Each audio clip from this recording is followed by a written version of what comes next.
Yeah, my 16-year-old. That was great. That was wonderful. Walk around the store 3 more times when we were done, just to watch the store. And they're waiting for his sister. Thank you, everyone. Thank you.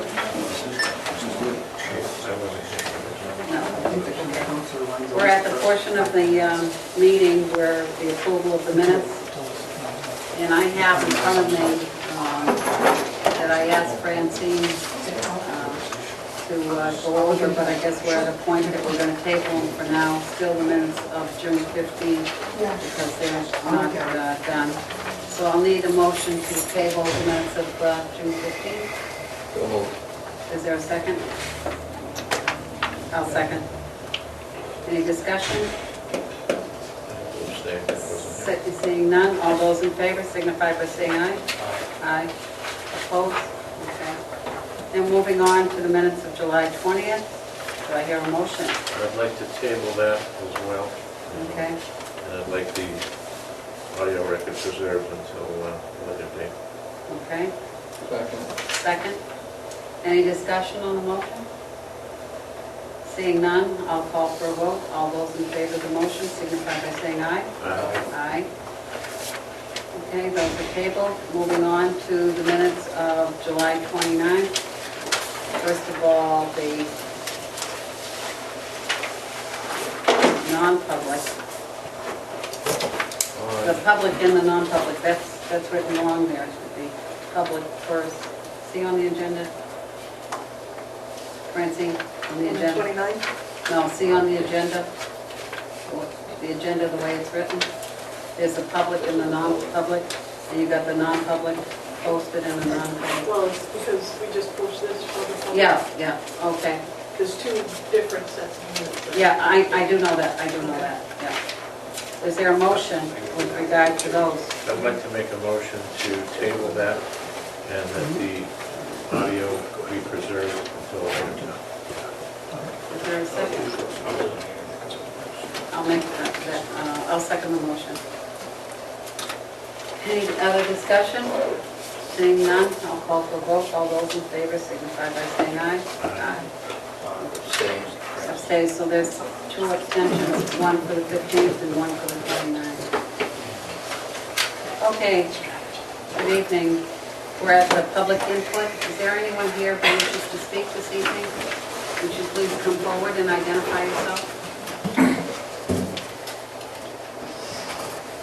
Good evening. Before you start, I just have a little reminder here that I'd like to make known to everyone, just so that everyone is aware of it. Everyone is certainly entitled to come forward and if they have a comment or a question. But I guess I would ask people if they would be considerate and not speak in a derogatory manner about somebody else that's here. Please, I mean, we're all here for the same thing, so please be respectful of that. I don't want to hear comments about this one or that one, okay? Can we please refrain? I'm not looking at anybody in particular. You happen to be dead. I happen to be sitting here. You happen to be dead center. Dead center. But could we please? Sure. Okay, thank you, yes. Could somebody on the end, just if you turn that sound machine off, please, that would help, and I'll hear better, record better. I apologize, Mr. Mydell. Sure. You just happened to be right in the middle. I don't take it personally, but actually I agree with that. And I wanted to make you aware that my summer reading this year is Robert's Rules of Order. And so I fully agree with that. There is a section of Robert's Rule of Order that actually states that anyone who's only supposed to be talking about the issues at hand, the matters at hand, the question at hand, and not personalities involved in that. Thank you, In I'm the middle glad. of the debate. Thank you. Thank you. I believe it's chapter 28. I did want to, again, follow up on a few things from last meeting and to clarify a couple things. As I stated last time about the legal retainer fee that was voted on a couple months ago, and then in the June 18th banner, a comment was raised by the chief, was quoted by Dan O'Brien, who stated that there was an inquiry, that vote was actually an inquiry to carry over funds and not a vote to actually encumber legal funds. And you had stated back to me that it was your understanding that that vote was actually to encumber legal funds, which you determined later on that was not it was illegal to be done. Is that correct? I don't think necessarily that I was saying it was to encumber funds. I just felt that no motion like that should have actually taken place because we couldn't spend in that particular fiscal year. If you were going to do it, you had to do it in this fiscal year. So that's why I felt it was improper, okay? I wasn't offering an opinion because I wasn't asked and I'm not an I just want official. to clarify, the actual vote that night between all three members, not Mr. Ferraro, but the actual three members, voted that night to encumber funds for the previous year's budget as a retainer fee for the attorney. That vote actually happened to encumber funds that night, correct? I'm not asking questions. That's right, we're not going to have. I'm not asking questions, I'm making a rhetorical comment. Okay. A month later, Dan O'Brien wrote a story basically quoting the chief who stated that the actual, in the paper, he said the inquiry was actually, the vote was to whether to carry over the funds, not the actual funds. Can't do that. You can't do that? I don't think you can carry over funds, but we're not having, go ahead. Thank you. That's exactly my point. The statement in the paper by the chief to say that the vote was to carry over funds and not the actual vote to encumber funds was untruthful. It was a misrepresentation of the facts. Okay, we're going to stop. Thank you. I just want to make, that's my only point. At last month's meeting, you had also stated, and I'm not going after you, Madam Chairman, but you had also stated that you had a conversation with the finance director, and that the finance director told you that the commission and the department no longer have funds for a 25th officer, correct? Because there were funds that were taken out from the paid equity adjustments, correct? What she said to me was that the thought process may have been from the budget committee that they had funded 25, but in actuality, when she went back to compute it, they were probably using the funds from the raise to arrive at that amount, and that's what she was basically saying to me. I want you to understand, I spoke to the finance director the following morning. And I misunderstood? If you misunderstood. And I want to make sure you understand what actually happened. And I'm not going to go into a hearsay thing, but based on my conversation with the finance director, she told me that she has no authority and no direction to say how monies are appropriated. That's true. And that if you were led to believe through Christine that the funds were no longer available for 25 officers, that's not what she said to you. What she told me, or I'm led to believe through that conversation, was that she was relaying information to you of a conversation between the chief and Christine to you. So the actual information actually came from the chief, not from Christine, and I just want to clarify that. Thank you very much. You're welcome. I've also learned from a different town official this past month, which concerned me greatly, that the chief has actually openly stated that he estimates the loss of 8 officers by the end of this year. We have currently lost 4 officers this current year, starting as of this week, making the running total of 14 officers or staff to have departed the Hooksett Police Department in the last 1.5 years. I would ask the Commission to look into the management of the command staff that generates such an unacceptable level of well-trained employees leading this department, and to discuss management options to reverse these future resignations, 4 more potentially still anticipated by the end of the year. The command staff and commission must take urgent, proactive action to prevent further resignations other than merely asking employees if they're looking for other employment elsewhere. These high numbers of officer departments are costing the town a lot of taxpayer dollars. Thank you for your time. Thank you. Anyone else wishing to speak this evening? Wait a minute. If you have a comment, you can come forward, but we're not going to have an ongoing... I just want to know if that's true, if you said that 8 officers are going to be leaving the department, just because that's a pretty high number. Well, you have to come back there. We're not answering questions. You can ask the question to them later on. But if you have a question that you want to ask, you can certainly ask it.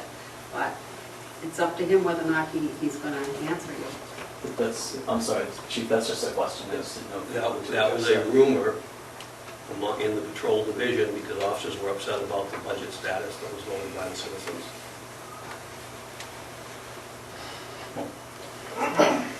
Okay. So you don't predict that? I can't predict at all. I don't know how many people may or may not. What's the current number of officers right now? The patrol officers is actually 10 as of tonight, which makes for a total of 22 sworn Okay. of all ranks and positions. Okay. Thank you. Thank you. Anyone else wishing to speak? Yes.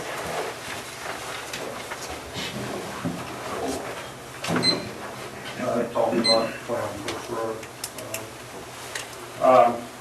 I secured a copy of the pending complaint and legal aspects facing the town, and have some concerns. Since the allegations are basically submitted to the court of law, that they're subjected to perjury, criminal perjury issues for the person filing those claims. In light of that, I was looking to ask the police commission to consider the following actions without delay, based on the fiduciary duty to the taxpayers that hooks it, and to reduce the chances of further litigation if the allegations are found to have merit. First, consider having the commission's attorney brief the staff, specifically command staff and administrative personnel, about the legal obligations of maintaining the sanctity of the protection of sensitive materials, considering the pending legal case. To have the commission attorney draft a non-disclosure agreement and secrecy agreement for the chief, command staff, and administrative staff to sign, allowing each member to verify and disclose in front of the commission in a non-public session that no records have been altered, removed, or destroyed pursuant to the operations of the department and/or pending legal case, and that no documents have been duplicated or are currently retained off-site. 3, the commission should consider instituting a process to remove the chance of a perceived conflict of interest when records are being requested by attorneys for either party. Such files cannot be gathered and released through this command staff and any subordinate without a third-party observer for obvious reasons.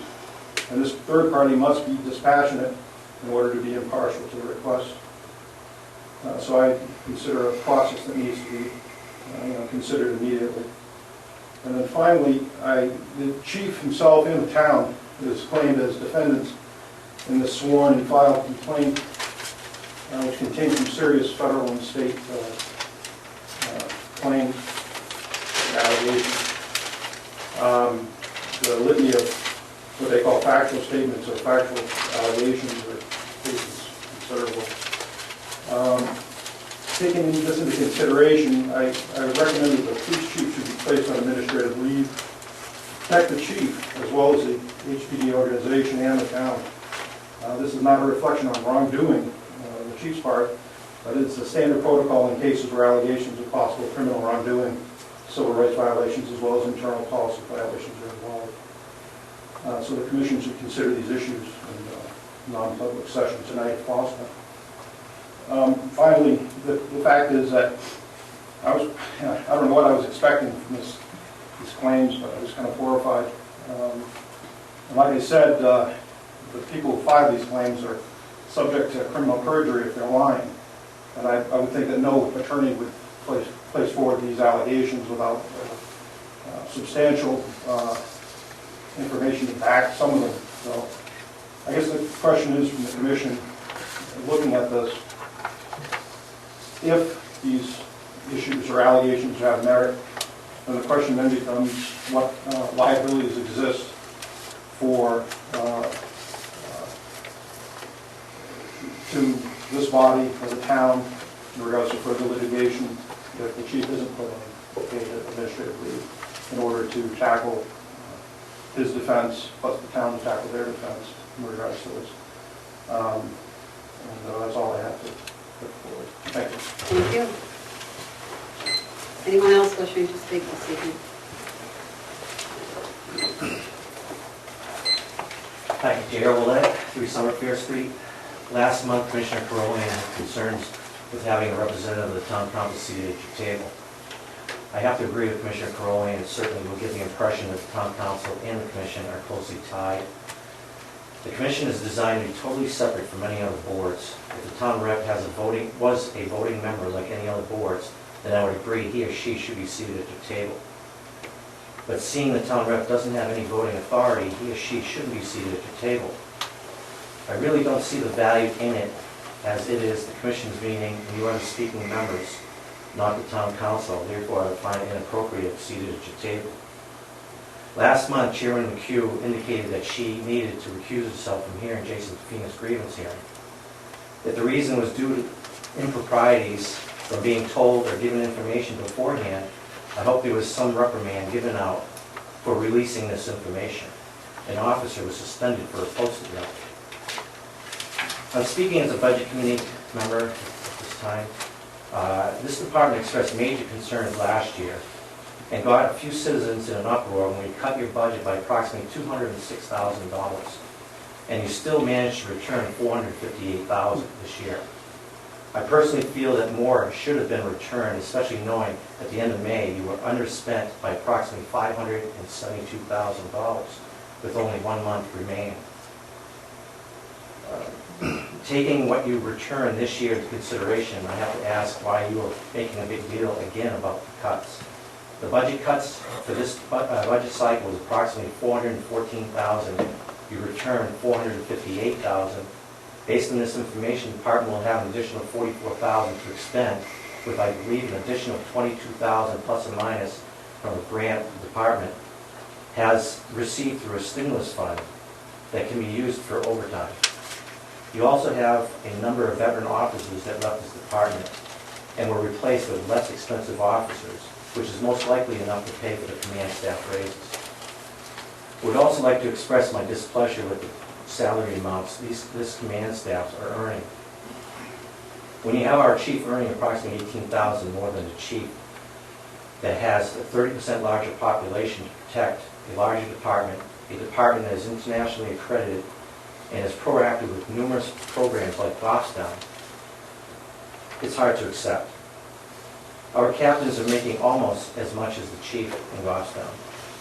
This commission should make every available effort in finding a way to remove these raises given to the command staff. I do not know for a fact that the command staff salaries are frozen due to the fact that they filed paperwork to form a union. If this is the case, there isn't much you can do to relinquish those raises, but the chief's salary can be adjusted as it should. Can the commission remove a position if they have budget concerns? Is it well known? It's well known that this department is extremely top-heavy. Can one of the command staff positions be eliminated or replaced with a patrol position? This should save money and give some added protection where it is needed for our community. I also would like to ask why this department's highest paying assistant is taking notes here if you have budget concerns. I think this department needs to start being much more frugal with your expenditures. Goffstown does not allow the chief's executive assistant to work any overtime unless no one else is available to cover for a dispatch position. I have many concerns with the wasteful spending and decisions being made by this administration over the years. For example, the purchase of transport vehicles. All our patrol cars are set up with cages for transport. If the court did close, we could first use the sheriff's department for a transfer. If the sheriff's department is unavailable, then we have vehicles already set up for transport. Laconia was the town used in making the decision whether to purchase this vehicle or not. Laconia is almost 30% larger than we are, and they have a huge influx of population during the summer months and motorcycle week, the races and vacationers. Laconia is not even close for comparisons. Goffstown should have been used. They purchased a transport vehicle some time ago and realized it was not practical for your size department, so they converted it into something else, as we will most likely end up doing ourselves. In my opinion, this was not a good purchase for this size department, and it was a waste of our hard-earned tax dollars. If sergeants are involved with the transport, it becomes eventful, then you could take 2 officers off the road to file a report.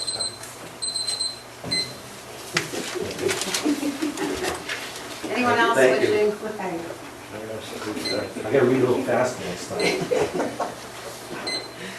Marwell at 3 Summerfair Street. I'll be brief. At the last commission meeting, the town council chair, Bill Gahara, was here and had requested that you hold your meetings at the town hall chambers, at the town council chambers. I had a couple of concerns about that. One in particular was that system that's recording us right now and filming us. It was purchased as a result of a lot of problems with the minutes not being done properly or adequately. So we spent, well, the taxpayers paid $5,000 for that equipment. So I'd hate to see it just sitting, collecting dust, like so many other purchases here. And I think it's frustrating for the taxpayers to see that happen. Secondly, with all the perceived problems that we seem to be having within this department, I'd like to see the commission right here, as much as they could be, as close as they can be, just scrutinizing things and staying on top of it as they can be. And I think being at the town council chambers is just a little too far removed. Thank you. Anyone else wishing to speak?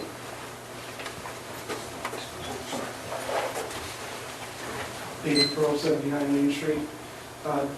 I'd just like to remind the commission, in conforming with your format of asking questions, I had filed 2 sets of questions some 4 or 5 months ago. They were questions that were 4 questions each, pertaining to some issues that we've spoken about here, and I have not received any answers to those. So I would like to find out if you need those resubmitted. I think that was the, I think Mrs. McCune, you had asked me to submit them in writing, Right. which I did, assuming that meant that I would get a response. I'm going to check on those with regard to the other issue that you have pending. You should receive a response shortly. And that was my other question, is that I did file a complaint. Yes, you should be getting your answer. Okay, we've taken the time to look at it. Thank you. Anyone else wishing to speak? Thank you. Okay, we'll move on to the monthly reports.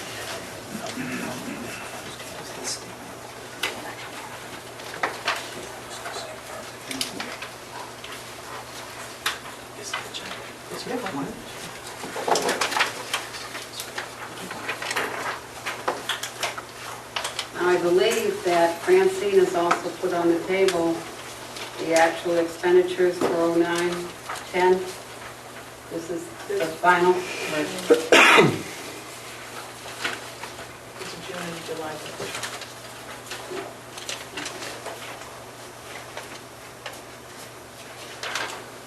Well, basically, I have some questions with regard to what you've given us. I really,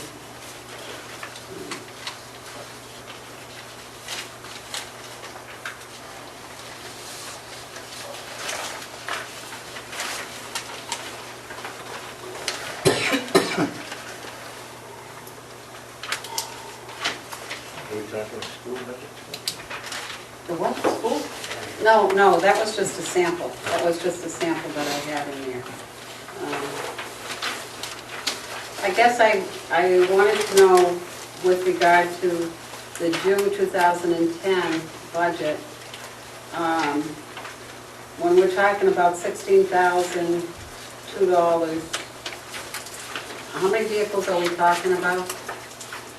You're talking about Francine's year end? I'm talking about, 2010 no, I'm year end. talking about the June, yeah, the 16,000, yeah. Excuse me, is that the calculation you guys looking at? No, this was part of your packet. Are you looking at finances? No, I'm looking at the, yeah, town, June 2010, unaudited. yeah. Those are finance. reports Yeah, there. those are finance, but some of these are pretty high, and perhaps those are some questions that you can get back to us. Can you show me which one they are back there looking at? Here, you can have my copy.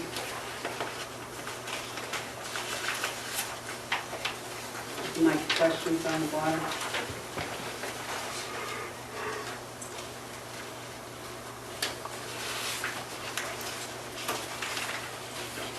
I don't necessarily need the questions answered tonight, but I guess I would be curious about that, because later on down the road, okay, when we're putting together a budget or whatever, it seems as though that some of these, there isn't sufficient funds. The other thing, I believe last month when we discussed about the over expenditure report, and I had asked for it over several months, I decided to call the SAU office, because I know on the school side, they were doing reports such as that to show over expenditure line items. And what it is any line that's over expended appears on one report. Then on the following report, it shows where the funds have been deducted from the other item. And I guess I would ask the commission, the commissioners, if they would consider this is something they want to see. It's in your, when you got to the table this evening, this was on the, you can have mine if you want to look at It's it. here, I'm just trying to decipher which one is which, Yeah. because You have that. this You have package was just put on the table before. Right, I walked well, why in. don't you take mine and I can go from here, you can find this later, okay? What it is the first report represents the accounts that are over expended. Then you come over to this report, and what the board would do would approve those over expenditures with the understanding of where the amounts were going to be taken. Because I guess what my concern has been right along is that when we go to prepare a budget, we've got lines that don't accurately depict, you know, what we're looking for. They're over expended, and that's why I asked. So I guess I'm asking the commission if this is something they would consider useful to them. Do you have it? Yep. I mean, I'd have to review this. But I mean, it's, I'm just bringing it up this evening. I just happened to get it yesterday, and I guess we can take it up next month. But if people would take the opportunity and peruse What you're it. showing me is the end of the year report, right? At the No, end of- these were sometimes monthly This is reports. monthly. These are monthly reports. Well, the top says 2009, 2010, it's from that budget, right? but that's the whole year. No, it's not. This is the November one. And she's showing, Where does it say that? At the top. you got two papers there. Give me the other one.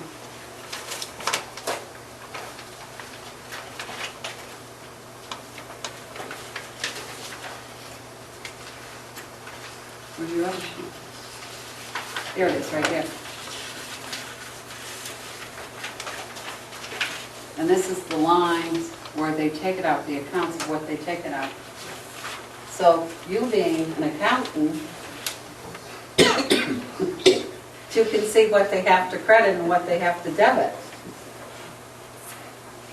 We're talking line, so this would, the way the school district is doing it, so I understand, is that it's out in the open here when something is taken, and then there's an overage from one account. Right. the- They show the line that they show took the out. line that it's coming from, Right. to pay that overage. Right, and that's all this is. But I think this will help us greatly when we go to put the budget together, because what happens now, yes, it is a bottom line budget, but you've taken it out of lines, and the line is not a true line. It's not an accurate Right, depiction depiction, right. of what's going on. That's exactly it. Okay.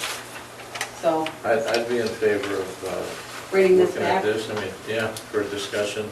And I think Francine also did mention that she does do something within the office that you explained to, Reference to processing skills, yeah. Yeah. but it's not this though. Right. Okay. This is changing line items. It's not, it's your accounting of where the funds are taken.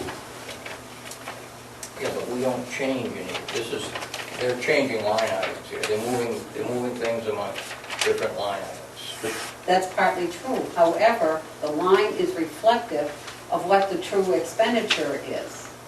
Now, as it stands now, if you overexpend, say, the maintenance line, and you take it out of overtime or something like that, the line looks like, when you're making the budget, that there is more overtime that you need. But we don't do that. We don't Well- actually take it out. We don't change amongst any line item. Never have. But wouldn't that make sense to, if, like she's bringing up, you have an overtime budget and a maintenance budget, and if the previous year it's been voted in to give the police department X amount of dollars based upon a budget on those lines for a total budget for the bottom line, let's say $4 million, if the chief has to move money or the commission has to move money from one line account to another to pay up that deficit, shouldn't that be accurately reflected in the report? And it would show that, let's say there's $100,000 for overtime budgeted, and there's $5,000 budgeted for maintenance, and they went over on the maintenance side by $5,000. We're going to take $5,000 out of the overtime budget and move it over to the maintenance to pay up that deficit. Shouldn't that be shown? I wouldn't move anything. I think the way we've been doing it is. This is nothing that has to be It's a bottom line budget. decided this evening. I just brought it up because, like I say, If I it can has, maybe help it has some value. What we've done in the past, and it was 10 years, and it was that way before I came back as chief, so was that, as Commissioner Roy said, it was a bottom line budget, but if an item was going to, any line was going to go over for whatever reason, maintenance is an example. We didn't, money was not transferred from another line. However, at these monthly meetings, when a line was getting, say we're 3/4 of the way through the year, the maintenance line is at 100%. The commission would obviously note that at this meeting and would say, why what's happening if if we hadn't already been talking about it. And the second thing is, if that line is obviously going to be more than 100% when that budget year is over, where would that money come from? Now, it would come from the bottom line, but we generally would look at the rest of the lines and we verbally would talk and say, okay, if we look at this line we're halfway through the year, 3/4 of the way through the year, and this line is only 25% expended. So I would give a number of where I anticipate that would be at the end of the year. I would project out each line based on what our spending history has been. But we would do it that way instead of actually transferring line to line. So it was a verbal understanding with the commission of asking the questions. So basically, instead of actually physically moving the money was still within, as Commissioner Roy said, within the bottom line. There was an understanding by the commission of which lines were going to be nowhere near spent as what was anticipated when the budget was put together, and that was going to make up the difference. But as long as I've been sitting here, I've never heard any conversation like that. I mean, not unless I'm completely out for lunch. No, usually the commission asks if there's a question line by line, if something is coming up. Say this year we get 3/4 of the way into the year and some lines, say maintenance is at 100%. Usually at that point, the commission would then ask the question and say, hey, we're 3/4 of the way through the year. Looking at your budget report, maintenance is at 100%. What do you anticipate that's going to be at the end of the year? Well, what the question is, where are you going to take this money? Yeah, That's the right. concern, and I've never Right. heard any conversation, anybody saying, we're taking it out of this, we're taking it out of that. Right, well, because Like it's a I bottom say, line it's- budget, we don't identify exactly where it's going to come from. It's going to come from any under expenditures in totality of the other lines. Like I say, it's nothing that has to be decided this evening because truthfully, you did not have this in your packet, so it's not really fair to be, If I can just go ahead. take the floor for a second. I understand about the bottom line budget, but I think what would happen in the interest of transparency, in the interest of, what it sounds like to me, and I've only been here a couple of meetings now, is that what I'm hearing you say is the commission gets their monthly package for the monthly financial report. And it's up to the commission to look at that and scrutinize that and find out what's going on, where the shortages are, and where they're not, and then make an inquiry to you, the department head, about where's this money coming from, where's it going to go to, why is there a shortage in this account and that account. I think that it would be better served for everybody that is out there, that we understand where, and I understand it's a bottom line budget, but within that bottom line budget, I would think that if we're going to take from one account, or you're gonna take from one account and put it into another account to make up that deficit, if that should be in black and white on the monthly side as opposed, and the way the school board, this example here from the school board is, because it makes it so much easier to read, it removes It's a any motion, issues. it's an official motion. I'm sorry? It's an official motion. Right, and what it does is it's beneficial to everybody involved that sees that there's nothing's being hidden, we're not taking from one account without anybody knowing about it, putting it into another account. The department head asked for X amount of dollars in one account, knowing that he's going to sneakily take it and put it into another account. So that would eliminate, I'm not saying that's what you're doing, mind you, but that would eliminate anybody questioning, including the commission, and informs the commission what's happening, where's this money coming from, because in all reality, when you get into next year's budget, we have to look at how much is being spent, and, giving back $400,000 is, if I, being a taxpayer, I look at that and I go, $400,000, why did they, well, let's cut their budget by $400,000 next year, they didn't need it. This would be justified, this would show continually it's justified. Maybe we need the same amount of money, but we need to concentrate it here because we had an emergency over here versus maintenance problem over there. So I think to me, it makes more sense to make it a lot more transparent that way. What I would request that is review what Mr. Chairman gave to you, and then at some point at a future meeting, start talking about if you don't think the current report forms are adequate for Right, our needs, and that's why I said we don't have to what decide. forms we want to, because we want to make sure that we give you what you want for forms and information, but we need to make sure as a staff that you're all on the same page, or at least the majority of the commission's on the same page by a vote of what you want for forms, and then we understand what you want and how to give them to you. Okay. I have an individual that has their hand up, asking the commission whether or not they are willing to recognize this person or whether or not they do not. 2 minutes. 2 minutes. All right, that's fine. Mary Farwell, I'm a library trustee, and I just thought I'd tell you what we do. We also have a bottom line budget, and when we're going through the budget process, we're making our best guess as to how it's all going to come out. Some years it comes out like that, some years it doesn't come out like that. And maintenance is a big item. We've got a 40-year-old building. You guys have a building with problems.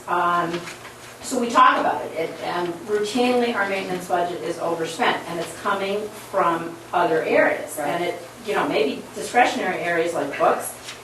Sometimes, we have it in wages because somebody has left, we've had whatever. But we talk about it, and we do move it. So at the end of the year, we can see that if the maintenance line was 150% spent, We need to put more there. then that's right. And if we didn't do that, I don't know how we would go ahead and budget for Right. for the next year. So we do. We talk about it, but we actually pick it up and move it into the line. So at the end of the year, we actually can see what was underspent, what was overspent, and in some cases, something was underspent because we had to take it and put it there. But we all know about it. Okay, thank you. Did you have a question? I just have a quick question. Sure. When you come up with those figures in the end of the year, right? But what happens during that prior fiscal year from day one till the end of that year? Is anybody being made aware that money is being taken from this account? Oh, absolutely. We're talking about it, But how is that done? This is what we're looking at, is to see We're looking these- at an official report to We're do looking it. at reports as opposed to, if I'm a member of the public, I want to go and look at your expenditures. Oh, yeah. Okay. That's public But how- information. I know that, but how would I know that 3 months into the new fiscal year, you've moved money? You would look at our financial report, which is a public report, and How often does that come out? monthly. Okay, So I see what you're asking. Until we were overspent on a line, you might not know. Like we have an expenditure that comes in July of every year, so we got one line that's 100% spent in July. And we know that's happening, but I do understand what you're saying about if we're taking a small, but generally, we're not taking money from another line until we're at 100% of the line that we're in. So anytime we are over 100% spent, and we have the percentages down there of what percentage we've spent, what's left, anytime we're over 100%, clearly You it's have to coming pay from, someplace. it's coming from someplace And else. then you're gonna move it. And then we're gonna move it, or, you know, so it will show. We don't actually like move it, because, you know, it's a bottom line budget. But if our maintenance line is 120% spent, we Do the know. numbers move? Hmm? Do the numbers move? I mean, I know you physically don't take the money and move it. Oh, yeah, the numbers know. Oh, well, that's what I'm talking about. Yeah, Also, oh, yeah. we Let's move say it from our one maintenance account to budget is another. $9,000. Right. Okay, and all of a sudden, you're looking at an expenditure year-to-date of $11,000. That $2,000 is gonna have to come from someplace. Is it moved? I'm not sure. Is it recorded? Is it moved? You have 10,000 in books, Mhm. and you need 10,000 more into maintenance. Is the money moved from I see what you're 10,000 from one account and No. zeros out that No, account? because and- we don't, no, we're not that formal. But we Okay. know, Okay. it's $2,000, we know it's going in there, and we basically know that it's probably coming from wages Okay, or whatever. thank you for your input. Okay, we'll We're bring saying that we do back. now, but we're talking about some forms to help keep Right, better track of that. We're gonna do some more investigation on We'll do that. that. So look at that, you know, this. Right, and, but we can put that on the agenda for next time. It's not going away, okay? Okay.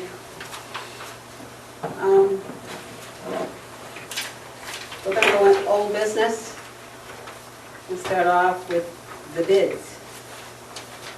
I'm just gonna do that. Yeah, when you get to that. It's gonna be after. The reason why we put bids, it seems as though when the rep from the town council was here, Paul Wazel had asked the question with regard to the commission, whether or not the commission was soliciting bids, and I truthfully could not answer the question because I think the response was sometimes we were and sometimes we weren't. So as a follow-up, I put it on the agenda. Right, we have, and it would be in your books, if you want to write it down, in your manuals, A-120, which is a purchasing SOP. And on page 2 of that, right at the top, B, it explains what the, our current procedure is for. Do we follow this similarly, what the town does? I believe so. I'm not exactly sure how the town does it. I think one of the first things in our policy, and this may or may not be different from the town, is bids will be obtained from at least 3 sources when possible.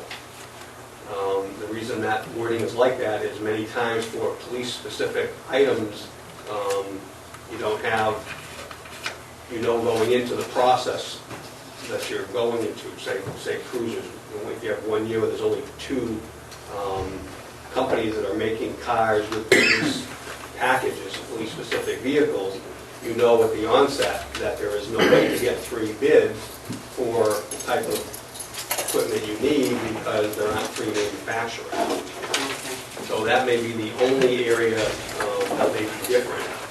Normally what we've done in the past, the commission over the years has done, is when we've looked at an item, we've discussed before we discussed potential purchase was what the item was and whether it was an industry-specific item where 3 bids could or could not be obtained. If 3 bids could be obtained, we felt they could be, or the commission felt they could be, we've gone out and researched 3 bids. If we, in our discussion, staff with the commission, depending what the item being purchased was, became obvious that there were not going to be 3 potential bidders. If there were going to be 2, we'd go out for 2. If there was only 1, because the item was so specific, we would all know that up front before the purchase was made. But I would suggest that maybe for your next meeting, if you want, is to read A-120 And then if that's something that you wish to modify, that's certainly something you can do. But at least it'll show you where we're at now and where we've been at for many years. Do you happen to know what the council's is? Is it a specific amount? Yeah. 3 bids, there are limits on it. The administrator can spend, is authorized to go up to, I believe, $7,500. Okay. And after that, it goes out for bid? No, it probably goes out for bid even at $7,500 or less. Okay. But she doesn't need to come, it doesn't have to come back before the Oh, council. okay. And yes, there are 3 bids that are normally obtained. Not in all cases, because as the chief indicated, there are certain instances where you may be locked in. Software Right. to upgrade what you already have is probably going to be cheaper than to go out and buy a whole brand new software package. Okay. Good. So it's, you know, it's common sense what happens. Didn't bullets used to be a problem too for 3 bids? It wasn't, sometimes it is depending on what manufacturers are manufacturing at the time, because we use specific ammunition. It's not the same ammunition that anybody would go to buy with counter sport class. The cruisers is a perfect example. When you have years where you only have 1 or 2 companies, you know, and it's fluctuated as we know over the years of companies that are making police package vehicles, sometimes you don't have as many companies. You know, it depends on when you get to the time of purchase for an item, you know, how many manufacturers are actually out there making that specific item. Okay. But I would recommend that you read that, and, you know, if you want Okay. to modify that, Okay. you know, you certainly can. Okay. Thank you. The next one is expenditure authority. I guess I'm not clear on this expenditure authority, and in fact, some of it, well, one part of it, I was kind of taken back because I don't think it was correct, or maybe I misunderstood with regard, it's the 7,500? The vote by the police No, commission, the expenditure authority is 7,500, is that correct?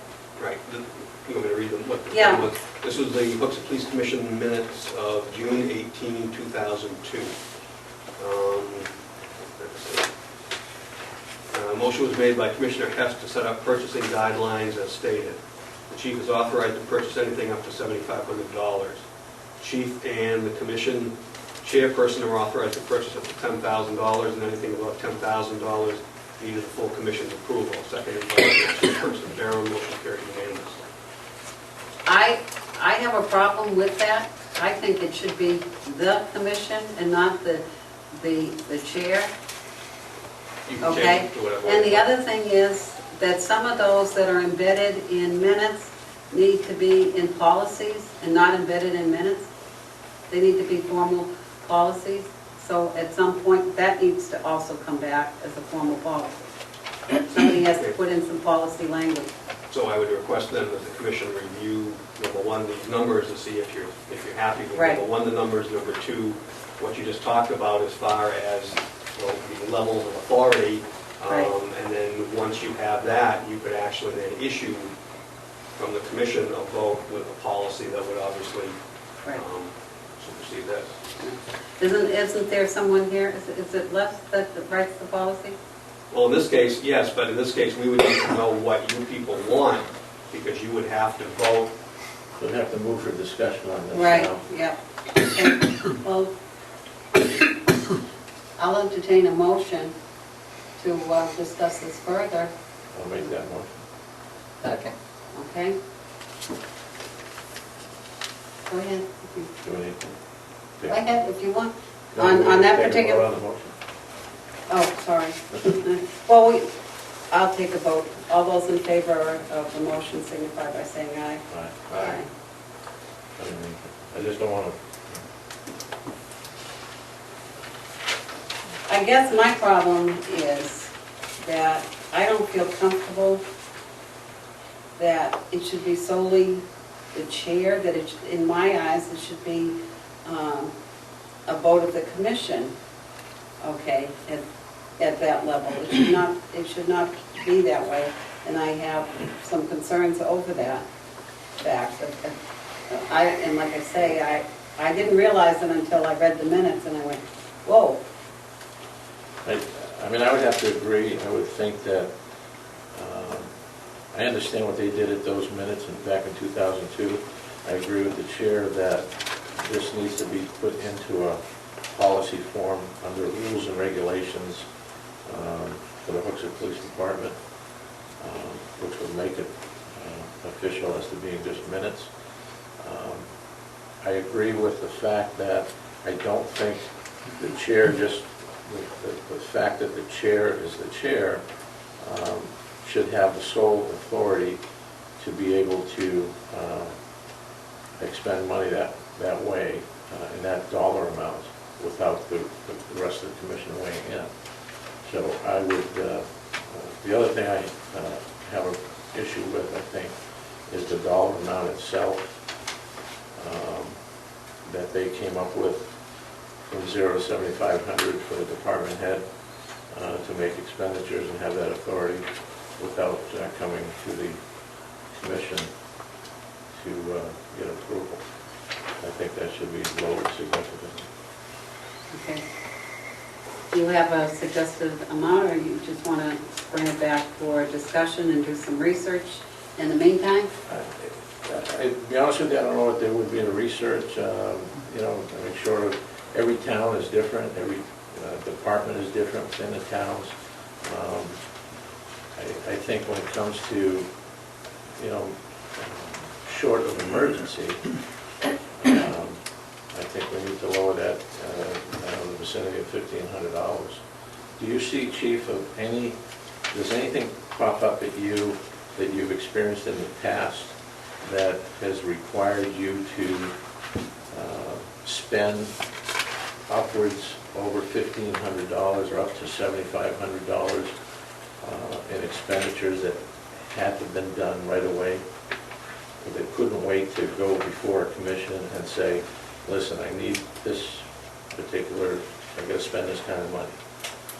You know, I'm just trying, and I don't want to put you on the spot because you may not remember, but I mean, I'm trying to come up with, or the captains, or anybody that can say, listen, the last time we had, this as an example, that we needed to get this ASAP.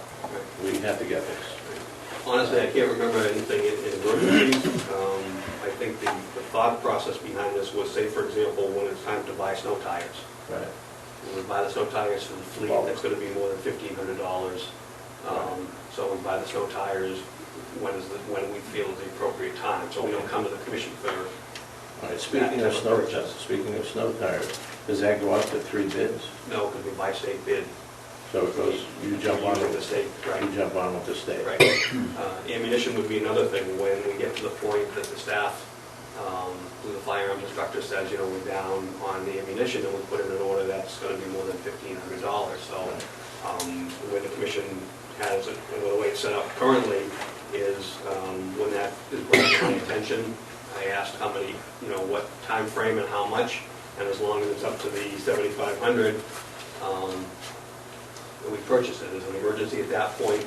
No, but we just keep the process going so we can put the order in, because it does take time depending on the time of year to get the order in, rather than waiting for a commission meeting, Following month. you know, the following month to get permission to do something which, you know, is kind of having to do business anyway, like the tires. Right. The ammunition, does that go out to state bid, or does that go out to a separate bid? I think we don't do 3 bids, we usually try to buy locally, and that's usually bid prices. When coming to tires, again, we know that's going to be ahead of time. The state doesn't drop the bomb on you in the last minute and say, got to have your bids in by next week. They give ample time, don't they? To get the ahead of time. Well, they don't give it to us, they put out a bid process, just like the cruisers, they put out a bid process. Right. And we can find out from them which brand of tires, which brand of cars, which brand of ammunition did they give a state bid to, and if it matches the equipment we use, then we can just call and obtain the supplier and request to make the purchase under that state bid. Right. And they'll give you that price. And we get that price. You get this price. Right. So, I mean, you had a little test. I had my hand up, just going on the numbers that you just threw out there on vehicle maintenance, everyday maintenance that we put on the cruisers. I mean, it's not say uncommon, but to have a car that might go out for brakes and might have something wrong with the air conditioning unit or something else that might be not a major repair, but it could come up a total bill of over $1,500 that would need to be approved. And if we had to wait for a commission approval, that car could be sitting waiting to be repaired for up to a month. Okay, so the repairs aren't made, you get a purchase, you get a purchase order? Is that how, when you need to go? We don't pay by credit card, how's it? No, we don't pay by credit card, they bill us on a monthly basis. Exactly. But they get approval, I mean, if they find there's work that needs to be done, Sure. they call and get approval from me Right. on that particular service and so forth. Okay. But it gets billed out On a monthly basis. With the lead time for, But by that time, the service has already been performed, so technically it's been approved without your having looked at it first. you'll get the car back and then you'll get billed, so the car would be in service, it wouldn't be silent. Until the bill gets I'm in listening to what you're saying, before the work is done, if it's a $1,600 bill, Yeah. and you guys are giving a $1,500 ceiling, that $1,600 job couldn't be approved, the work couldn't be done unless it was voted on by the commission. So that car would have to wait. I can't approve that particular service of $1,600 then until you have voted on it. So that car would have to wait to be repaired. I'm just throwing that out as one example, and it's just something that's come up on occasion that it does happen. That, I mean, a transmission's $2,200, $2,300. Our rear end, an axle might be $1,800, $1,900. When it comes to vehicle maintenance, do we have a lot of these problems like that? We have major repairs like transmissions and axles and I came in here 3 months ago and told you I can't give you a general state of our fleet. They look great. They've been working decent for us, and then within a couple months I had 2 transmissions go. Okay, that's not what I'm asking. I'm asking what happened in the past. Yeah. So Has that been happening in the past where transmission goes? We have trouble with axles, we have trouble with different things. I've had axles go, and like I said, it's $1,800, $1,900. I've had transmissions go $2,200, $2,300. And those not always on the older cars. Sometimes it's on the newer ones. Can I ask this question? Is it problematic to shoot off an email asking in those circumstances? Or are they so numerous that that hampers your ability? I'm not.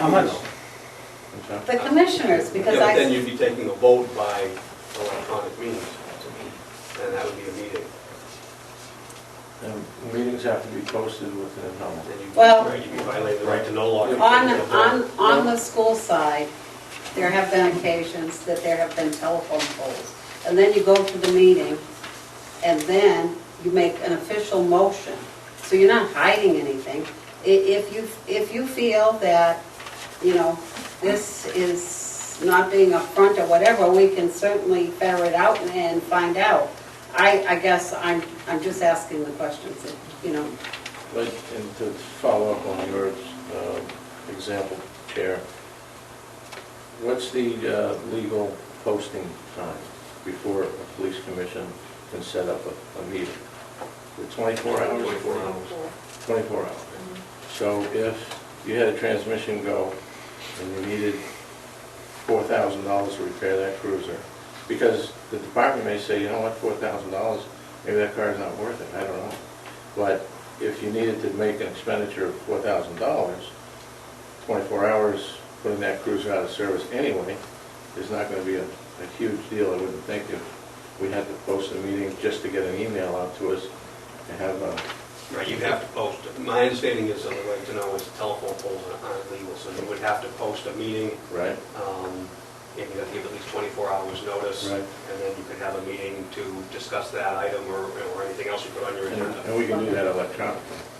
The Well, posting, not the decision. Not the You'd come in Okay. wherever for the decision. There are a lot of assumptions made here this evening. I think you need to speak with LGC and get, if that is indeed that, we shouldn't be doing that, we won't do that. Right. But have the discussion with LGC about the propriety of of doing those phone polls for things like that, or whether or not you have to have the meeting and decide. We're not gonna banter this all evening. The next one is a manifest. We want to create a manifest and someone to review the manifest every month, and then the checks go out, or is that beyond what folks want to see here? Have you ever done a manifest here? I don't believe. I know the town does a manifest, but I believe it's the town administrator, am I correct, that approves the manifest? Never heard of it. Oh, It's never been discussed in any meetings I've been to. I've been to them for 4 years. But Chief, we talked about manifests, I mean, you sign off on the manifest up to $7,500 currently. no, Well, no, right, the bill comes in, I mean, we... but you signed the whole manifest, that's what I'm saying, and it's well beyond that, If you add them up, yes. yeah. Each individual item may be $600 for the copiers and, $300 for one thing and $1,000 for something else, and... So that could go As soon as the bills come to $7,500. us, totally, yeah, because what it is what we have worked out with the town is they want to get the bills right away, because obviously they don't want to get a stack of bills from one department so they can process them, and the town can certainly avoid late fees. So we try once a week, sometimes even sooner, depending on what the schedule, vacation schedules or whatever, that the bill has come in, that, of course, it's already been approved, that money would be expended. We make sure the item has been received, we double check to the purchase order, and then that's signed and sent up. So an envelope could go up with bills that have been approved on our end. It could be as little as $50, as much as thousands, depending on, if finance don't send us anything for a week and a half because we're going to be on vacation, that folder is going to go up a week and a half worth of bills that came in. It seems as though, from the town administrator's point of view, that's not something that she can approve, That's correct. okay? That's not her preview, okay? She says she just takes them and moves them That's correct. to the next. The process has worked fine all these years. There's enough checks and balances. She reviews the bills weekly and matches them up with bill collating or whatever she has. They go to the chief, they're approved, okay, and he initials everything, because I looked at some of these, and then they go up to finance for mailing, and the check goes out of there. There's a monthly report that comes here from finance, it's matched up, Francine matches everything up. The bank statement goes back to finance, so there's plenty of checks and balances here. I don't know why we want to change it. And we've never had a late fee, and we've had no interest charges. So when you start delaying things and waiting for something to be approved, that's what you're gonna run into.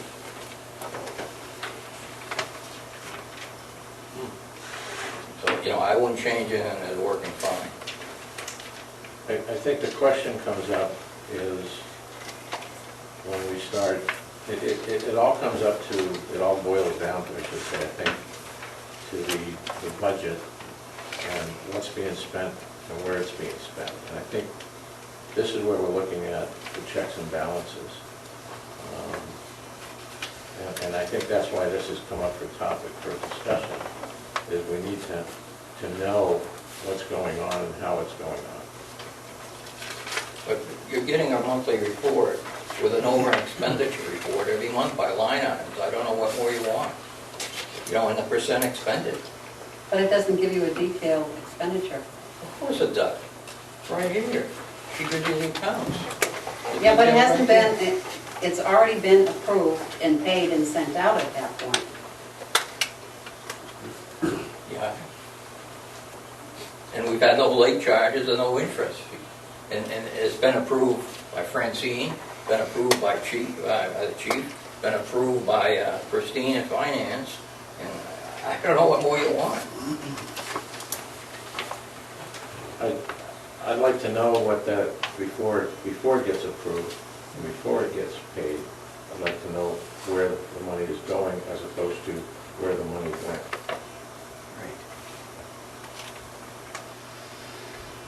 So you want all the bills to be held back for a whole month, is that what you're telling me? However often they do a manifest approval, they can just, Well, he's already said sometimes a week. They do it weekly. It's done every week.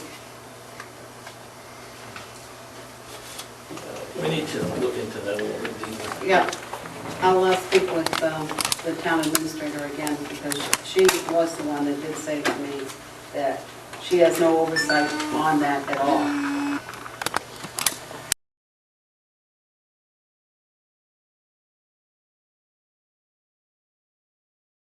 Relations update, I believe you have in your packets.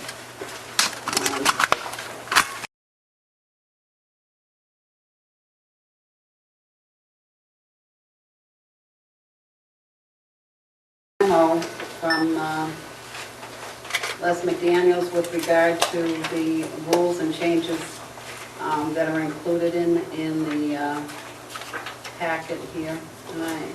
I hope everyone's had the opportunity to go through these.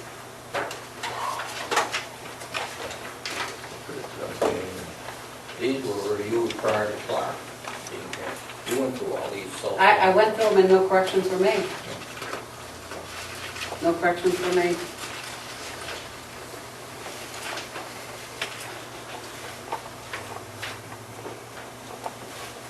Page 9.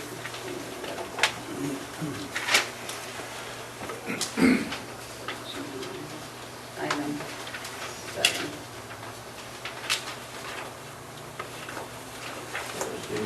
Page 9 about conflicting orders.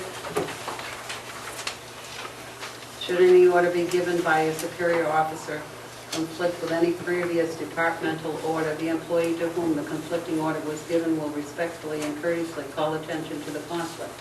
If the superior officer does not change his or her order to avoid such conflict, then his or her order shall be obeyed. But the employee obeying such order shall not be held responsible for disobedience of the previous order.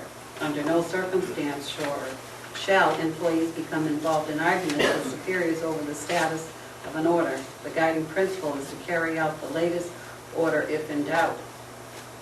Is that really the way it works? Yeah.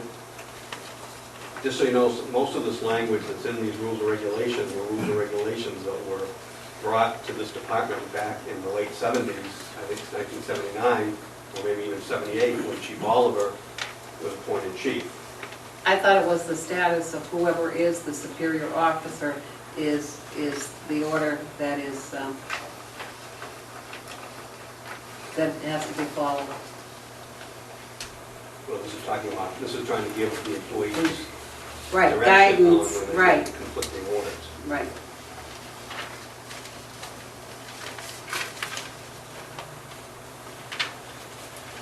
Page 10, number 4.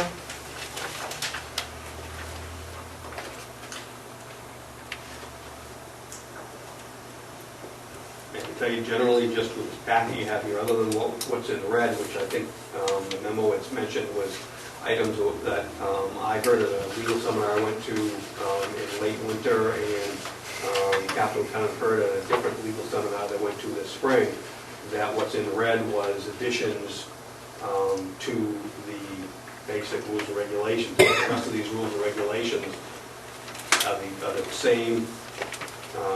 same language that has been in place since the late 70s as far as our general rules and regulations for the department's operations as approved by the commission. That's fine, but I guess perhaps you can explain some of this verbiage to me that I don't understand. Okay, on page 10, that number 4 refers to mutual aid agreements and compacts. I don't know what that is. For those of us that don't know about those things, could you help me out? For many years, what the law was that you had, before an officer, we have jurisdiction within our boundaries of our community. Right, yep. If an officer was called to go to another community to assist them, you had to have a mutual aid agreement, having a prior document having been signed with that agency, so that when the officer crossed the line on the request of assistance, that officer crossing the line had police authority, because otherwise we don't. When we walk out of our community, we're a citizen like anybody else, we don't have police authority. And is that what that means, that compact? Yes. Now, what's happened since then is we still have mutual aid agreements with all the surrounding communities around us. The law was modified in the last, I think it's a year or two. It actually says that you don't necessarily have to have the mutual aid something in writing, and that came out of a homeland security issue where, let's just say, for example, something happened in, I don't know, in Concord. Right now, if Concord called us, we have mutual aid with the surrounding communities. We wouldn't have it with, say, 2 communities over. UNH is a perfect example of Right. they've had riots there. They call for assistance, and other departments outside their geographic boundaries have gone in. The problem then becomes, does that officer coming from 3 towns over have the legal right to act as a police officer? Okay. So the law was modified and loosened in that area, so if it is a request for help and it is a real situation, that nobody has to sit there and say, do we have paperwork with that community? But we still maintain mutual aid compacts with the surrounding communities. So that's basically what that's about. On page 11, which is part of 8, line of duty disability, why wouldn't you put on that paragraph on page 11, instead of medical authority, why wouldn't you put physician or something like that, medical physician? On the second line, which says shall be made by a physician, No, this, exactly where I'm on page 11, Right. at the top of the page. right. No employee will be returned to duty until his or her ability to be placed on full limited duty status certified by proper medical authority. That can be anyone. Why, I No, that's thought, not, no, what that means is proper medical. If the person has... well, supposing you have, they see a nurse practitioner or somebody like that, that's considered medical authority. It depends, the medical authority would be And depending on would what you accept it? If the issue is that level, yes. What that means is, let's just say if somebody has a psychological issue, proper medical authority wouldn't be a regular MD, it would have to be a psychologist. If somebody has had a minor issue such as a cut finger and went to the emergency room, proper medical authority could be a PA who's authorized by law to have bandaged their finger or sewn their finger up. So proper medical authority goes with the, So it it's- goes with what the level of medical issue is and the correct discipline, if you will. So, a surgeon isn't going to, a heart doctor isn't going to, can't give approval for, a psychological issue. Okay.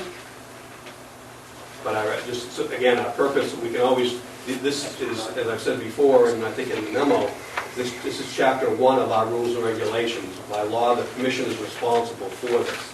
Our purpose of bringing these changes forward, which very rarely happen because the basic tenets, if you will, of performance expected don't change much, were this issue that's in red, which is the electronic devices, which is, of course, all new to all of us and to departments all over the country, not just Hooksett or not just New Hampshire.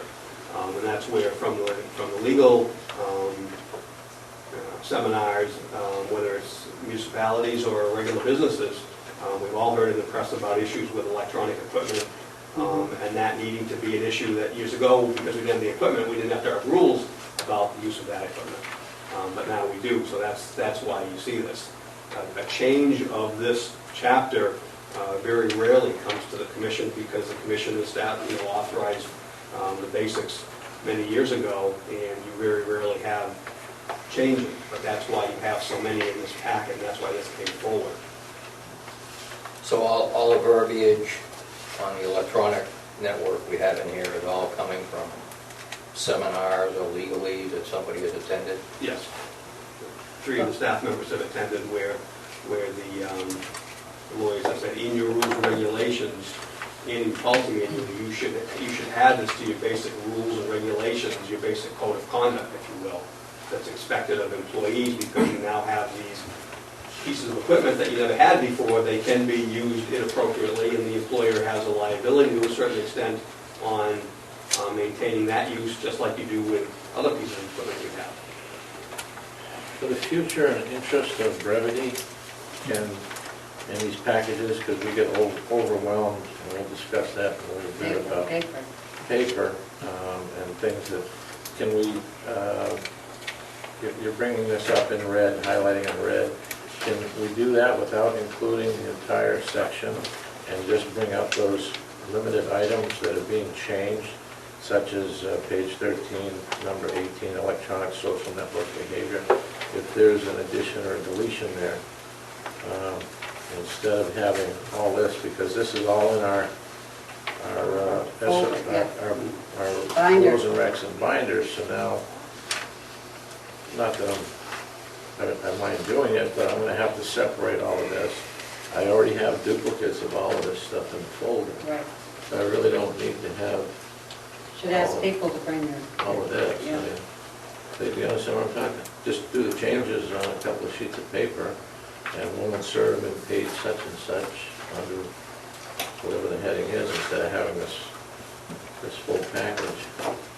Do you understand what I'm talking? I don't know, do you do this? Do you do this? Lieutenant McDaniel. Oh, you do this, okay. I think we did it that way because, I wanted Lieutenant to do it that way because this, unlike Chapter 2, which is the policies that we create, this whole Chapter 1 is your legal responsibility. So we thought at the same time, it was a good chance, because really only recently has the commission decided to go back to being issued books. well, we should have had them right along. But the commissions, prior commissioners before you decided they didn't want them. So, right or wrong, that was their decision and that was their practice. So by giving these out in springtime, we were still in the mode of the commission not wanting copies of the full books. And we wanted you to know, the commissioners who were sitting at the time when we first put this out in the springtime, I think it was, late spring, the whole chapter.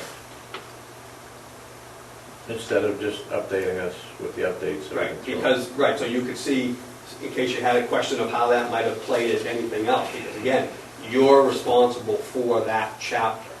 So we thought it prudent to show you the whole chapter, including the changes, including what wasn't changed. And that's why we. But we do have the pay for it. flexibility with regard to the other chapters, though. If you take a formal vote, yeah. Yes, Standard operating procedure. right, right. Yeah, and Okay. I understand that. So that's why we generated the extra for the commission to see. At this point, you're correct. Now that this commission has changed the position and has taken the position that you now have books, then future changes like that, we would not, because you already have the stuff and because you have it and wanted it, we assume you're up to date on it to some extent. When something like that comes through, we would only send you the change, or a proposed change, and we would actually expect you to then go in, as you just said, go into your book that you now have on maintaining, as the officers have to maintain, and compare what's there to what the proposed change is, so then you're prepared to have a discussion on All right, so what you might want to do. Okay, so if I understand you correctly, these were drafted in the springtime before we received these manuals, Yes. and we're getting them now in August. Because it was asked, it came up a number of meetings, and then I was asked again, I think I had a couple of cover letters, was asked again to reissue the whole thing to the commission. All right, and when were these updates done? The first time, No, these amendments here in red. Lieutenant? I'd have to refer to my cover letter that I submitted. I believe it was sometime in maybe late May. April 20th. April, that's how 20th far was the back. first time it was submitted to the then sitting commission. The issue was never addressed, it was brought up again, and we were in the transition, and that's when we were, I think the last meeting, we were told to just forget that we had talked about it before and start all over again. Okay. So, we can just, I just want the updates, I don't need the whole chapter. Right, well, and now that you have the books though, now that makes sense. Okay. So we need a motion to approve these, because if you see it, If I it'll can- require a right. signature. Well, and actually, I think I have the master here, which you would sign. Those were drafts for you to look at. Right. The master, No, I was just showing you right, that. the master page, if you will. Is that the page? That page? Yes. So, assuming you approve the changes, what happens is, this is the master, if you will, the department's master, okay? You would sign this page, the three of you would as the commissioners. I sign a change page that I'm issuing a change, that goes to lieutenant, and that then gets distributed. Okay. That's how the process Fine. works. I make a motion, we adopt the recommended additions and changes I second it. to Chapter 1 of the Hooksett Police Department Rules and Regulations. Second it. Any discussion with regard to that? Seeing none, we'll call for a vote. All those in favor of approving the motion signify by saying aye. Aye. Aye. Opposed, seeing none. I can pass this around and get it right back, and the question, sign that, and then we'll put it in the process of issuing paperwork properly. The next item is the graffiti ordinance. It's not, I still have, yeah, you're active. I was under D, Commissioner Rules and Regulations. Oh, you still have something, I'm sorry. We do. Can I use your That's pen, right. please? It had to do with take it out here. I spoke about it in the last meeting. I wanted to get into it this time and see if we can make a decision. In a letter dated June 23rd of 2005 from the... He hasn't signed it yet. Can I interrupt you? I'm sorry. If I do that, I can get it back here, and Randy and I will be looking for it tomorrow. Sign. Either one, I don't care. I like this one. Go ahead, do that. Thank you.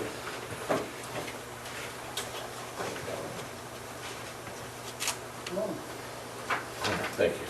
Thank you. You're welcome. yeah, finish. This is in regards to the chain of command letter that was sent out dated June 23rd, 2005, to all Hooksett Police Communications employees, reference chain of command. As we all know, the police department is a paramilitary organization, and such has paramilitary structure. And it goes on to say there's a chain of command. The police commission is situated at the top of the chain of command, and therefore any employee to have access to the commission must utilize the chain of command to reach the commission. It goes on, therefore, effective immediately, all employees of the Hooksett Police Department will follow the chain of command as outlined in Department AOMs, which also governs employees' access to the commission. And then there's a nice note, the last one sentence says, employees are encouraged to ask any member of the command staff for clarification of how the chain of command works. So, when I look at this, I think I'm going to make a motion that we rescind this, because what happens is if an employee, a department employee, wants to make a complaint, they would have to go up the chain of command, and it could get stopped or blocked at any time as it goes up that chain of command. It's my firm belief that in this particular instance with the police commission, that any employee should have access to the police commission in regards to a complaint, whether it be from the chief on down. It can be problematic for the employee, whether it's a police officer or somebody working in communications or any other civilian employee, that if they were to have a problem with the top of the command staff within the department, not counting the police commissioners, that they wouldn't be able to go forward. Having said that, if a complaint were to come into the commission would look at it and properly put it in the right direction. But by having this as an example, and if a person is in patrol, or if a person's working as a sergeant and they have a problem with the highest officer in the department, where do they go? How does that go up through the chain of command? The way that works now is, again, this is obviously 3 commissioners that signed this letter, drafted and signed it in 2005, but if an officer, they don't have to tell their supervisor what the issue is. They just make the request to talk to the next level. Now, if that request is denied, then that employee has the right to skip that level and ultimately go to the commission. So this letter was never meant, and is not all of that employees can be blocked. But but the way it's written, and the command that's given, if, for instance, I'm sorry? He hasn't. Yes. I can show it. Is that in our package yet? No? No, Oh. I apologize, Commissioner Roy, I probably should have said that. There was a carryover from this last one.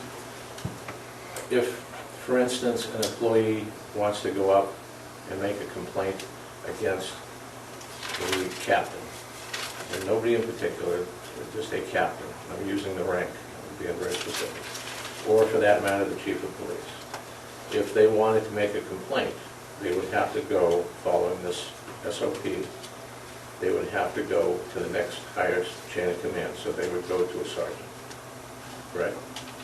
And if they want to make a complaint about a captain or the chief, it goes to the sergeant, and if the sergeant takes that complaint and doesn't move it forward, where does that? Well, they can't not move it forward. Number one, the employee doesn't have to tell that rank what it's about. And number two, they can't. If they don't move it forward, then that employee jumps up and says, that was not allowed to move forward, and that blockage will be disciplined. When you say the employee doesn't have to tell them what it's about, how can they resolve it if they're not told what it's about? Well, if it's not about them, if it's about them, then obviously, as we're talking about, we don't want them talking to them, but it also might be an issue that's further up the chain, so it's just getting permission to move up the chain. Permission can't be blocked of moving up the chain. Okay, but if I understood what you said was if a patrolman had a problem with the chief of police, and the patrolman reports that to his sergeant and says, I'm not going to tell you what it's about, but I have an issue with the chief of police, who is the highest at the chain of command within the department, excluding the commissioners.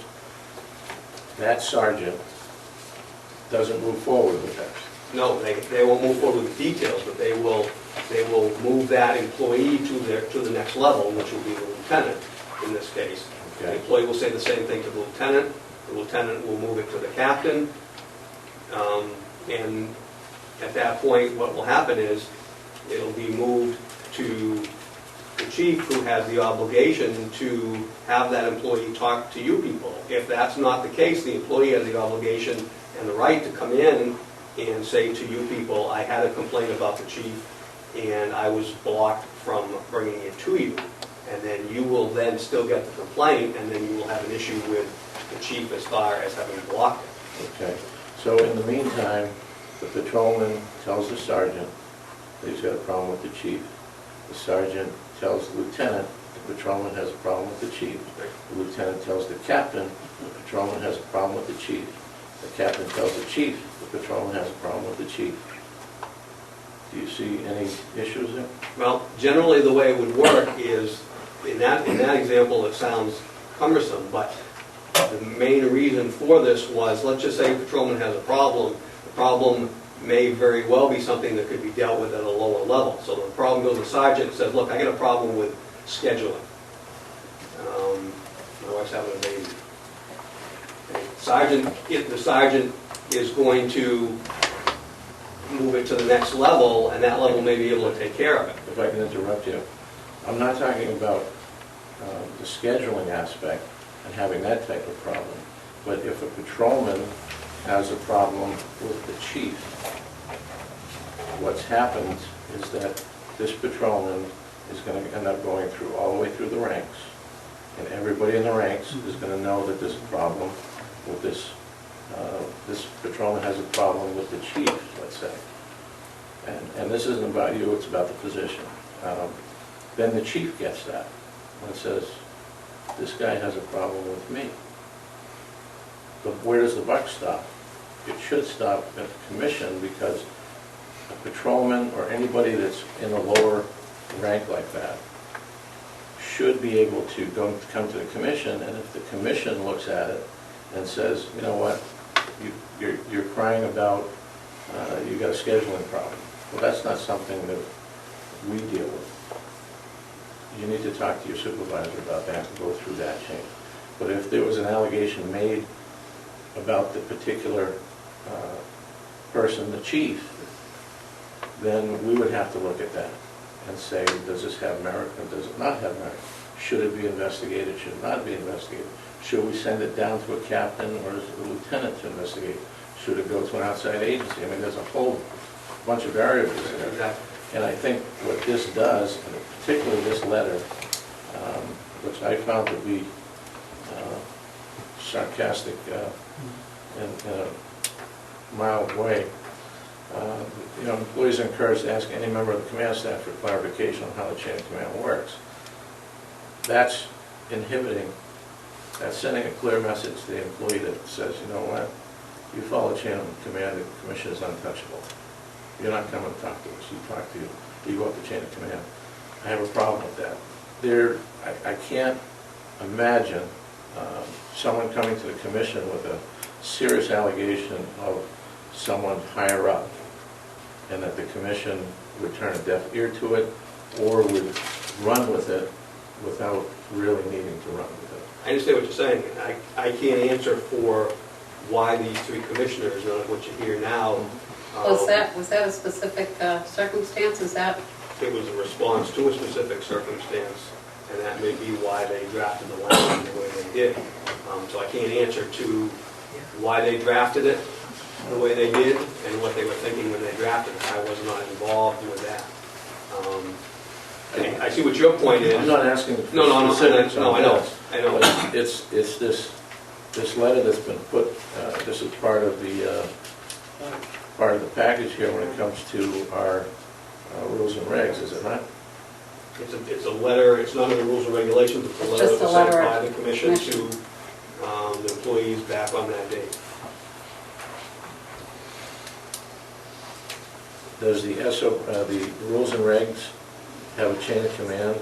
Yes, there's a separate, yes. I understand that. I understand that prevents a patrol officer or a civilian employee from accessing the commission without going through the chain of I don't command. believe so. I can look up the language, but I don't believe so. My understanding of this letter from the commissioners back then was to reinforce to the employees that the AOM that's referenced in here basically was follow it. Follow the procedures that are in the police manual.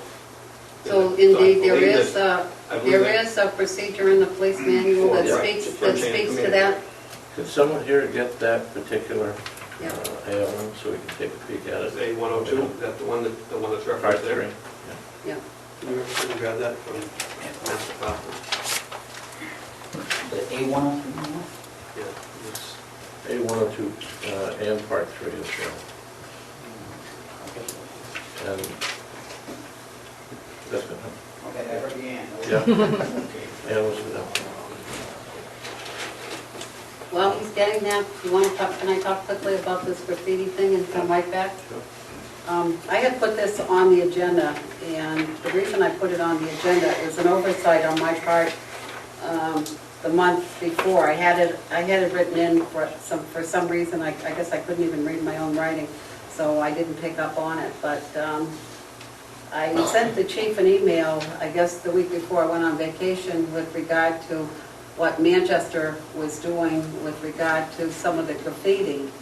And I was just wondering whether or not that is something that we as the town of Hooksett could get some assistance. I think there was an article in the Banner by Mrs. Sorrell who had some concerns about the overpass bridge by Roby's store. And we have had on occasion in this community, and I think a couple of times at the Colley School, some graffiti. And I think, I've heard this someplace also, that if you're vigilant with regard to removing graffiti, it's less apt to happen, okay? But now the concern seems to be that with regard to graffiti and the gangs, that there is a message that is portrayed in this graffiti. And I guess I would like to see the department follow up on this, if there is any graffiti in the town, to see if we can get someone, you know, from the state or whoever to help us get rid of it, and to also work on understanding, and that would be something for the department itself with regard to this gang graffiti language. If I can bring you up to speed, graffiti in Hooksett, just like other areas, is not new. It's something the department has worked on for a number of years with other agencies. So that's not new. So we've always had an ongoing program, if you will, of if graffiti pops up, detectives will take pictures. We talk to Manchester, we talk to other places, and see what that language means. If it means anything, or is it just somebody's unauthorized artistic. So for a number of years, we've looked at that, and we've worked with other departments before, networked the detective division, especially with others, to look at movements of people that either might have gang affiliation, or whether it's just the tagging, just the artistic end of it. So us looking at that is not a new issue, and the issues occurring are not a new issue. In relation to the latest issue, the bridge by Roby's has been the latest area where the groups have been tagging it, and because it's a state bridge, the state has been repainting it, and they tag it right away. Again, without getting into details, we have an ongoing operation where we're looking at that issue, as we have had issues in past years. Along with that, as I said, it's nothing new to us. We did send a number of our staff members to that meeting that was held in Manchester Good. 2 weeks ago, whatever it was. It was the 9th, I believe. Yeah. There was an article the 6th about the meeting coming up, the 9th, and then I think it was the one on the 14th, and then on the 17th, Sunday, reference the state. And we sent our people there to see if we were hearing anything new that we didn't already know. Cap Cecilia did put together a PowerPoint, which we hadn't planned on showing tonight, but we want to tell you we had it as far as graffiti / potential gang issues that we've been dealing with over the years and are dealing with now. So again, this is all not new. But without getting into the PowerPoint tonight, because we didn't know if you wanted to see that tonight, but we have it for the future. We are looking at the current issues. We're working with the state. The state, in that article Sunday, talked about working with communities. I talked to DOT today. We have a operation is the best way I'm going to put it. Us working with them to take care of this issue. I don't want to get into details of how we're addressing this issue, but it's nothing new to us, and we always have, and we'll continue to work with other agencies on that. Like I say, I just brought it up because of that, and it seems as though with regard to gangs, I mean, if they're being pushed out of one area, they'll push it to the next area, Exactly. And I think we just have to be vigilant. It's just like drug activity, the other stuff, you're correct. When one area geographically starts targeting a problem, Right. the issues spread. And Right. that's happened in the past many times when Manchester used to do the street sweeper operations, very successful down in Manchester. And when I was chief in Candy, we also had drug issues popping up there because the city was forcing them out. Well, So- they pushed them out of Right. Methuen and Lawrence. Exactly. Yeah. Exactly. Okay. and that's I just fine. wanted to, Um, make that. Yeah, so Okay, we are thank you. aware of that, and there's actually some tricks, some more training coming up. We've been to training in the past, with some more gang training coming up on what the latest trends are that the state is seeing, on a statewide initiative along with the feds. Are you ready yet? Because I can go through one more Go here. ahead. Have we heard anything further about, I believe we had a citizen come forward last time about the code red, about how we were going to indicate road closures? Believe, we brought that up. But we said we would look into it. Right, well, it was discussed at the last, I believe it was discussed at the last department head meeting I went to some extent. The emergency management director gave an overview of making sure that the department didn't forget that that program exists. But the town's basic policy still is that that's not something we would put on our website. It would go on to the, Highway? no, code, emergency management. Both, Emergency management is the conduit right? and the gatekeeper for the Code Red program. So our responsibility would be, just like fires or highway or sewer or whatever, water, to let, on a road closure or some issue like that, to let emergency management know. That's the procedure that Carol has set out, and then emergency management would, within the guidelines of that system, put out the information. So it wouldn't be on any individual department's website, it would be on the Code Red, the town's site, so that you had one place. Because it's say fire, was gonna close down an area of town because of a lot of smoke, if they put it on their website, well, there's probably nobody here to do it because they're fighting the fire, but if they did, and you didn't go to their website, you missed the information. That's why the code red is the Okay, single site I to just go wanted to follow up on it, that. And we're part of that program. It was discussed here, I think, a number of months ago, where all the departments, we met with Carol and came up with a procedure at the town level for us departments, whoever the representative, calling emergency management vets out what the issue is and then takes care of it. Okay. Are you ready? Yeah, I don't, Lieutenant, I don't see this here. I'm looking at A102, Part 3, Item A. And that shows me the chief of police. And I don't see where it says all employees are required to follow the chain of command. Maybe you can help me out with that. I think it says that like one of the first paragraphs of the policy.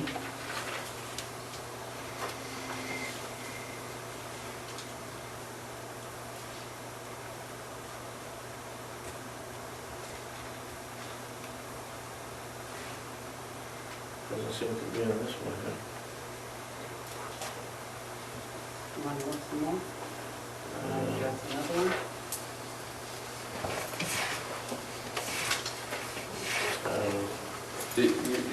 You're primarily responsible for putting all this stuff together, aren't you? Yes. All right, so you must know about this. Do you think you can show me where this is?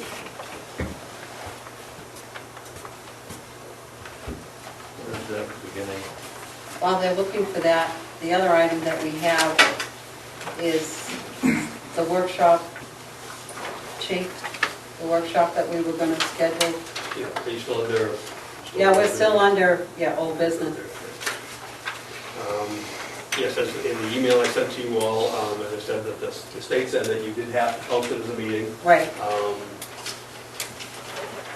So as I said in my email to all of you, it's really up to the commission now to decide, number one, do you want to have a workshop? Number two, when do you want to have it? Because we obviously have to post it as a meeting.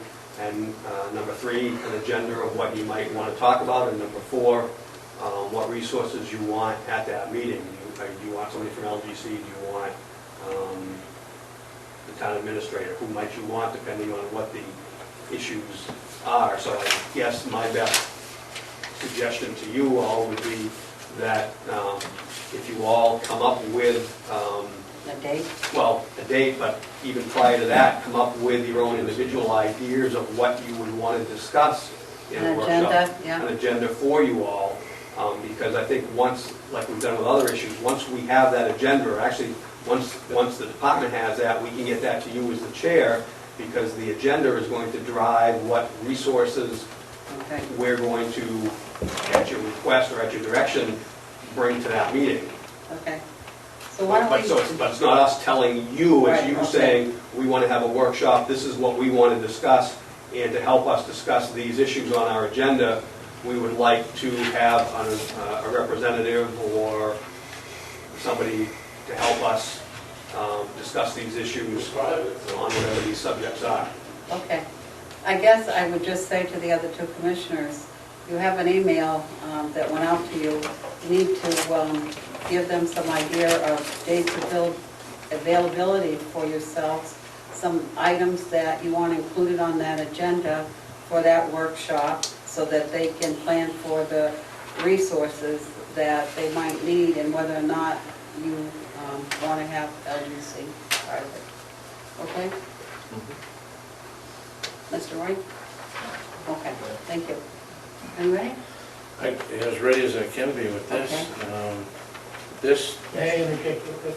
The workshop we were just discussing, is that the proposed workshop between the council? No, Okay. no.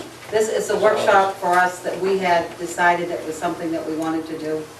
Okay? Just clarification. I think what we're going to have to do, this letter is, it quotes a different part, unless it's been changed, but under this one here, under A102, intra-department communications, it says all employees are required to follow the chain of command. That's, what I want to get specific about is, this is correct, all employees should follow the chain of command when it comes to fulfilling their duties and carrying out their orders and that sort of thing.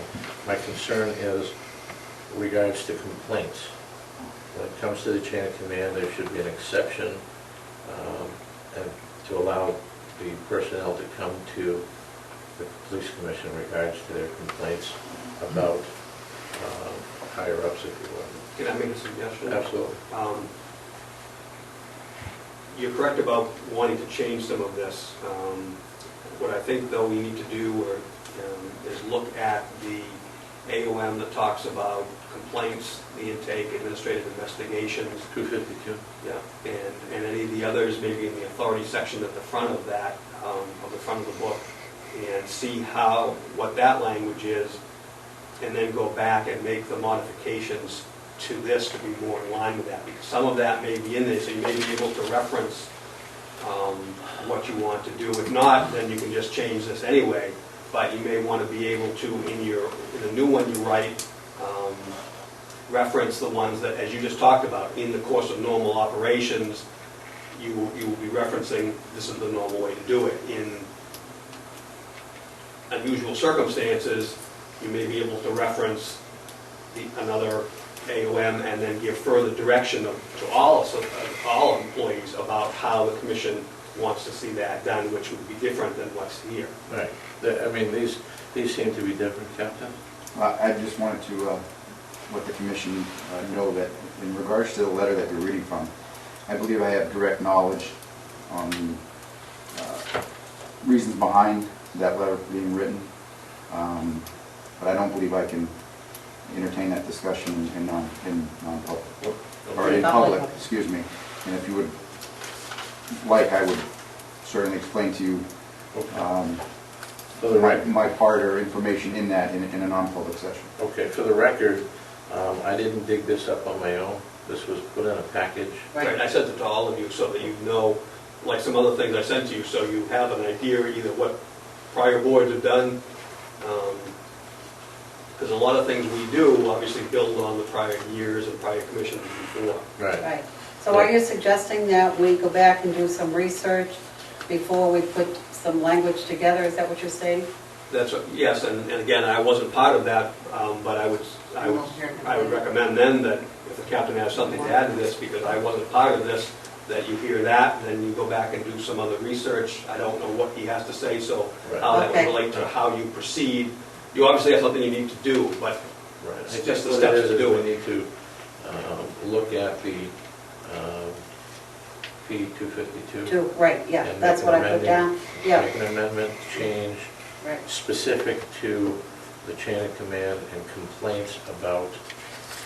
So they're going to do the superior. research, we have to do some research first, yeah, and go look at that P252.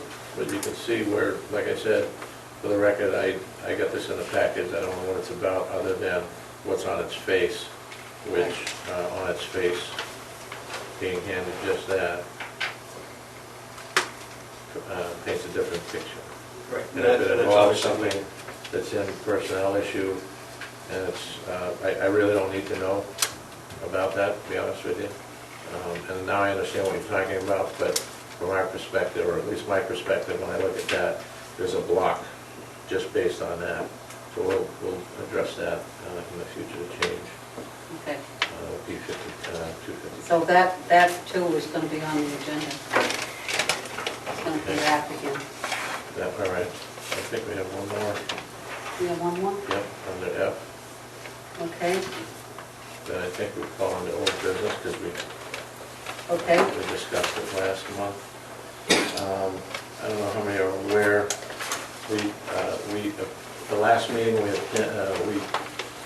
took a vote to get an opinion an outside opinion in regards to the substitute commission hearing a specific grievance hearing.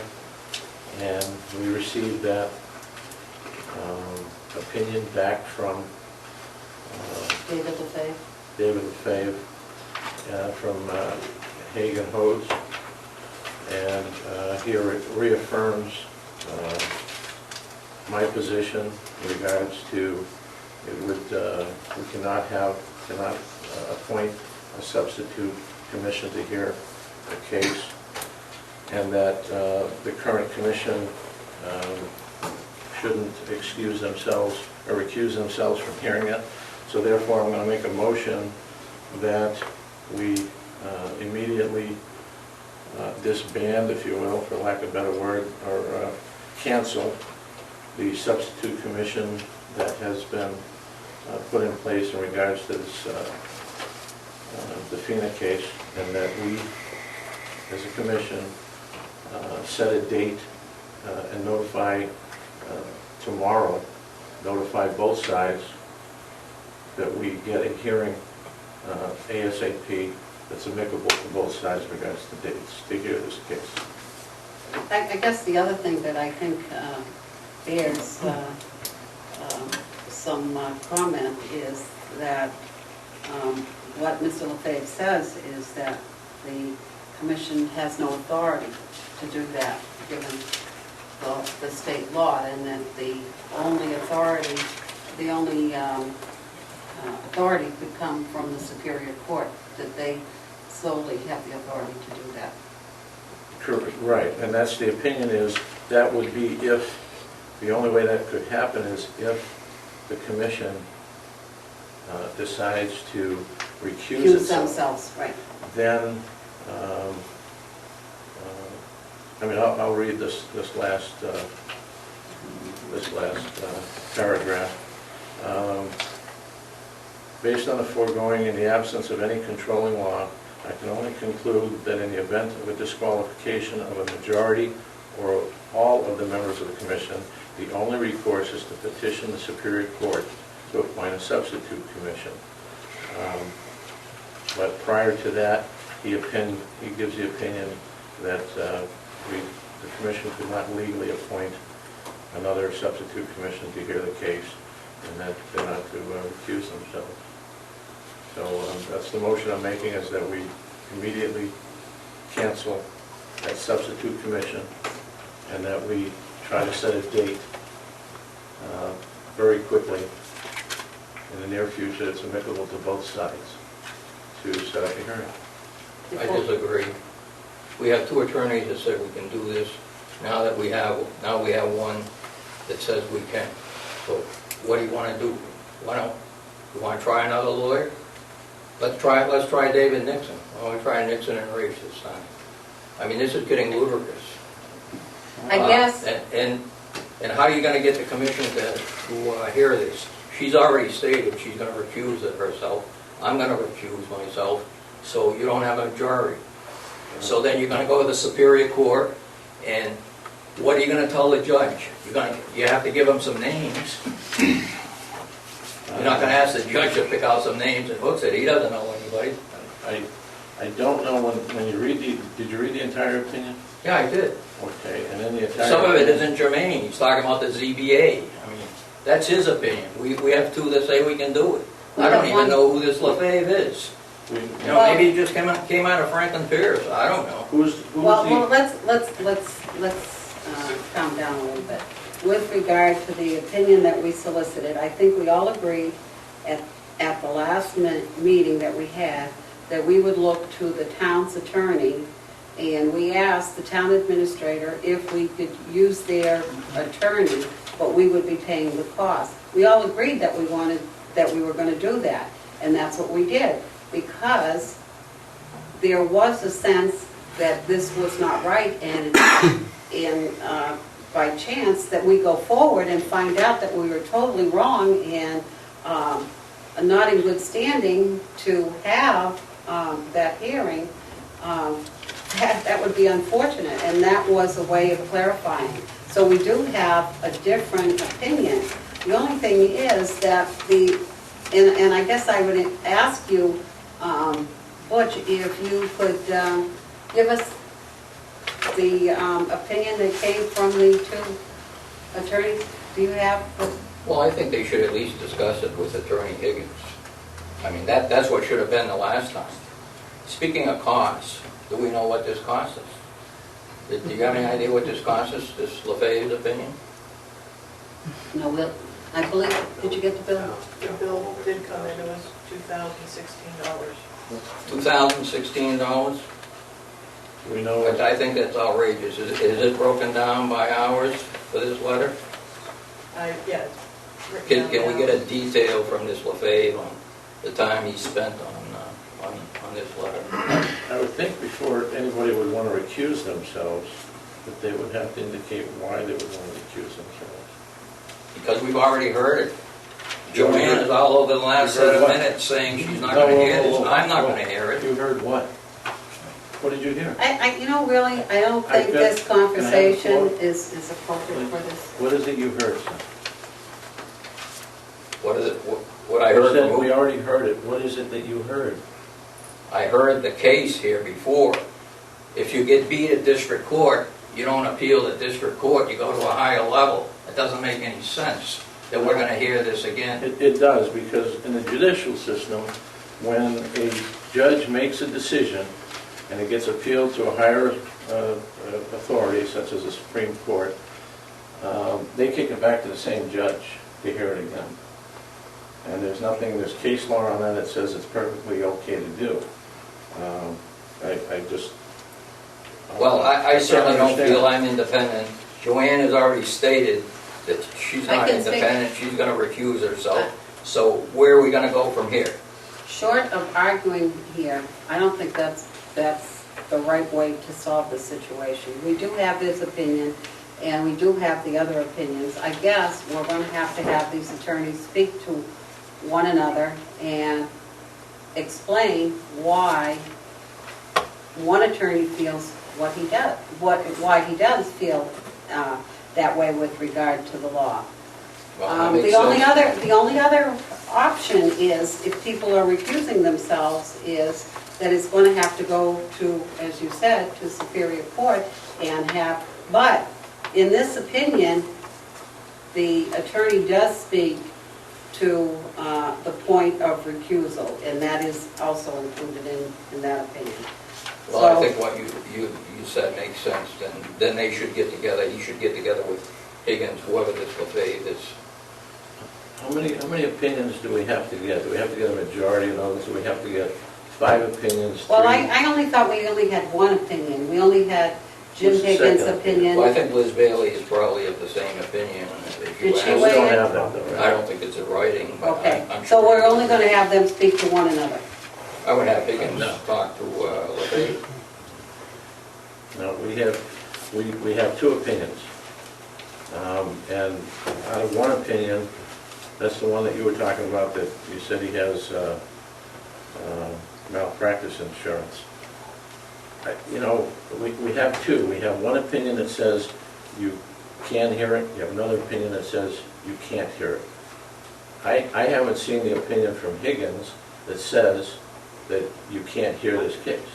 Chief, do you have a copy of the opinion? Well, we tried to get you to talk to him at the last meeting, and you preempted us by making the motion to go to A's and O's. I do And not. now we're out $2,000. Well, there Unless we isn't- can get town council to pay for We it. also have to worry about due process, and if it costs $2,000 to achieve that, then I think it's money well spent. Well, However, having said that, we're talking about, you wanted me to meet with Higgins to hear about this case. I've made it very clear to the other attorney involved in the case and everybody else, I do not want to hear anything about this case. I don't want to hear any particulars because I don't want to be prejudiced in any way.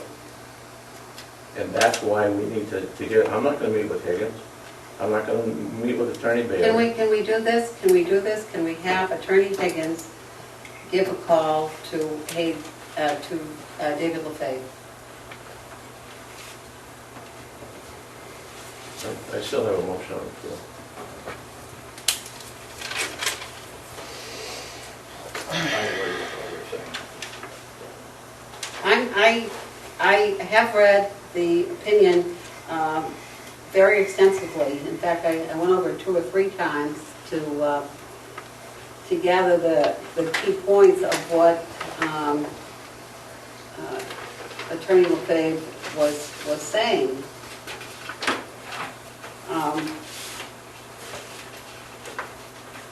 But I'd like to know, do you have, Chief, a copy of the opinion? I don't know whether there was one or not.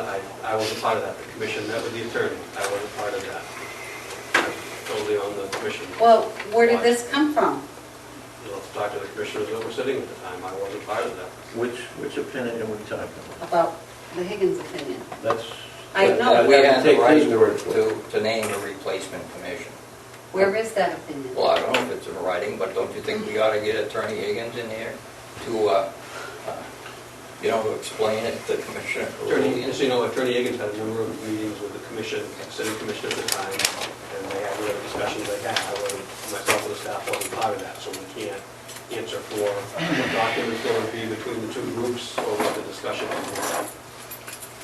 I haven't seen any written opinion from Attorney Higgins that says that and you mentioned at the last meeting, I believe, Commissioner Roy, that he stated some law, he stated it somewhere, he showed it, I'm assuming. I haven't seen anything that's an opinion Have from you Attorney spoken to Higgins. Attorney Higgins that about says- this? No, I haven't, but let's get him in here to satisfy him. Is he gonna do it for free? I don't think Page and Holt did it for free. Why would I think $2,000 for that letter is ludicrous. Well, that's your opinion, but like I stated before. I don't even know who this man is. At least Attorney Higgins is a known factor. Oh, well, I think you're overreacting. That is the town's attorney. The town did do their research as far as who they were hiring for attorneys. And we had agreed, if you recall, we had agreed that in the event that if we did need an opinion as a cost saving, we would look to the town's attorney. I'd also like to point out that it's also the same firm that represented Litchfield, if you're familiar with that case. Who's the same firm?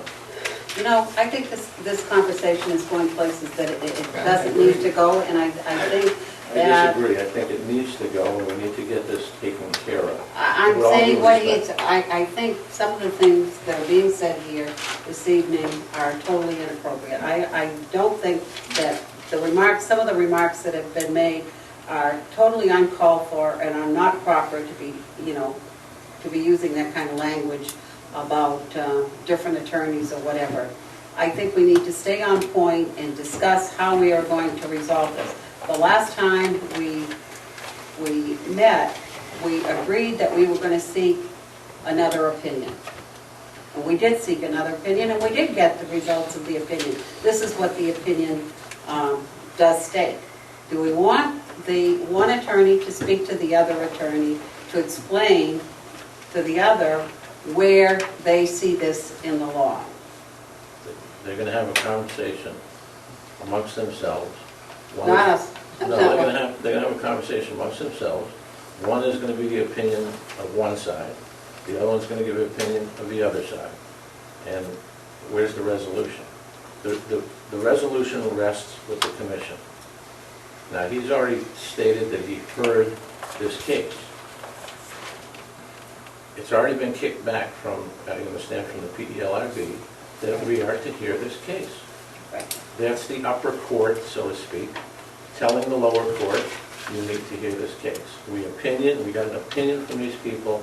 It's not the opinion that Commissioner Roy wants to hear.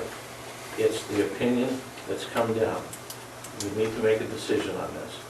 There's some issues that are going on here. But you saying, you don't even want to hear Attorney Higgins' side. Why don't we get them both in here in front of the three of us? I don't want to hear particulars about the case that we are going to sit and hear. He's not going to be talking about the case. He's going to tell me what? I'm not asking you, that's a rhetorical question. He's going to tell me, yes, it's okay to have a substitute commission hear this case. The other attorney is going to say, no, it's not. They both, at least one, puts it in writing and has the facts and states the case law and why he rendered this opinion. Okay, so we'll get Higgins to do the same thing? And then we're going to And have... if they don't agree, then let's try another firm. Let's try David Nixon. No, we're not going to... I'm not going to go down that road. We're not going to go down that road of keep on soliciting different opinions until we get one that, we think we might like or suits our... I agree. We have to go by what's been handed down. This commission is supposed to hear the case.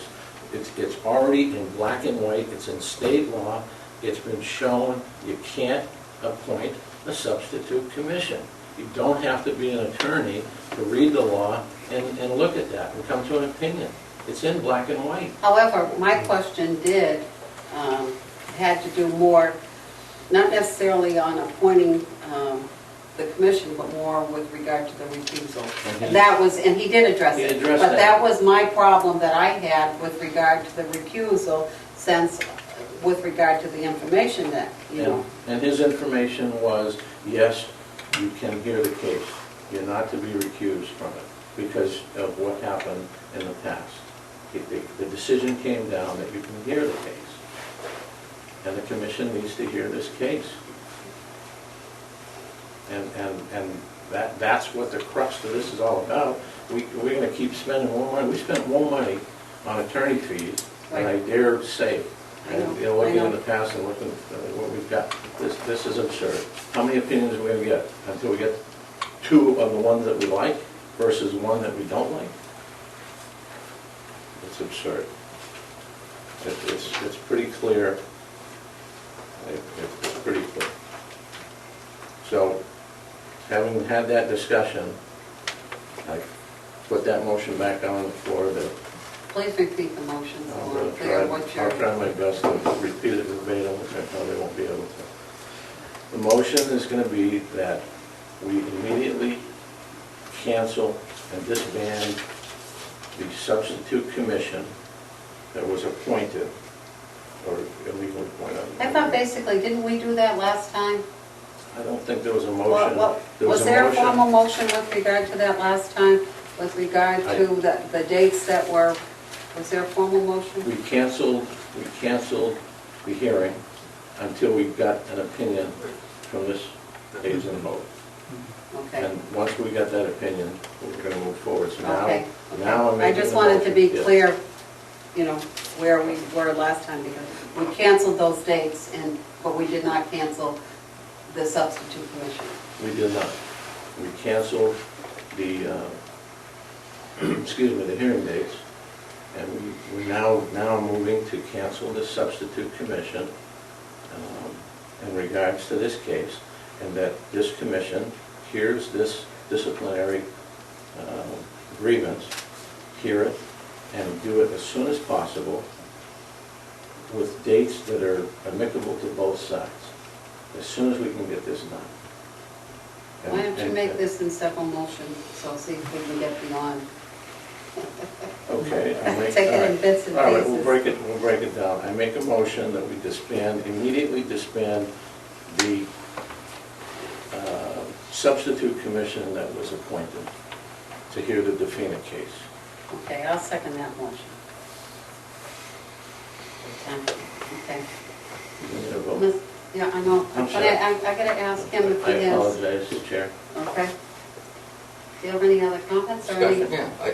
I just cannot believe you're not going to hear Attorney Higgins rebuttal to what... We're only starting with disbanding the substitute commission for now, okay? I'm not saying down, as we go on, that there may not be a motion to that, but that's the motion on the table. We're disbanding that commission. We already gone, or just about gone beyond the dates anyhow, so. So then it's conceivable then we can go back and appoint another replacement commission later on down the road? That would be illegal. Well, depending, or the Superior Court can. I'm just asking for, if you have anything to add with regard to that motion, that's what I'm asking you. Do you have anything to add before a vote is taken? Well, I just told you, I think it's ludicrous not to hear the rebuttal by Attorney Higgins. I mean, we're dealing with an unknown We're factor. not there I don't yet. even We're know who this man We're is. only dealing with the substitute commission. That's the only thing we're dealing with. We'll take that other piece. So what is the motion? To disband, immediately cancel or disband the substitute commission that was Yes, appointed. that's right. That was appointed to hear the Defina case. Anything to add? No? Okay. You ready for the vote? Yeah. Okay. All those in favor of the motion signify by saying aye. Aye. No, Okay. Now, the second part of your motion, but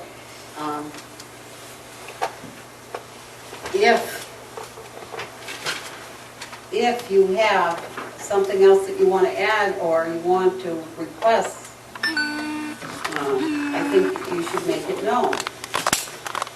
yeah. I think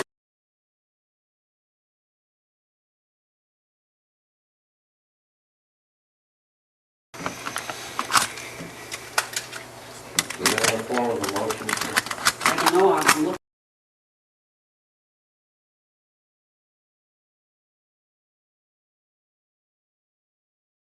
I think we ought to allow them to have the discussion. But I guess I would amend his motion to say ASAP. It has to be within the next couple of days. assuming he's available. He can make himself available when he wants to. Okay, so amended. Read the motion again, please. Attorney Higgins should come in and hear. No, not here. He needs to explain. Explain what?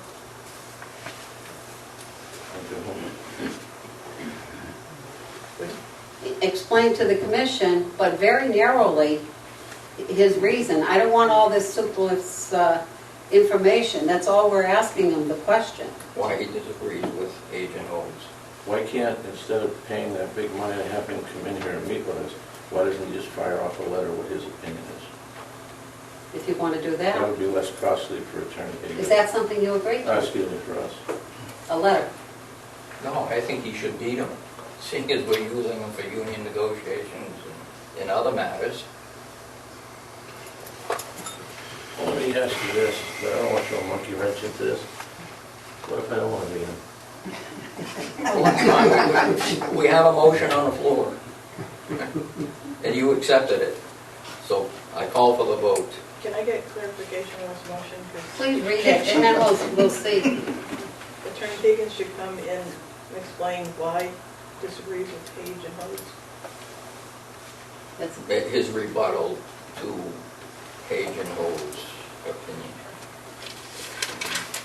very, and this has to be very specific to the law.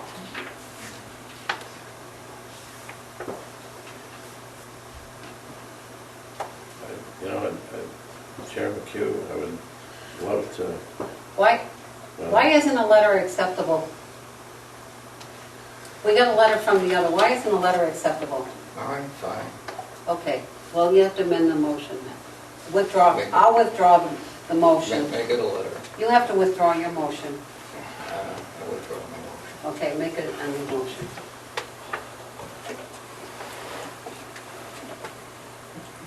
And just make it a written rebuttal by Attorney Higgins. Are ASAP. we going to provide Attorney Higgins with this copy of Hague's and Ho's decision, opinion, I should say? You have, the three of us have it. Right. Will Attorney Higgins have, I'll, so he can I'll rebut? provide it. Yeah, I'll run it by tomorrow. So the motion is to get a written rebuttal. Why can't you, why, you don't have to run it by. That's not right. I'll drop it. You want me to Why don't drop you put it in the mail? Thank you. We're Well, you not- said ASAP. Yeah, but I think we, you know. Well, you're talking snail mail, you're talking a couple days, so. Okay, mail it. It's going to be signed by the commission? Depending I'm on not what the signing. vote, depending on what the vote is. Okay, Who's going to pay for this?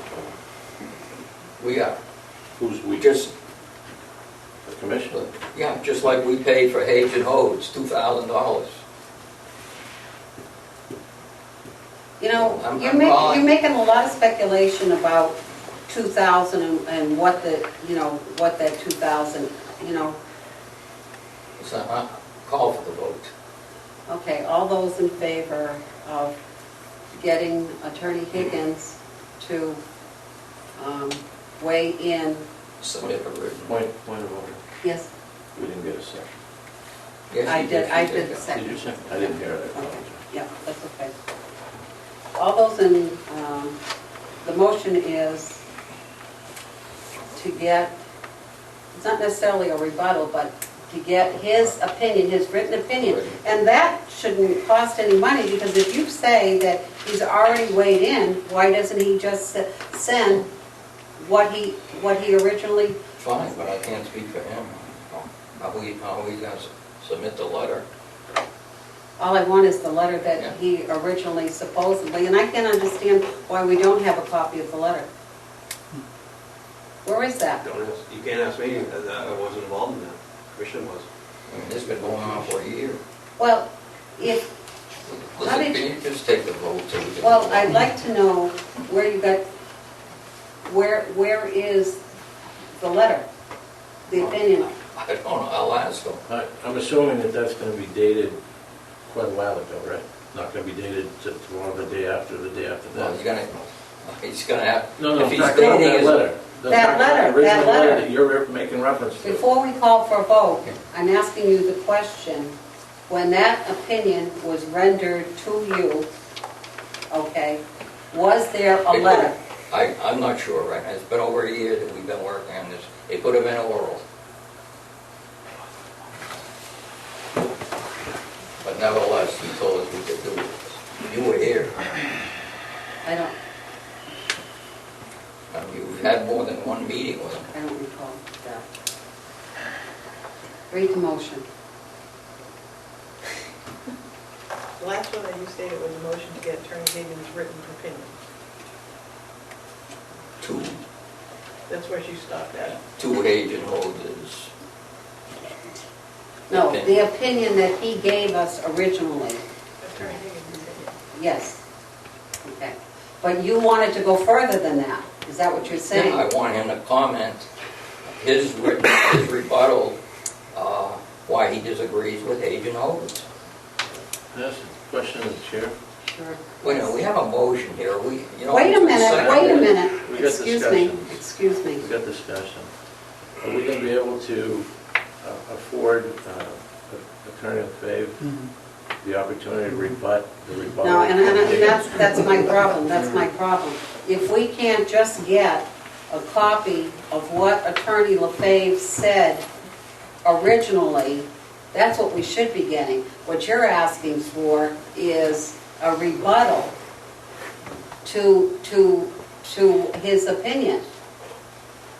Or his opinion, why we can name a replacement committee. But that's the original letter, that's what I'm saying. Well, I don't know if it was oral, if it was written. I mean, Well- we're talking, it's a year ago. You were here. That's right, but that letter, not a rebuttal of this to review. All right. Okay, that's a different thing. That was a year ago that you rendered this opinion?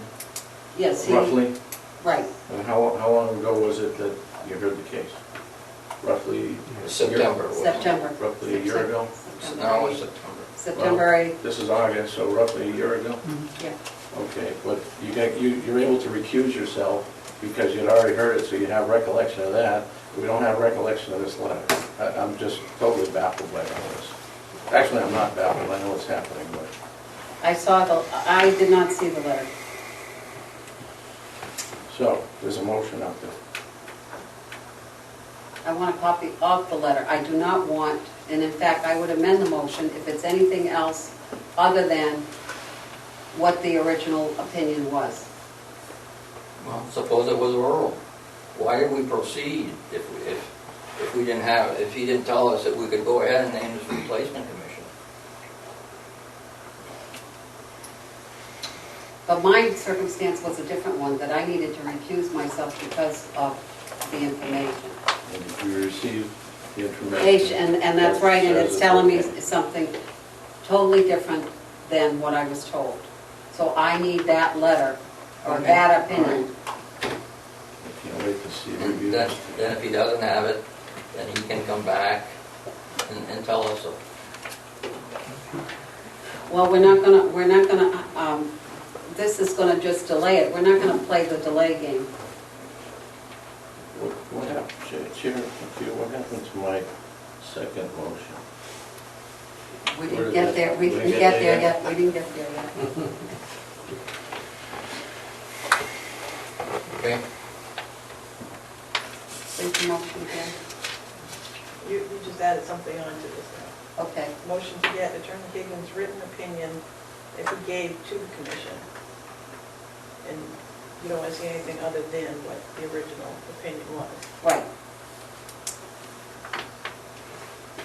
And that's the motion. I don't want it to be a review of David LaFave's thing, I just want it to be his original opinion. And, and if he gave it orally? well, I You were guess, here. He gave us the authority that we could do he this. can't give you authority. All right, he told us we could go ahead and name a replacement Okay, commissioner. but this business is saying he gave you the authority, he can't give you authority. Okay, we'll call for a vote. All those in favor of the motion to see the original opinion of Jim Higgins and not to be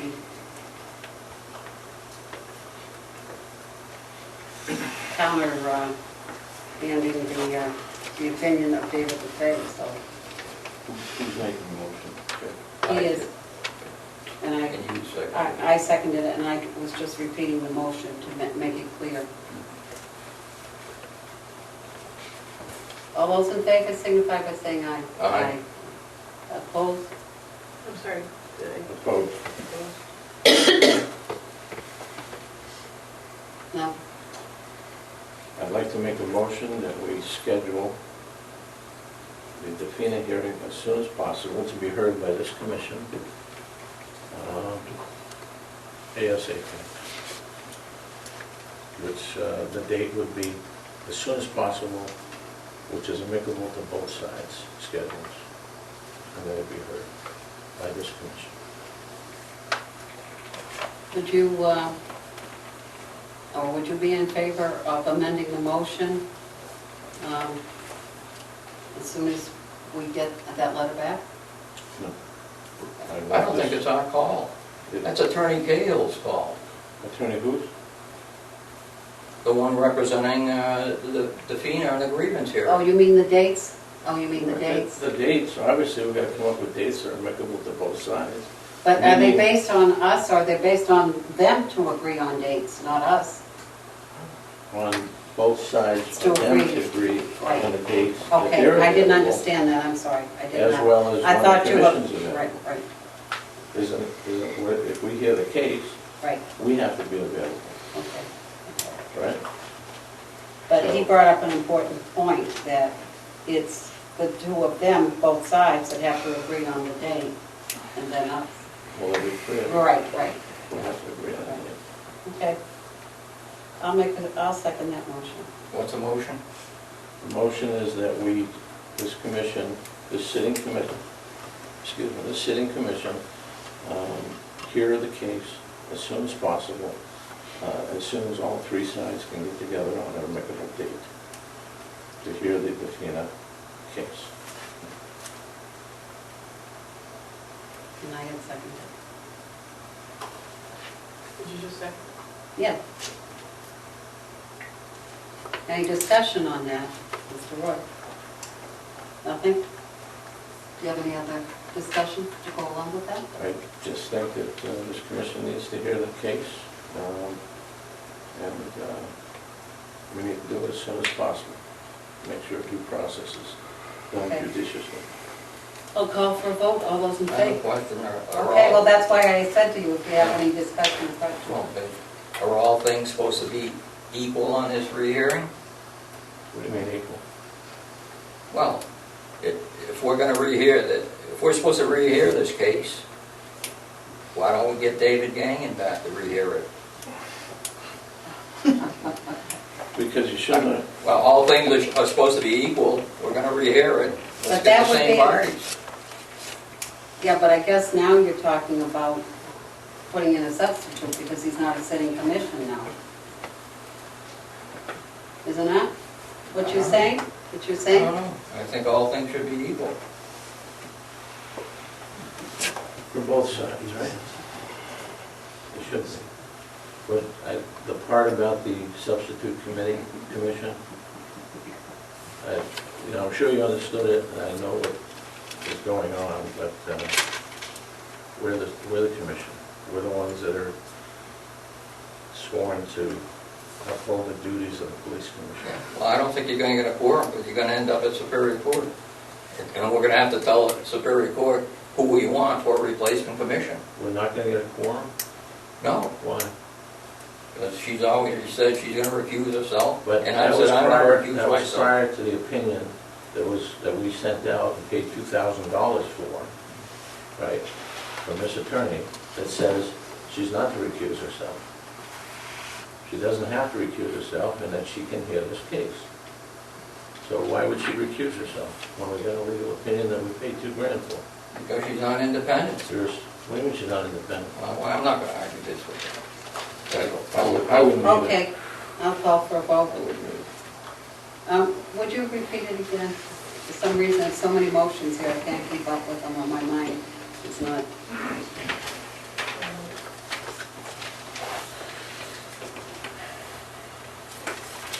Motion to, the city commission hear the case, as soon as possible. reference to the FEMA hearing as soon as possible, with dates amicable to both sides. Plus the All commission. three, make it three sides. And the commission. The commission and both the grievant and the party.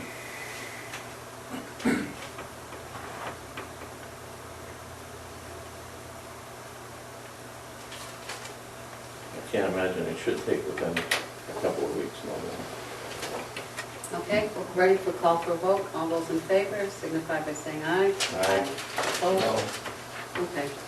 Are we done with that, or is that there a third part? Let's see.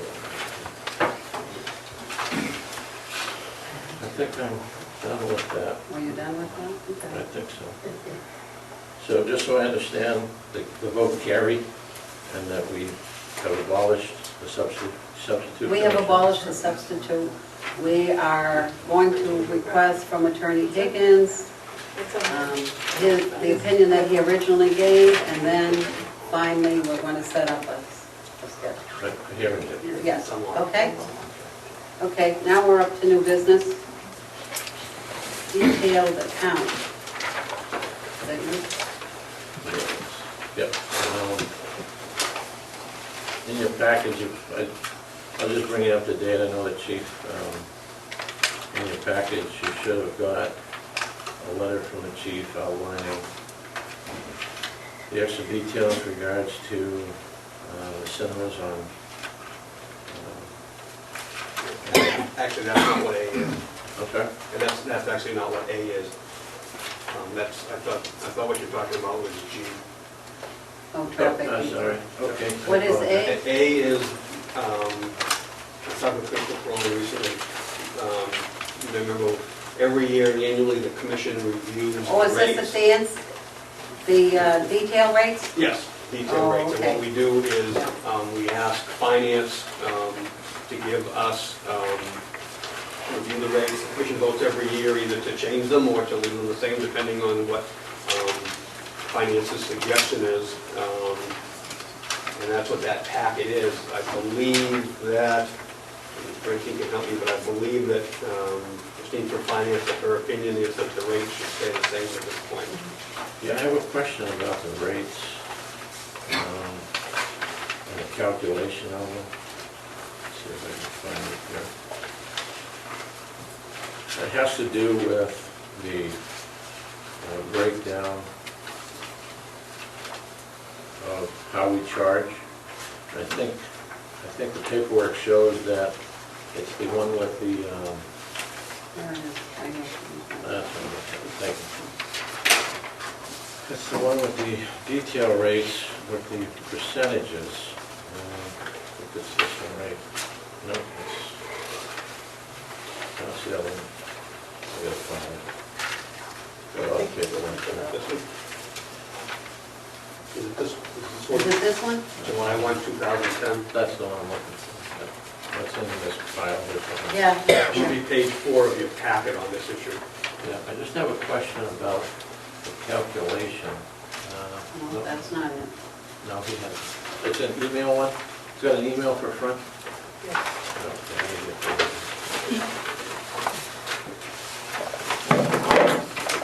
Yeah, it's copy the email that, Yeah, I just want to find it, make it easier if I have it instead of going through it.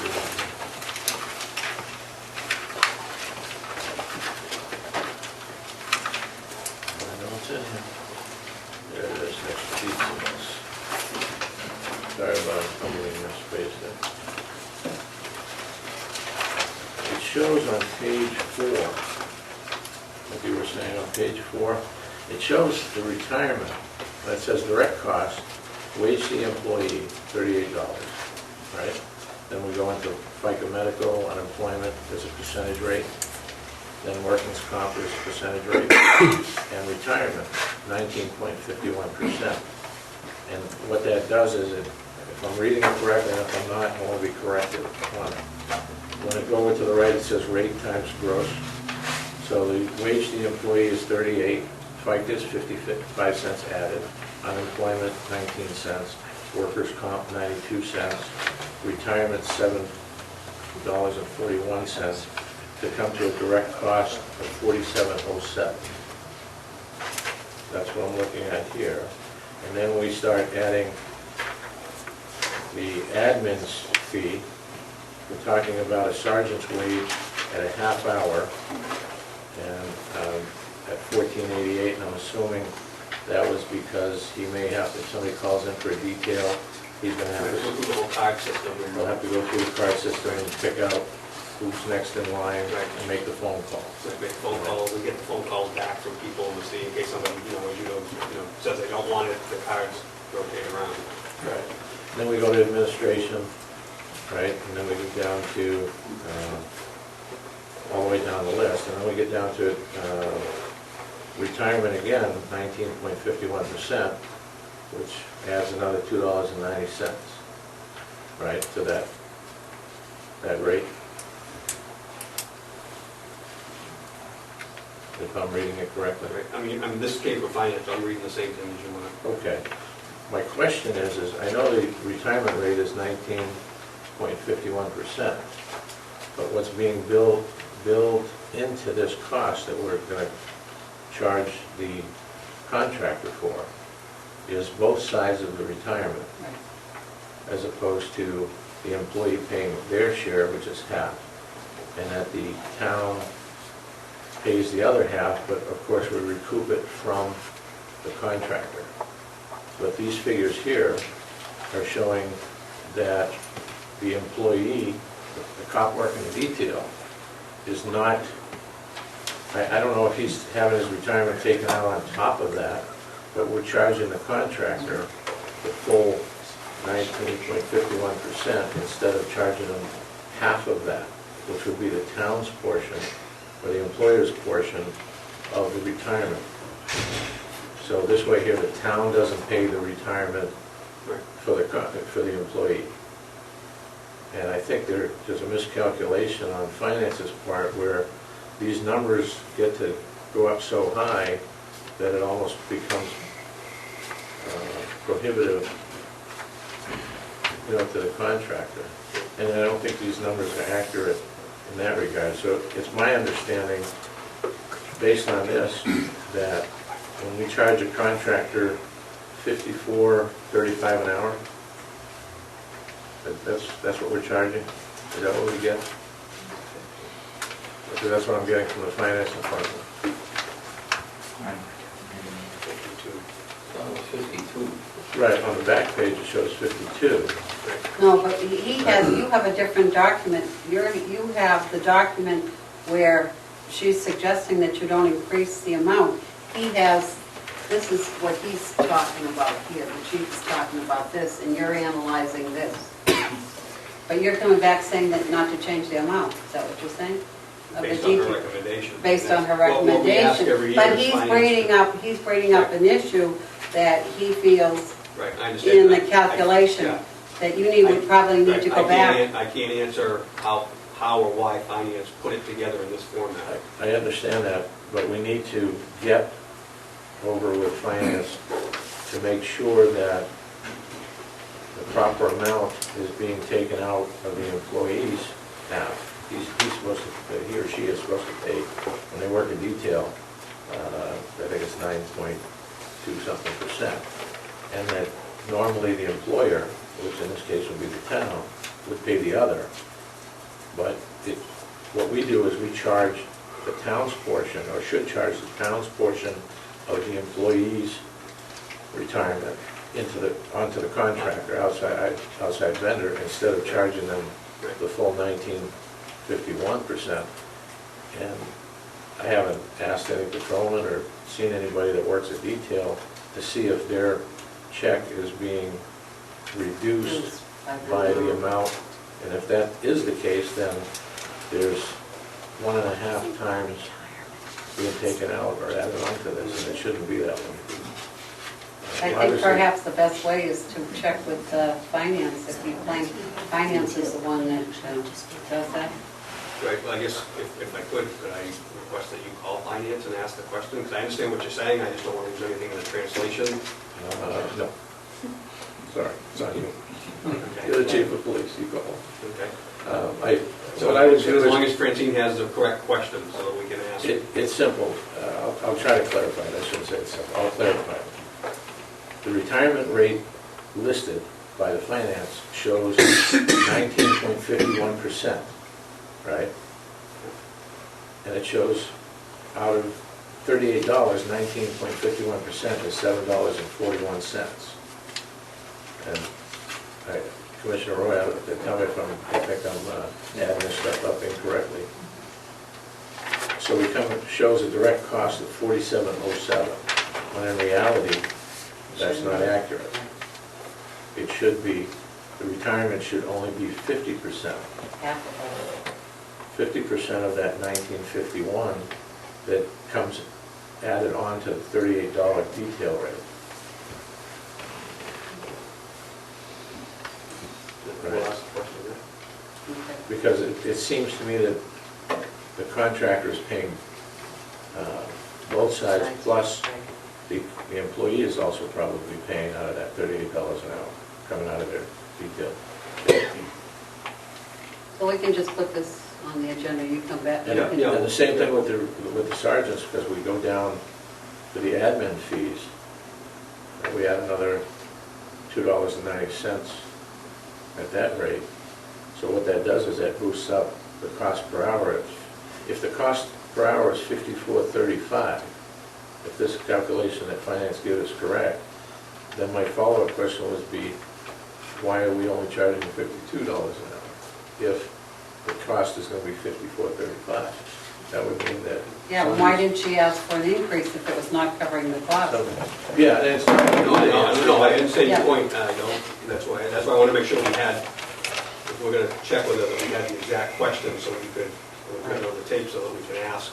I mean, they might have a completely logical explanation. I'm not an accountant, or I don't work with figures like that, but I do know that the employee pays their 50% and that the contractor would pay the town's 50%, so the town taxpayers aren't incurring the charge of paying into the retirement fund that a private contractor wants to hire. And I think that will probably reduce. Okay, that's good.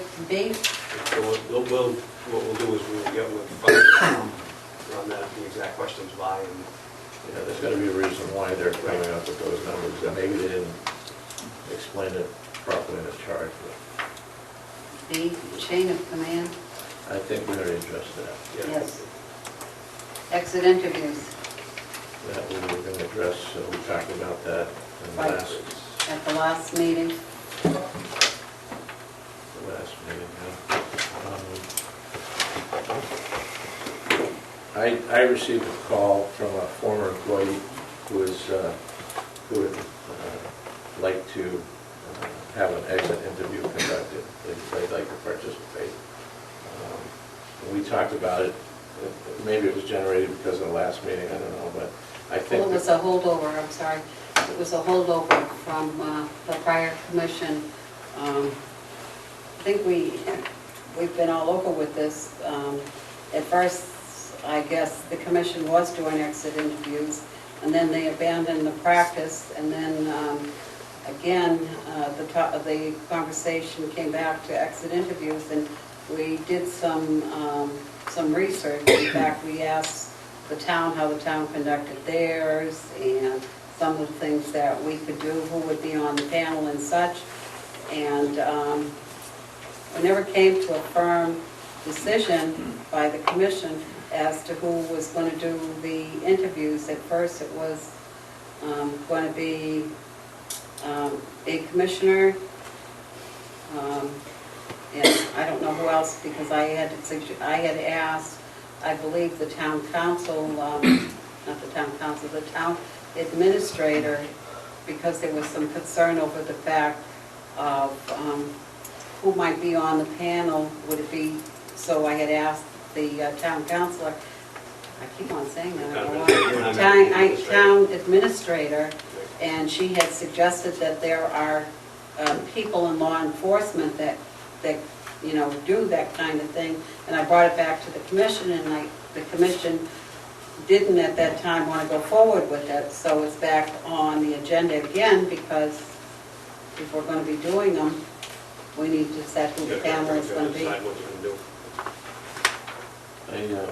I mean, if we go to an outside, retired cops or whatever company or group that does this, I'm concerned that there's going to be a cost involved.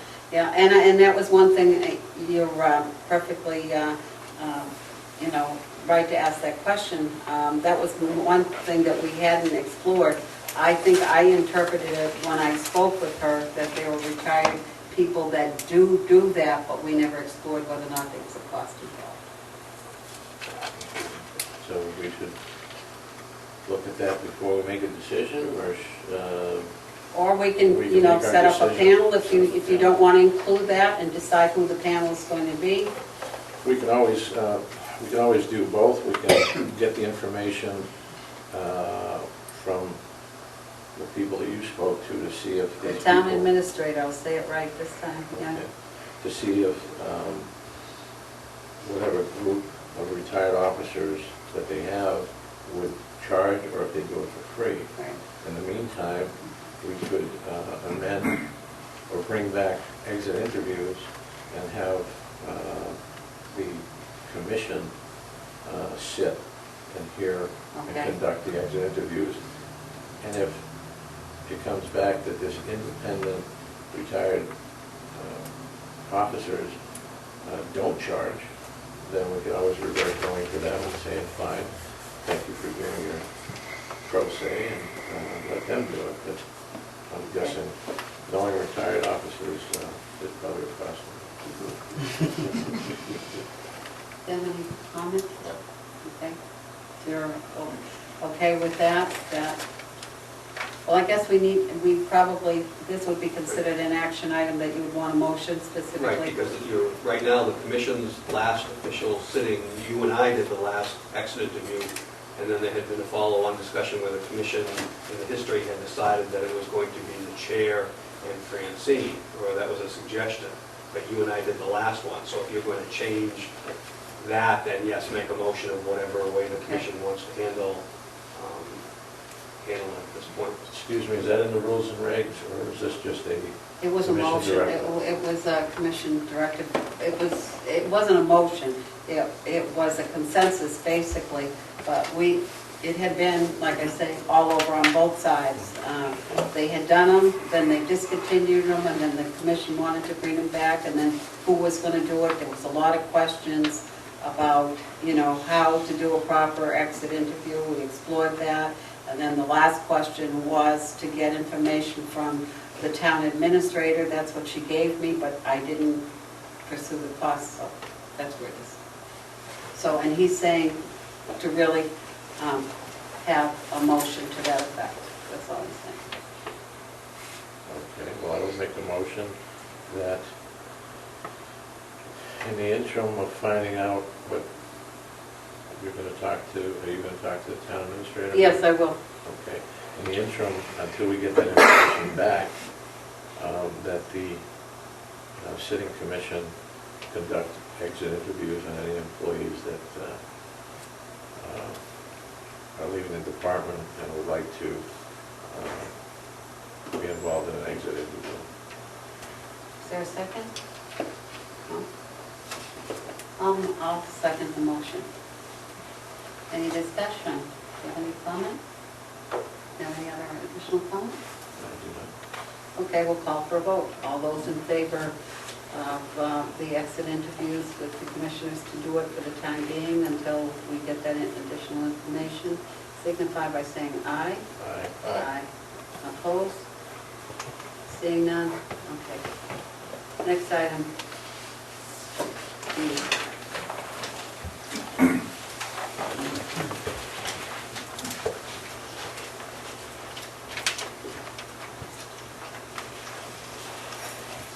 Overtime.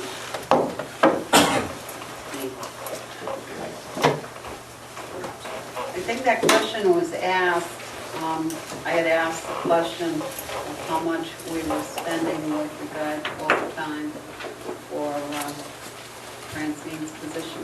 And I did get the cost associated with that, How much? $7,500.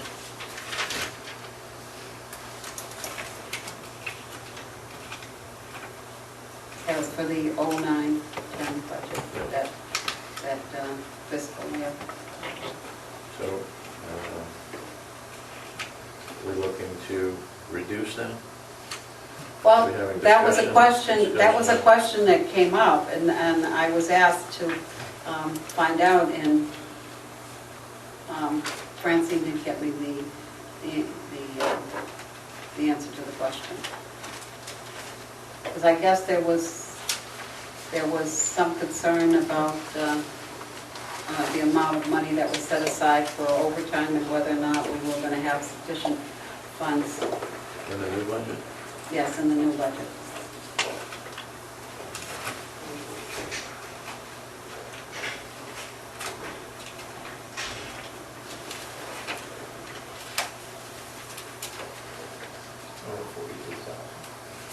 How much? On 42,873. And that's for the first, oh, I have that. Are we looking at the new, for 2010, 2011? Right. That's what's being budgeted.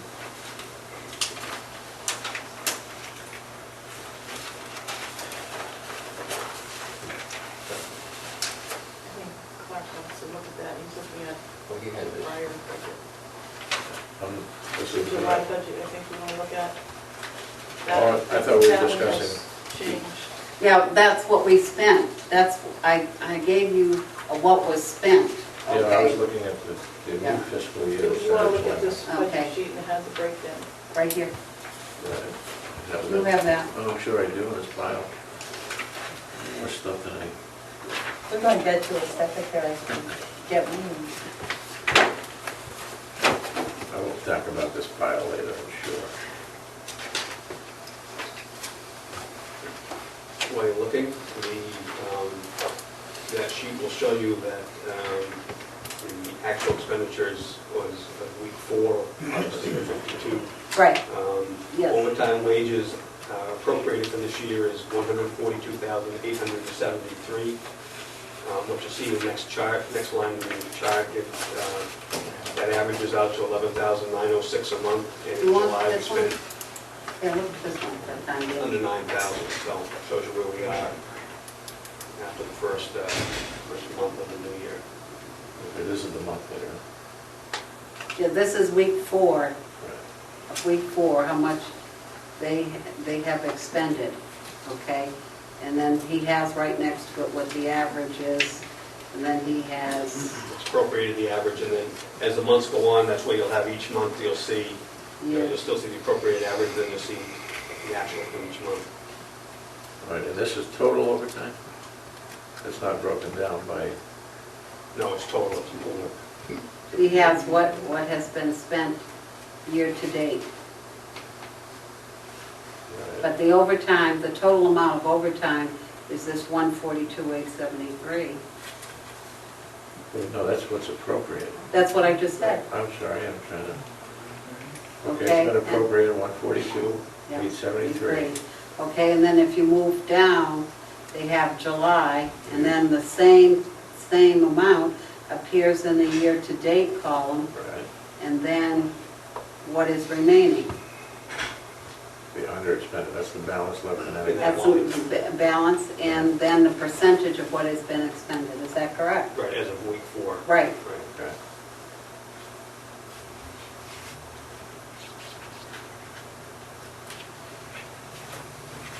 And that's for the entire department. That's correct.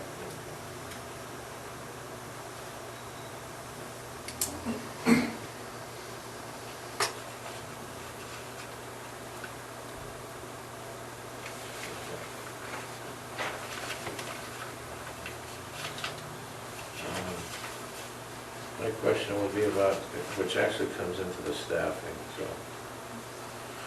They kind of go hand in hand, staffing and then the overtime, so I don't know where you want to go with that, Chairman. Well, what is it with regard to the overtime that I want to discuss? Because the question was, how much had we spent for last year for, and that's the previous fiscal year. And this is the current fiscal year, and there's, so you have that, but, and this is the total of all the overtime. This doesn't break down divisions, doesn't break down civilian, doesn't No, break down. when we put the budget proposal together each year, Right, that's where the breakdown that's what I have here. comes when the budget is put together. Right, Okay, and that is ultimately for that bottom line number is a pool. So Right. that's where you'll see the breakdown of employees and divisions, if you will, on the proposal. Now ultimately, when we go through the whole budget process of the different steps, ultimately we end up with a number, not necessarily the same number we proposed, and then it's up to the department staff's responsibility to stay within whatever number is given. But didn't you say that this line originally, when you put this line together, it was based on some kind of formula, based on a total number Yeah, it should of be on- hours? If you have the full, I don't have it with me, but do you have the full proposed budget there? Yeah. this, Yes. yeah, If you go to the page for wages, page with wages, yeah. it's probably the long page, no. No, Keep going, right yeah, here, okay. When you turn that around on the bottom left, on the bottom, Yep, there's rough averages for numbers. gotcha. Okay, and that puts together the pool. That doesn't mean that's not what people get or are going to get. That's a rough Double pool. answer. But you said that, I can recall when we were going through the budget process, that you basically had some kind of a formula you used, either 6 hours per week or whatever it was. That's what he's got Right, listed that's here, what's 4 there. hours per week for communication, 6 hours per week for dispatch supervisor, 5 hours a week. Okay, well, that's- So in the new budget, it's showing overtime at 6 hours a week? Well, that's the proposal, that's not what was passed. That was the pool, that was the numbers we used to get together the overtime. I would think it's a lot higher than that, the average number per week. Well, because that's a pool, what happens is, it's hard to explain sometimes to the other committees, there may be half a dozen officers that get no overtime that week, and there might be 2 that had to go to court multiple times. Right. So in reality, that week's allocation, or a little less than that week's allocation, is used up, Come out of that pool. come out of that pool. That weekly pool, That 6 weekly hours. pool, exactly. But that doesn't count... But 6 hours per person, the pool. Okay, so it's 6 Yeah. hours per Right. person. And when you look about 2/3 of the way to the right on that, there's a column on the top that talks about overtime. And that takes by individuals that are hourly, their overtime rate, which is a time and a half, with a pool number that's on the bottom left, and gives you a dollar value that have to be accounted for. And then as you go all the way down, that gives you a total on the bottom of a projected overtime pool. Oh, so you do have a projection for every employee, basically? Yes. In the proposal, Right. again, that's different than ultimately, or maybe Right. different than ultimately what comes out After in the end. yes. And that proposal, the proposal that I submit to the commission and the commission ultimately sends in is, we don't have a minimum manning in our contract or whatever, but it fills all positions that are listed for positions in all the different divisions, sworn and non-sworn. It keeps them filled when people are on vacation, if people are out sick, if people are at training. So that pool, if the figures are right, theoretically, that pool is going to keep us operating at optimum staffing regardless of scheduling, if you will. The actual manpower. Correct. Just, now we have a part-time investigator. It shows $40,102.40 per salary, right? Potential, he's part-time, so he can't work more than 30 or 32 hours a week. What is it, now, that's the investigator that investigates internal affairs stuff? And yes, and most of the time, though, he's doing backgrounds on employees for hiring, for the academy standards. All right, so most of the time he's doing background on applicants? Right, applicants, exactly. When the need is there, his hours fluctuate, as we only use them as needed, And otherwise he does internals, if there are any. if there are any to do.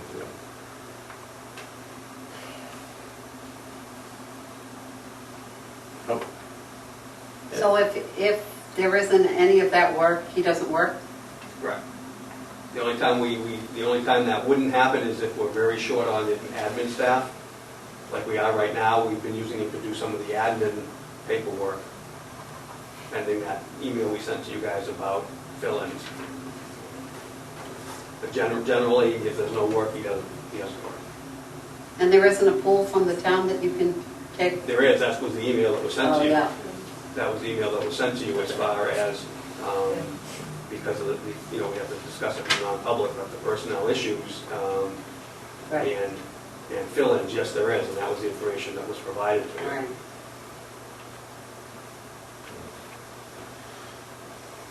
So, I'm being critical, and no question.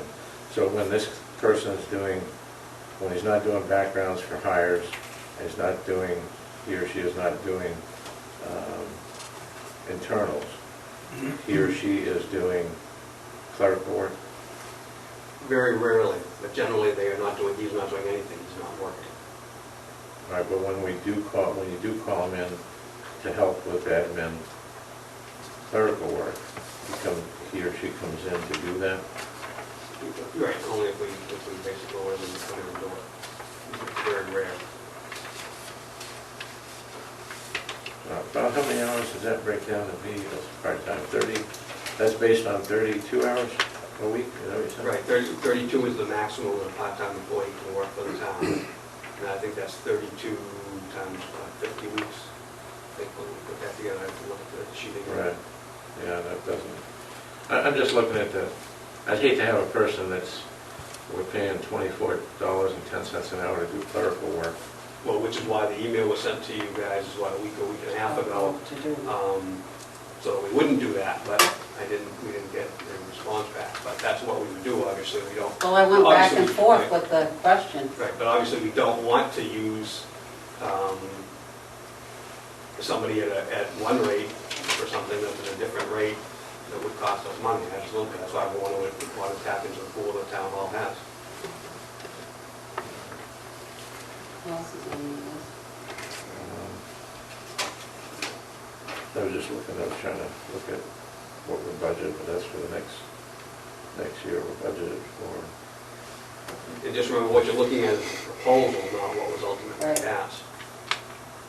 All right, well, What you're looking at is what you have in your hands is what the commission sent forward to the town council. oh, okay. That was final approval. Right. What do I need this now?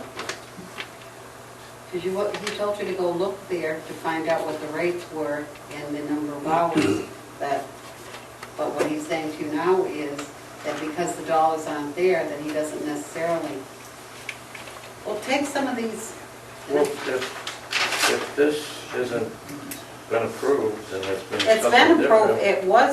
it was approved by us, but the voters did not go along with this. Okay, so what do I need to know that for? I need to Yes, you're know what's- looking at the, No disrespect.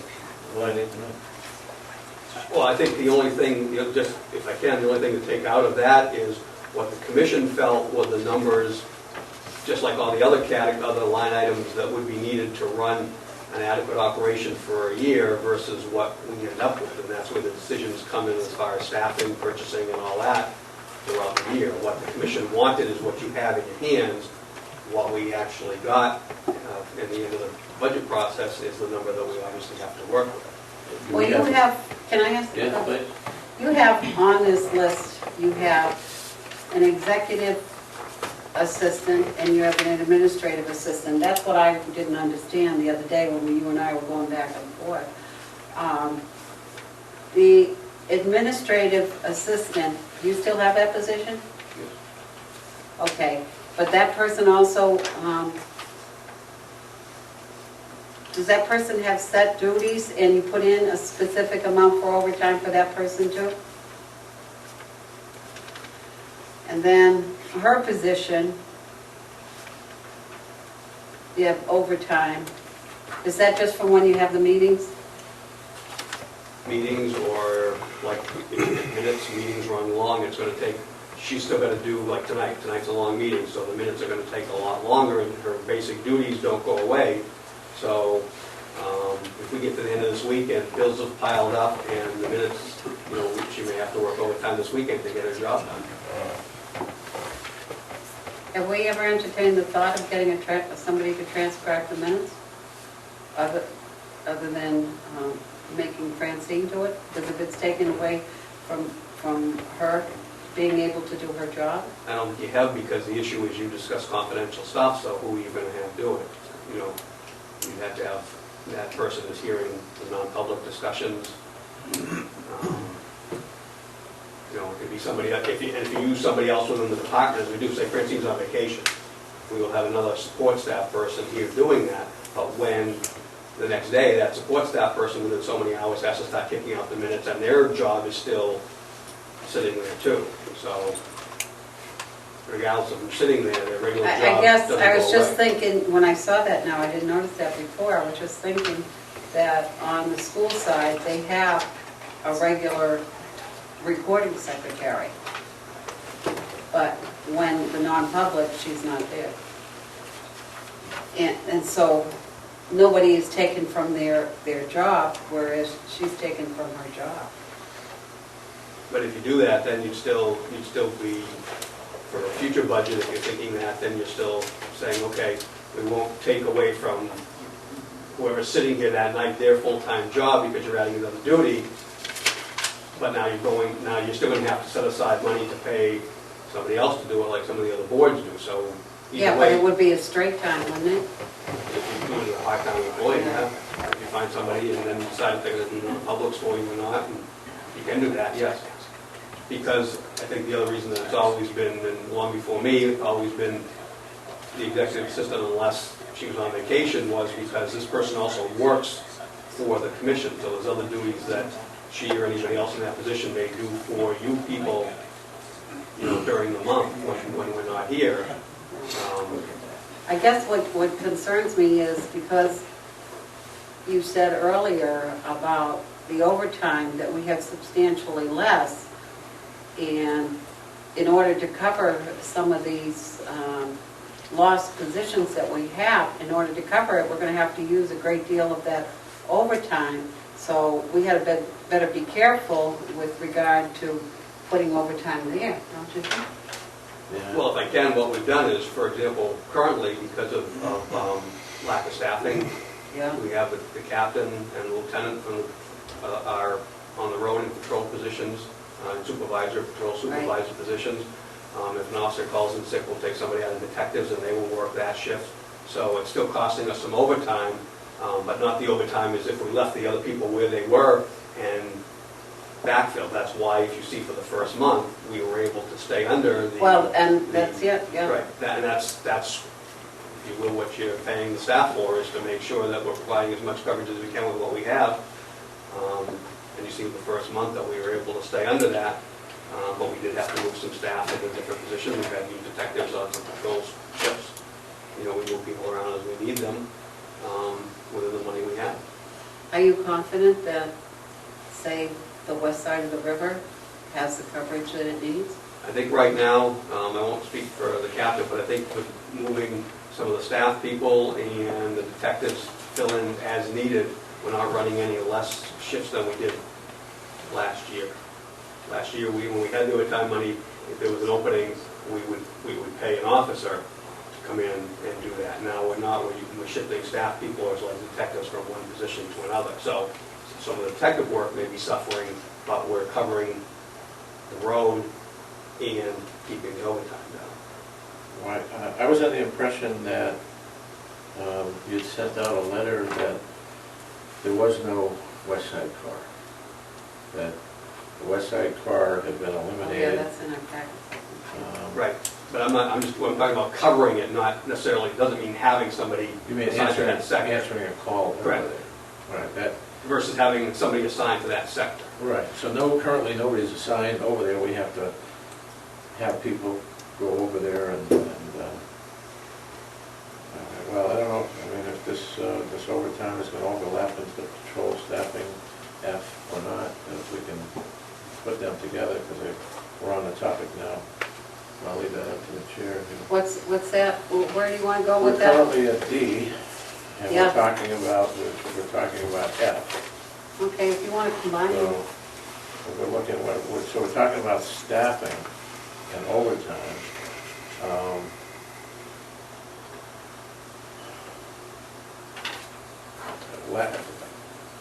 Last month I asked you about staffing, so here's a chance to redeem yourself. On that. How many people we got? Is that this organizational chart, or is it a separate? It's the same information there, they're just broken down into divisions. Here is just a list of people. Okay. So how many patrol officers do we have? Well, there's a total of 22 sworn. Currently, as of today, there are 10 people with the rank of patrol officer, 3 detectives, 1 detective sergeant, 3 patrol sergeants, 2 lieutenants, 2 captains, and a chief. Okay, so currently there's 10 patrol officers. At that rank, yes. That patrol? Right. Patrol officer, patrolman? Right. All right. Is that counting the one that just turned in a resignation on Friday? No, when he is gone the middle, I think of next week or the week after, so then it'll drop down to 9. So we'll drop down to 9. And that's on that organizational chart. All right, which one is the one that's leaving here? That's No, on I the don't think resignation. I don't have to. Huh? You need to know my name? I guess not. I mean, the guy's leaving, he or she's leaving the job. That doesn't matter. I won't put them on the spot. They can. All right, so we're going to be down to 9. Yeah. Effective next week sometime. Right, 25th, I think. So that leaves 3 officers for 3 shifts. You work 4 and 2, right? 4 days on, 2 days off. So there would be, and correct me if I'm wrong, 3 officers per shift for 3 shifts. Well, Would equal 9. well, you can't just count officers. It'd be 2, we run 2 officers and try to run 2 officers and a supervisor per shift. Right, I'll get to the supervisor in a minute, but I'm talking about actual patrol officers. We should have 3 per shift. Not with the staffing, not with the numbers we have. You need the 29. But the optimal, is the optimal 3? But optimum Right. should be 3 That's what we officers feel, yes, and that and was. 1 that was- supervisor. Right, yes, that's Per the shift. budget that I proposed to the commission Right. as the first budget. Okay, so if, they're working groups, they all have different days off, right? There's one officer would have a couple of days off, another officer would Right. have 2 other days off. Right, They just like rotate. Manchester. Okay, all right. So there'd be 3, so in order to keep the 3 officers and I'm not talking supervisor, 3 officers per shift. Can I interrupt you? Because with the staff, with the dollar figure we have, Yeah. there's no way that we plan to put 3 officers per shift. We plan to put 2 officers per shift and a supervisor, not 3 officers. Okay, and when you're talking the dollar figure you have, you're talking about the wage? The approved budget. All right, this here is not approved? Right. No, that's the commission's proposal. That's the That's the proposal. All right, proposal. where is the approved budget? Is it broken down like this? Yes, it's the budget report you have from Francine that shows only 1 month worth of expenditure. You know that one that just had the June Okay, but- expenditures? Yeah, You but can go we back to that one. Okay, but that's just for 1 month, right? No, but yes, But it has for the total. expenditures, but on the left, it shows all the accounts and what is allocated per each line. Okay, and it's not broken up the same as this here, right? It's broken up the same as the first page of what you're holding there. Right. So if you look on that first page, say you looked at the line on that first page in your left hand that was photography. Yeah. Okay, that account number and that description, you can now go to the budget report that Francine gave you for the first month of this budget year, and you can go down on the left-hand side and you will find that account number, and you will find the title photography, and you will see how much was allocated. So you can look and see what the commission asked that line to be and what the actual allocated amount for that line is for this year. In order to get 3 officers per shift, we would have to dip into the overtime budget, right? There's no way we can do 3 officers per shift with the money we have, For overtime, even with overtime. unless we took it from another fund. Another one.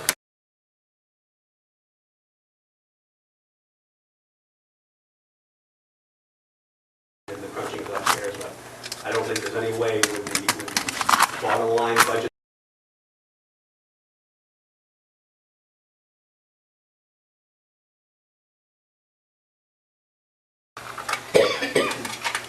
The original budget I proposed to the commission, which is generally, the first. That's this one. No, that's the commission's final budget. I propose a budget to the commission every year. Right. I propose a budget that had 29 officers, 29 sworn positions, That's that number all the right there. dispatchers. This is the all number staff. that was approved at. The commission at- cut money out at of the that, vote in May. out of my request, and then it went to the next levels, and monies were ultimately, after discussion, were brought to the levels they were brought to.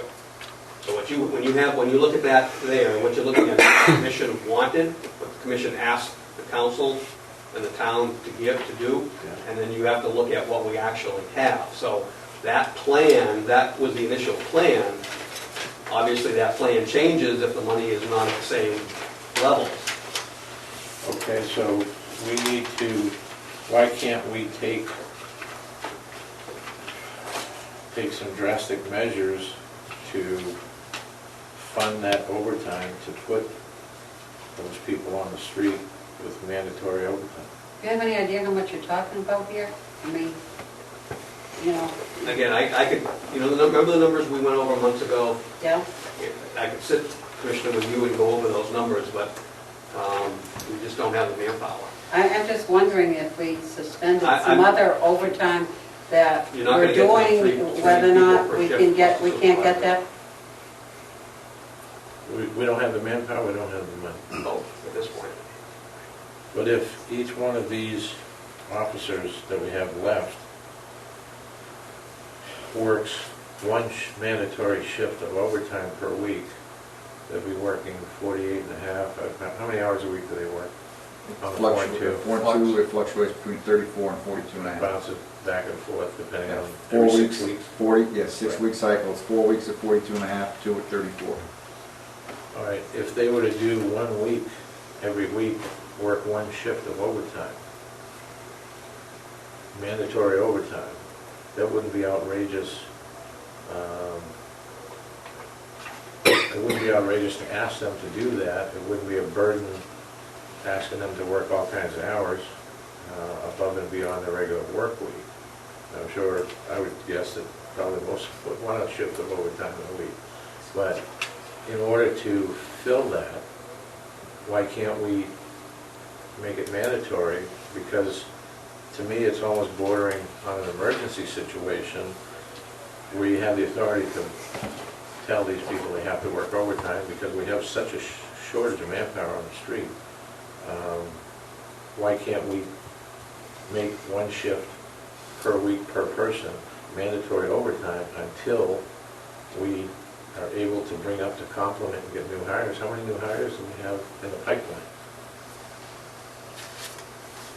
So before we answer that, I would say the easiest way to answer your question is would be to sit down and look at what the captain lieutenant have for the master schedule, so you can see how many people are there. Right. Because off the top of my head, you know, I'd have to show you just like anywhere else where you lay out the schedule, see what you have and how many people, even with, so to answer your question, I can't without sitting at the schedule and plugging bodies in and seeing what the count comes up to.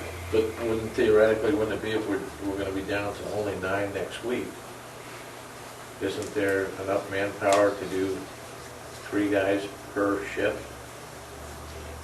When you say 3 guys per shift, Commissioner, it takes 4-2 schedule. You have 3 bodies, but you're only fielding 2 cars. So when you say 3 guys per shift, Right. you are fielding 3 guys per shift, but they're covering the alternate days off. You understand? So you're only fielding 2 cars per day. 2 patrol cars. At that number? At that number with 3 guys per day, because it's a 4-2 schedule. Okay, and do we currently have, We are fielding 2 patrol bodies and 1 supervisor per shift scheduled right, right now. If people bang out sick or vacations and everything else, they are getting forced overtime already. on top of? On top of, because they're filling the holes that are created as the week goes on. So what is it going to take to get 3 officers, staffing-wise, not money-wise, but just staffing-wise? How many officers do you need to make 3 officers per shift on the 4-2 system? I'll answer your question this way. In order for me to field those bodies, my FTO program can only handle 2 bodies per every 3 months, unless we cancel that FTO program. So if we hire 2, the next academy cycle I would have 2 in the academy cycle, I'd be able to field 2 more. So that's 4 over 6 months. Okay. And then I would start getting some back. So you're looking, even if you said today, you have 8 bodies, Right. hire 8 more people. Right. It's going to take me almost a year to get those bodies functioning into the patrol schedule. Understood. What I'm asking is, how many I would need, patrol officers would you need to have 3 officers per shift, 24/7? How many patrol officers do you need to have 3 officers per shift? take 24/7? 5 bodies to man 1 car 24 hours a day. Takes 5 guys to man 1 car 24 hours a With day. vacations, sick time, all of that, 5 bodies to man 1 car 24/7. Okay, so if we needed, you're saying that in order to get 3, we would have to multiply that by how many? In order to get 1 more 3. field car, In would order- be 5. In order to have 3 cars, 5 bodies. you need 5 bodies. 5 bodies. Maybe I can answer it this way. Uh, If you look at that organizational chart, Yeah. okay, the organizational chart, go over to the bottom right-hand side. It says patrol officers, and there's a number 13 under there. Right, which doesn't exist anymore. No, but if you add up in the different categories, patrol officers, sergeants, detectives, and all that, you come to 29 sworn bodies. I understand. 29 sworn bodies. So to answer your question, to put the plan that we talked about, the citizens initially approved back in 2004, to put 3 officers on a shift, Right. north, south, and a west patrol, and a supervisor, would be the 13 officers,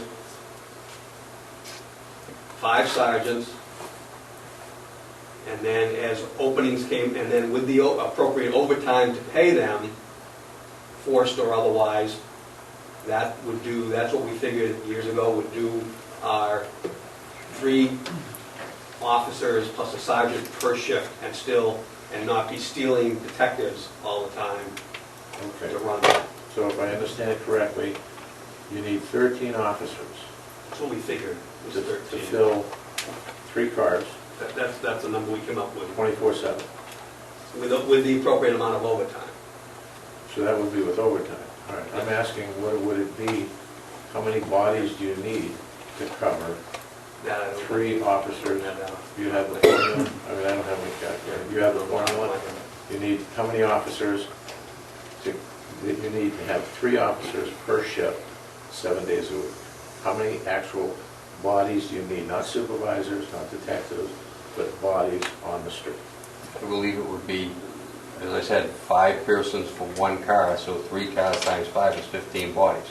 The number that the 13 Right. was because the west side car would drop off after midnight and we would go back down to the 2 bodies and the supervisor. Okay. So you would need... Ideally, to answer your question, I believe would be 15.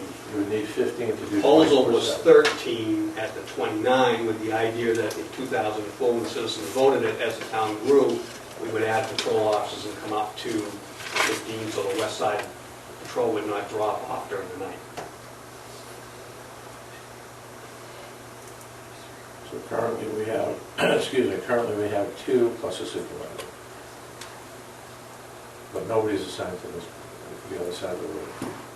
As a North sector car. Right, not as a sector car, no. They have to respond. Right. Right. Does anybody patrol there regularly? Yes, the north car does. They make the loops and do what they've got to do to get over. But ideally, you would need 15 to make the coverage without overtime. I couldn't say it would be without overtime. I have to check.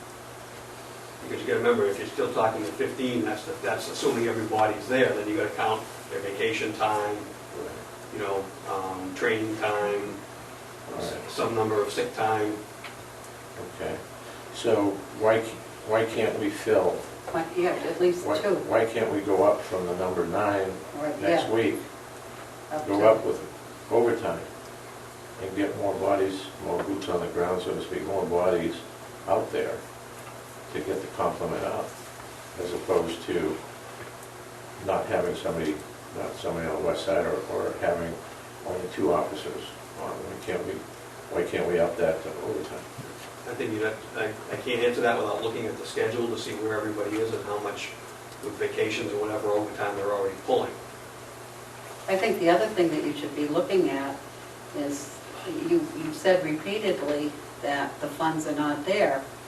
And there's some discussion as to whether or not they are indeed or they are not there. But there are some accounts, and I'm looking at this budget worksheet, the July one, and I know that we purchased a vehicle, and the appropriation for the maintenance vehicle is up there, so there must be some. If you have a new vehicle, hopefully it's not going to need all the maintenance. And the second part is this personnel equipment. They just purchased some flashlights or whatever. I don't know if there was any consideration to any of that type of equipment, so I guess I would suggest that you look both in those places and maybe some of the other overtime and some of the others that you were talking about earlier, that you suspend that or find another way around it, because that might be a way of being able to meet that with some of those funds, because as you said, you readjust the lines as you need them. You have to go through in your mind and see that out on paper. But, and looking at this, I think, maybe there's a way, because as I said last time, the big issue or the big concern that I hear from the public all the time is the west side of the river, about the lack of coverage, or so they feel, okay? And it just seems like we're pulling back, and pulling back. Who's going to have coverage after a while, I think that from my own perspective, that if we try to provide coverage and we can't meet it with the funds, at least we've made an attempt, and that's what we can, I'm hoping I can, convince the budget committee, of that need. But for us to back away and say, no, I can't do it, no, I can't do it, after a while, we won't be able to do anything because we haven't done anything, and that's my concern. But with all due And respect- enough said for me about that. With all due respect, until you look at the actual schedule. Right, I know that. You know, so it's great to have the discussion tonight, but until you actually look at the actual schedule and see vacation time that people have, and that, to see where the holes are and see how many bodies you have to fill the holes, there's really no way we can have that type of discussion tonight without that information. And I can appreciate that, but you understand what I'm saying. When we go to the budget committee, they say, oh, you only got so many positions that you have, so therefore you don't need this money. And this is what I heard at both the deliberative session and the voting day. Why would I appropriate money and raise the taxes for things that are not going to be used? That's what I heard. Right, but as you remember though, when we talked about during the budget process, it wasn't a matter of asking for money and not using it. We can't fill positions if people do not meet the state standards to be hired.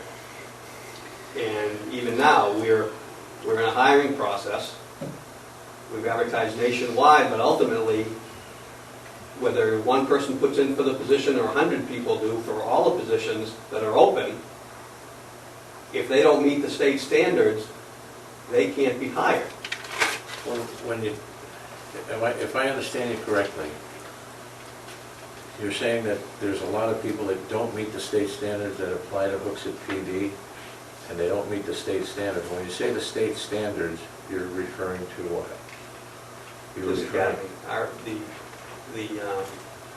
mean, the hiring process involves getting an application. It involves taking a written test, I would assume.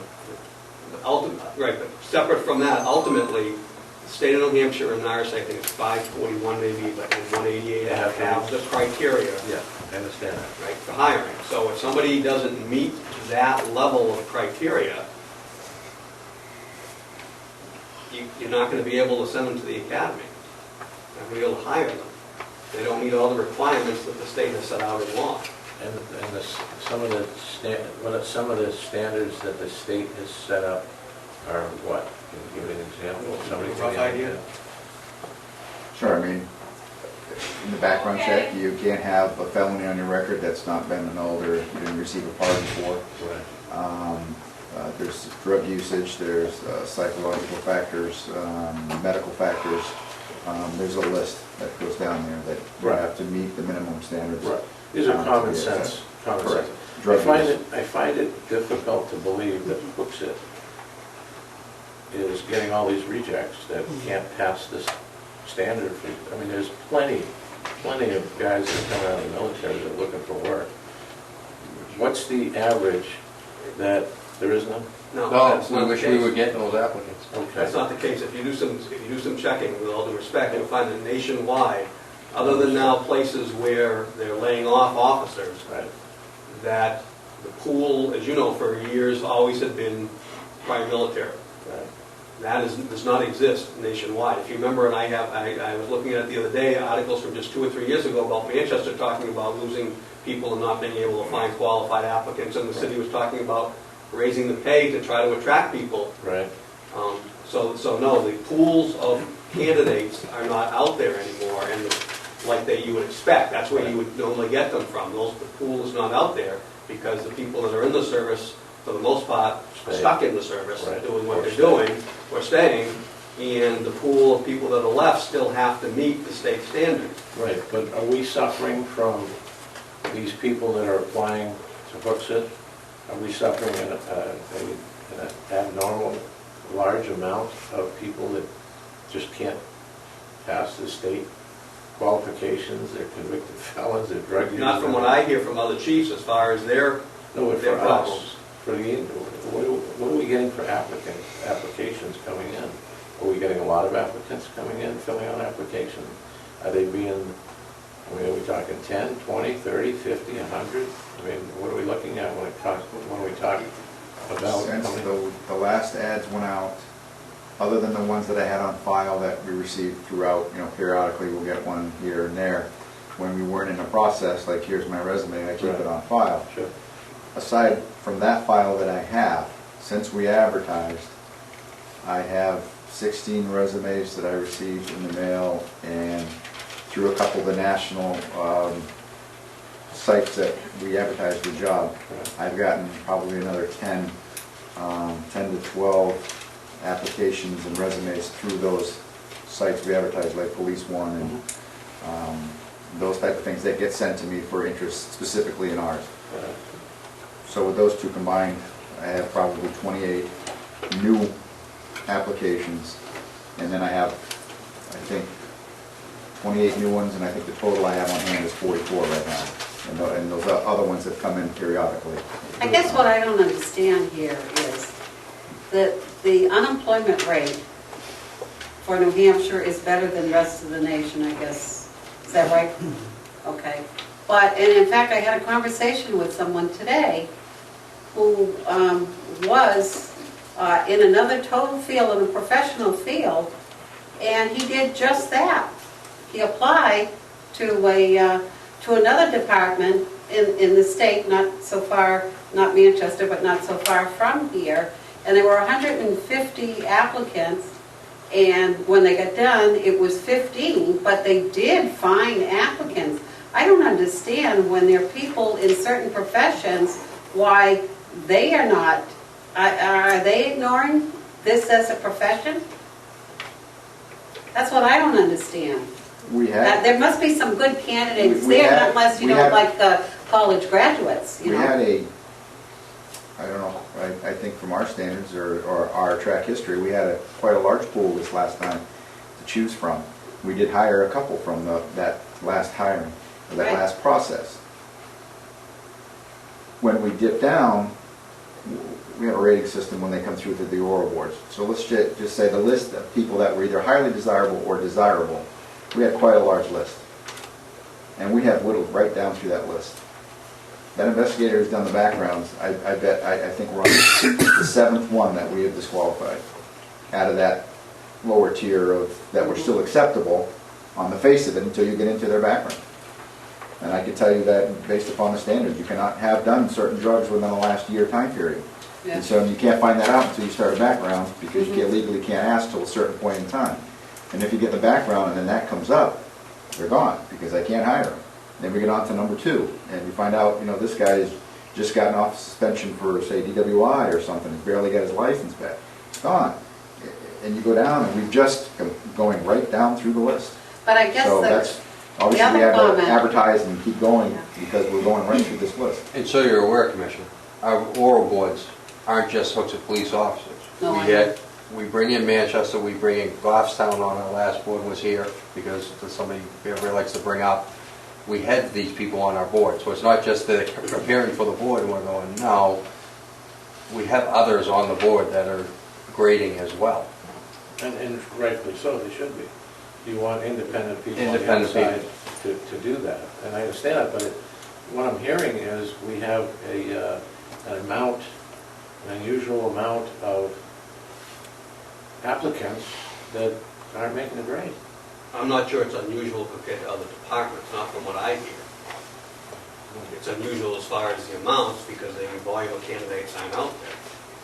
If you go back and remember the articles, like I said, 3 or 4 years ago in Manchester, you can read those articles. I understand how it comes in cycle, it has to do with the economy, I understand all of But that. Same issue.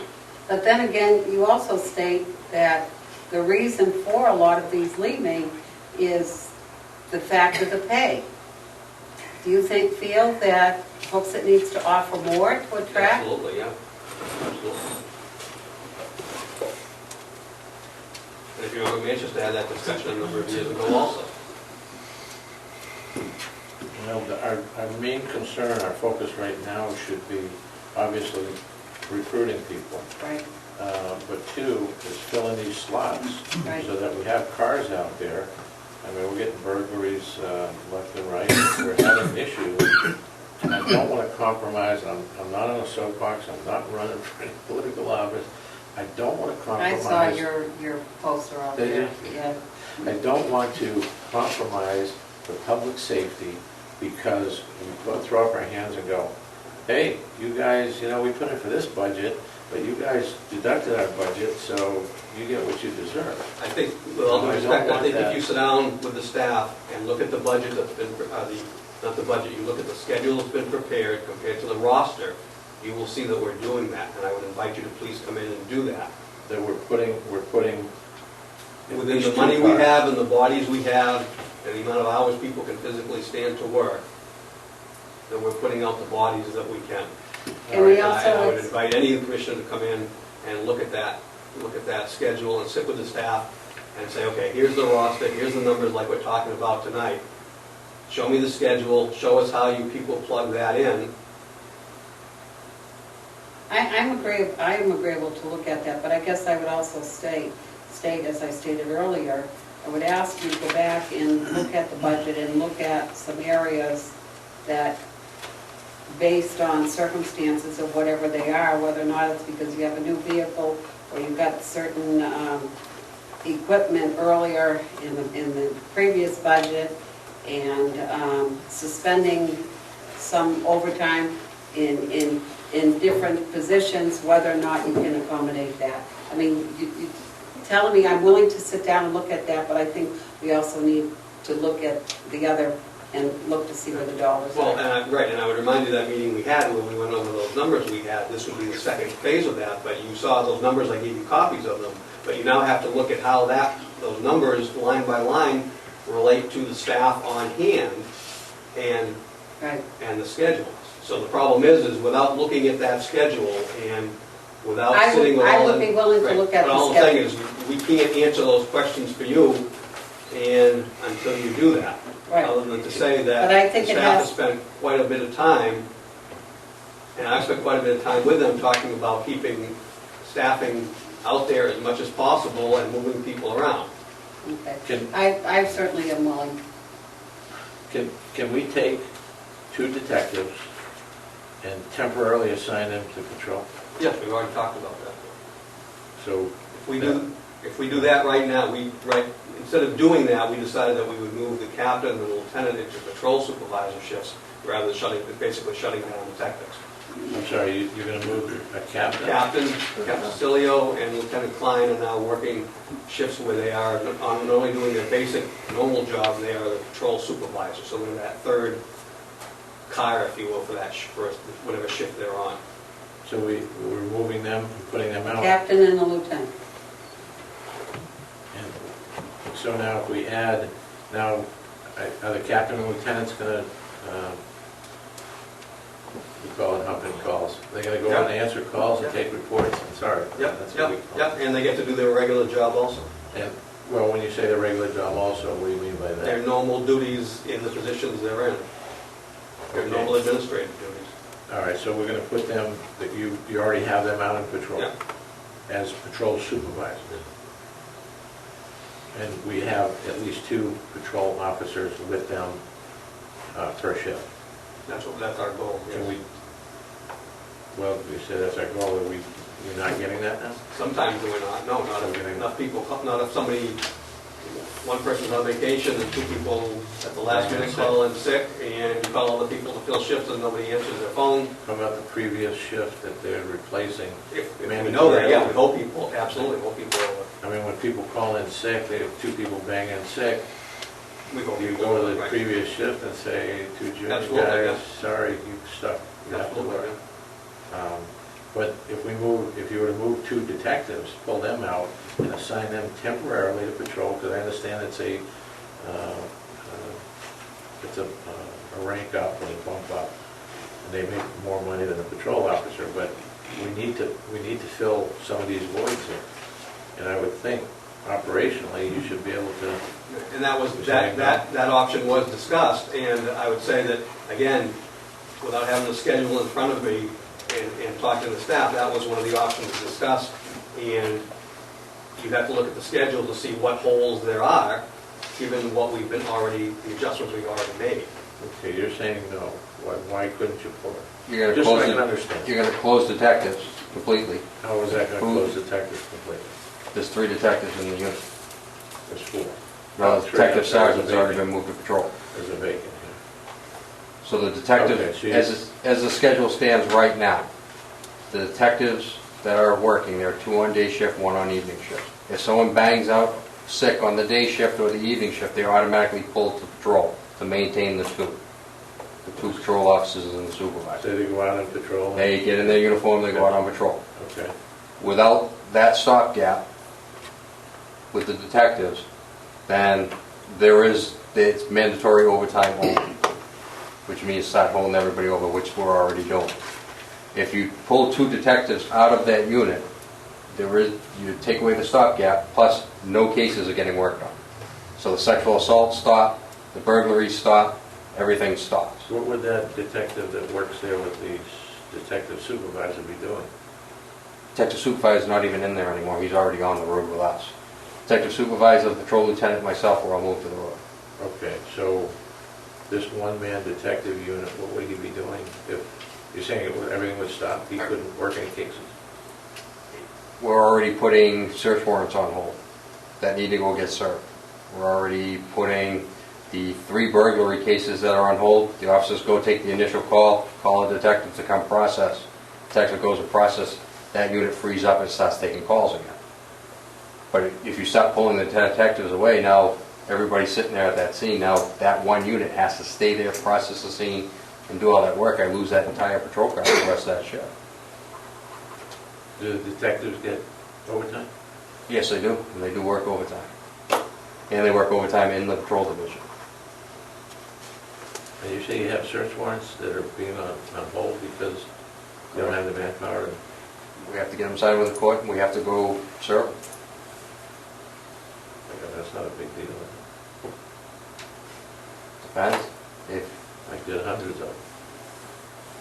I agree with you. If we can get a hold of the judge, get it signed, he has to run over to Manchester and do a search warrant on a car. Well, can't we prioritize? I'm not telling you how to do your job, I'm just trying to find a way here Yeah. to make this. Merely trying to work. explain to you, if you want to pull the entire detective division, you guess this whole process. That wouldn't be pulling the entire detective division, but you would have to prioritize what's going to be investigated and what's not, I would think.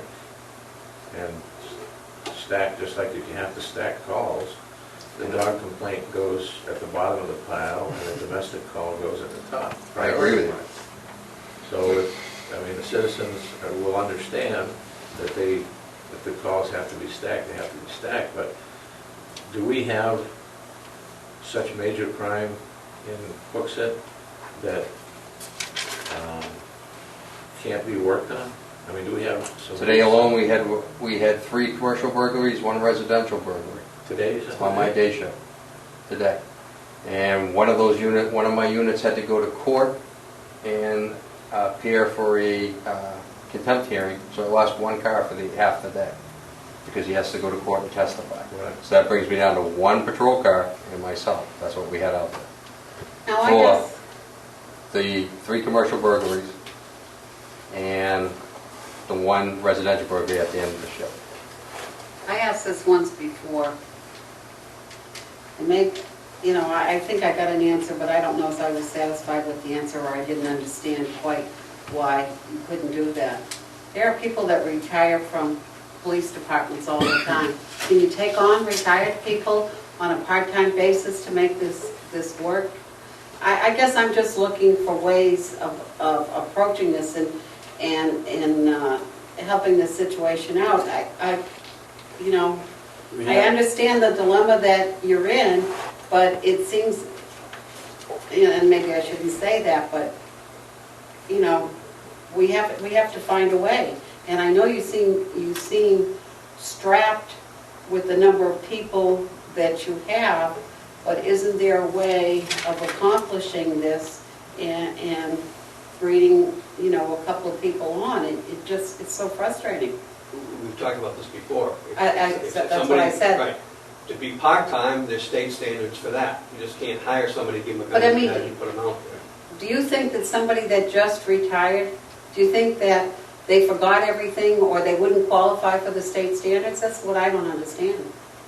They do it that quickly? We don't have specials, do we? If I can interject, Michael Cibolero from Concord, retired after 30 years. He wasn't employed by a police department in the state longer than 30 days. Oh, I meant police officers. He was a police officer. 30 days, you're expired. 30 days, your certification Expired. Oh, they take it away from you. oh, I see. And They told him he had to go do a physical agility test, run a mile and a half, do push-ups, sit-ups, all this stuff, and he said, no, I'm not doing it. I worked 30 years, you give me my certification, they said, go away, you're not getting it. So he couldn't Okay. work. And that was, he didn't appeal to the board up there? The police stand? Yeah, he did. I talked to him. How much longer after 30 days was he gone? I mean, how far out? 2 days. He was 32 days old? Yeah. I understand they pulled a certification, Yeah. but I had to do it.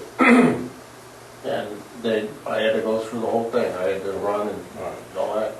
why couldn't the department explore using specials or part-timers from surrounding departments? You have guys that work in Auburn that are part-time, that if we have a compact, why couldn't we bring them on? They're certified part-time or they're certified full-time if they stayed on as a part-time or a special and they didn't lose their full-time certification within that 30-day period, why can't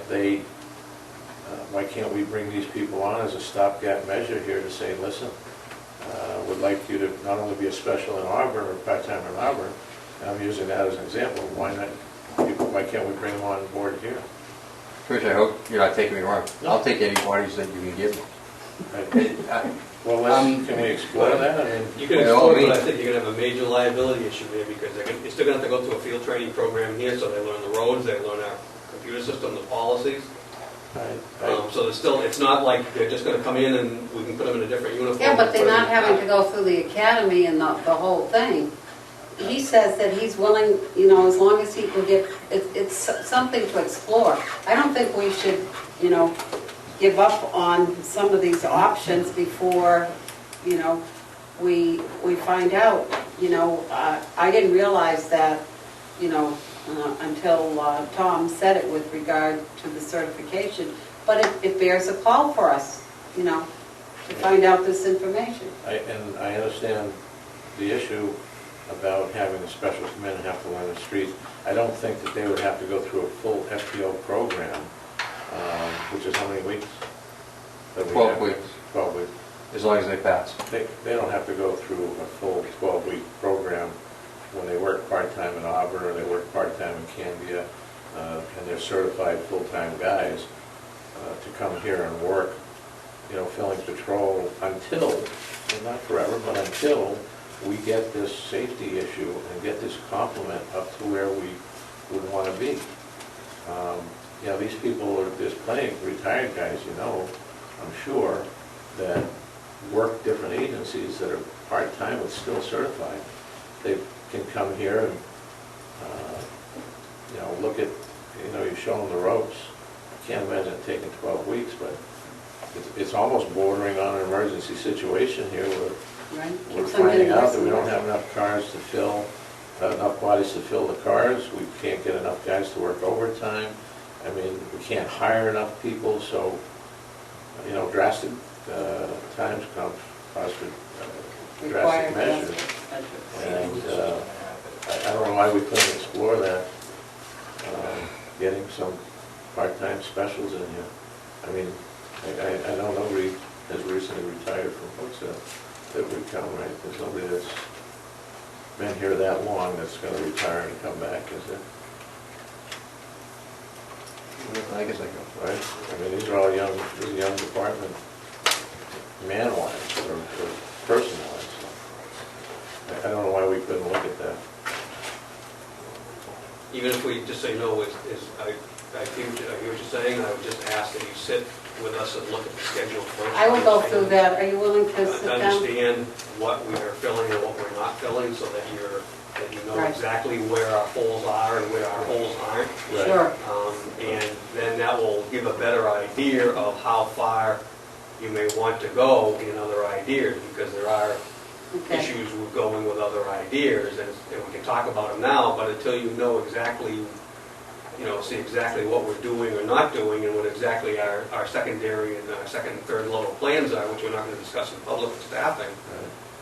You know, we're having an academic discussion, but we need to show you that stuff first, and then we can go further, I think, as far as, does the commission want to entertain, if the commission wants to entertain going to part-time officers, adding that, then You have to go back into the budget, look at where the money's gonna come for the hiring process for them, for the uniforms and all that.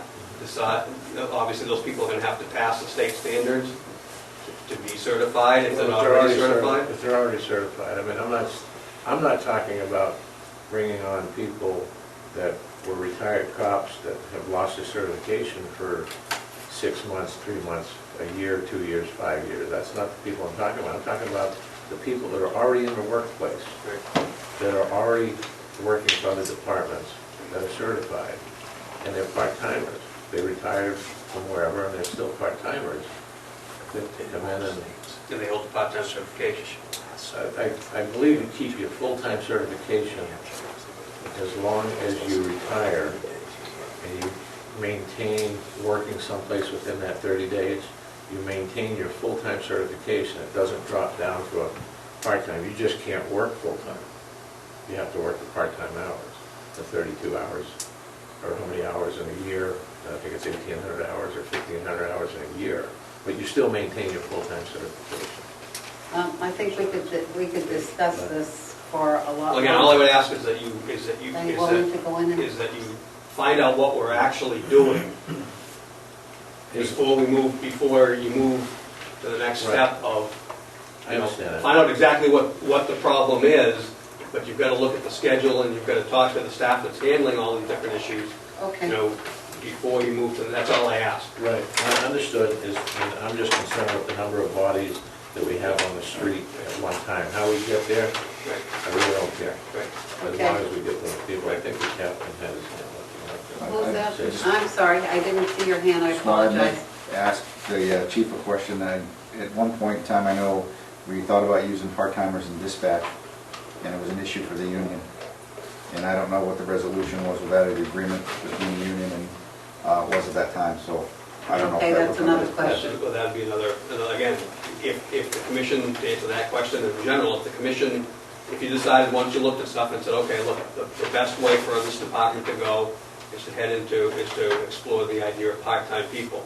One of the many areas you'll have to look at, as far as establishing that, is working with the union as far as that aspect, so. That was just, quote, one of the solutions, not saying I'm that we're just- going that direction. I know, but I'm just saying that there are many issues you have to deal with, and not that we can't, but you have to understand what the Right. true We'll issue is. go from there when and we go have, from there. right, okay, I'll make a motion to go past 9:30. okay. Well, yeah, you're a little bit past 9:30. I couldn't get a word in. Oh, okay, yeah, you're talking, you've had the floor. That's not directed at anybody, any of us. I take it you're not going to second that motion to go beyond 9:30? I'll second the motion, he's looking at me like,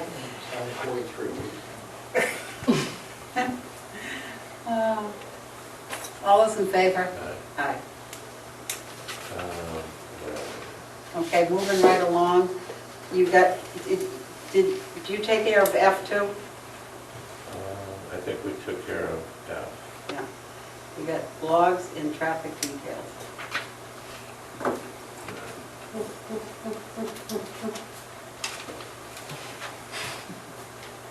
You want to talk about blocks? Yes. In our packets, we have a lot of emails here that are part of the blogs. I guess I question why we have them all in there. I send them to you so you can see what people are saying about the agency that you're overseeing. If you don't want them, I won't put them in there for you. It's up to you. No, I just wondered why they were there.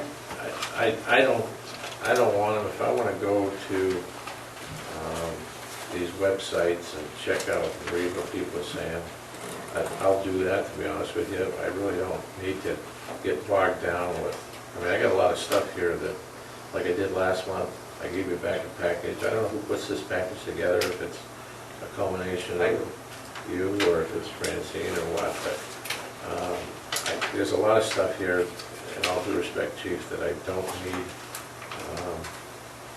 And frankly, I take offense to it. I'm not that thin-skinned either. You know, rules of the game inside the corporate boardroom, I don't need this stuff, I really don't. Again, with all due respect, it's put in there, that particular one is something that the commission, the past board looked at and studied and decided to adopt some of the procedures in there, so it's not. We did? Before you were on. Oh, So I it's was not, saying, I was it's not having to a say, senior moment. I'm not saying to the commissioners, you don't know what's going on, I'm saying you're building on and need to understand where some of the past decisions and some of the past history is. Practices, yeah. So that's all that's for. Unfriendly media, what they didn't teach in management school, integrity for dummies. And that's all stuff that comes out of police magazines. I know, I That's know. the current, Okay. state of what's going on in the industry. Now, do you have this traffic details? Yeah, I guess we're moving on, okay. Yeah, we need to move Yep, on. we'll get out of The here. hour's late. I hear you. I had a discussion with the chief about, to make the other commissioners aware, the chief about the issue on regards to cinemas. Was there details out there this weekend? Not for us, they called the week before and asked about the, Right. Did they have a flagger out there this weekend? And they didn't call for detail. they did get the call and the letter from the administrator saying they couldn't do that, and they did call us about the cost. I wasn't here because I usually look to see if they have one. I don't know, if they did, then they shouldn't have, because they were Told put on that notice they, yeah. they twice went on. by the town, and they called us to follow through with the letter sent by the town.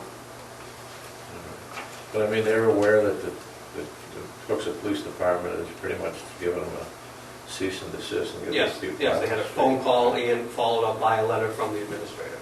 Okay. That has to do with, for the other commissioners may not know, it has to do with the cinemas and the flagger that's out there, and it's against the state. Yeah, it's in the email. Okay.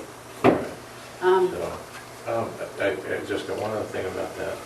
I think that you had recommended that there be 2 officers and 2 cruisers out there? My question would be is how long have they been out there? They've been out there for quite some time since the cinema's been up, right? If we allowed them to have one flagger out there dressed like a traffic cone working at night by himself, why is it that we're now looking to get 2 cruisers and 2 officers to the tune of $144 an hour or something? Remember, we That came up as an Right. issue. Right. It only appeared when the movie Avatar was playing, and they were parked on both sides of Route 3, up and down Route 3. Am I correct, on both sides of the road? Right. And there was an accident in the making that night, and it was brought up to them that, you know, they couldn't, they had to do a better job of providing parking spaces within their parking lots, and that there was some language when they got their approval that if and when it became a problem, they would have to provide some kind of, you know, either police or whatever. And the chief had already, and I don't want to put words in your mouth, but I think you had already said that you did not have the staff to do it. So then that's when they went to that. Well, it wasn't so much we didn't have the staff, was that they wanted to make sure they had people out there, and we told them they could request a detail, and you know, we'd give them what they could, but that they found out through the town, through DOT, that they could put private people out there, and DOT told them they could, and that's what was happening. Okay, but we've since said. Sent them a letter, and they are not doing, or they're not supposed to be, I don't know. All right, but when I'm concerned about having 2 cruisers and 2 officers to the tune of the 144, because we had to pay for the cruisers and stuff, that it would appear on the surface that we're telling them that they're going to have that amount, which would deter them from hiring anybody, putting an officer out there, as opposed to having maybe 2 officers in a cruiser or 1 officer in a cruiser. I just felt that with the traffic flow out there and the width of the road, that that would be a safe number to do. If you want me to change that, we'll change that. All right, but that would, you know, that's why I couldn't understand why that would come about when all this time that they've had just one guy out there. Because we weren't controlling that. So what they were putting out there and under what circumstances the town was under the understanding that DOT gave them permission, and we weren't part of managing that or directing anything on that. But we've since realized, and you got the opinion, I think, from the prosecutor, Right after you and I talked last that month. it's illegal to have them out there. And now that we know that, we can't allow them to be out there. Right. Okay. I think that number should probably get reduced and let the officer, if there's an officer, one cruiser and one car, if he or if the shift supervisor that's out there feels that's not enough, then perhaps they should revisit that and say, listen, there's not enough guys out here, we do need two, or we do need two cruisers, that sort of thing. But I think it should, at least at a minimum, get one guy with a cruiser out there to do that when they call instead of, so we need to amend what we told them about putting a detail out there and how many they are required to put. So that's for the record, the consensus from the commission that that's one officer, one car. That's what the commission feels is adequate out there. Well, I think at this point, unless it becomes, if the officer gets there and he feels it's unsafe, or a supervisor gets out there and sees what's going on and it's unsafe, then Right. we should bump it up to two. Okay, so that's, I just want to make sure that I understand. Okay, so the consensus from the majority of the board is Right. one and one to start with and see what happens. I would say, you know, try a busy night if they call, you know, if they do want somebody out there. If there's nobody out there from the cinemas, and the cinema feels that they want somebody out there and they want to hire somebody, then we should put, I mean, I think it needs a car out there for the lighting, as well as having one officer out there. But if it becomes after one night or one shift working it, the officer out there says, hey, listen, this is too dangerous, it's crazy to have just one guy out here, I've got 4 lanes of traffic to deal with, then we change it the following night. And if they don't want to hire the following night, then we put another one. We certainly don't want to jeopardize a cop up there. Okay. Chief, do you know if they've had any reported accidents there since they've been open? I don't think, I have no idea if they have. I don't have any idea. What I do know is that it's illegal to have them out there according to the Flagler statute. You know? No major accident that I can recall off the top of my head. Okay. More criminal mischief, we've had problems, damage to the cars, that vicious assaults that happened in the parking lot, that type of thing has been going on there. From personal experience, 2 weeks ago, and the way this came about was leaving the cinemas. We were backed up, and there was a human traffic cone out there, and he was holding a stop sign facing the parking lot for people to exit, and he has a stop sign up telling us to stop, and then he's waving us through, and nobody's moving.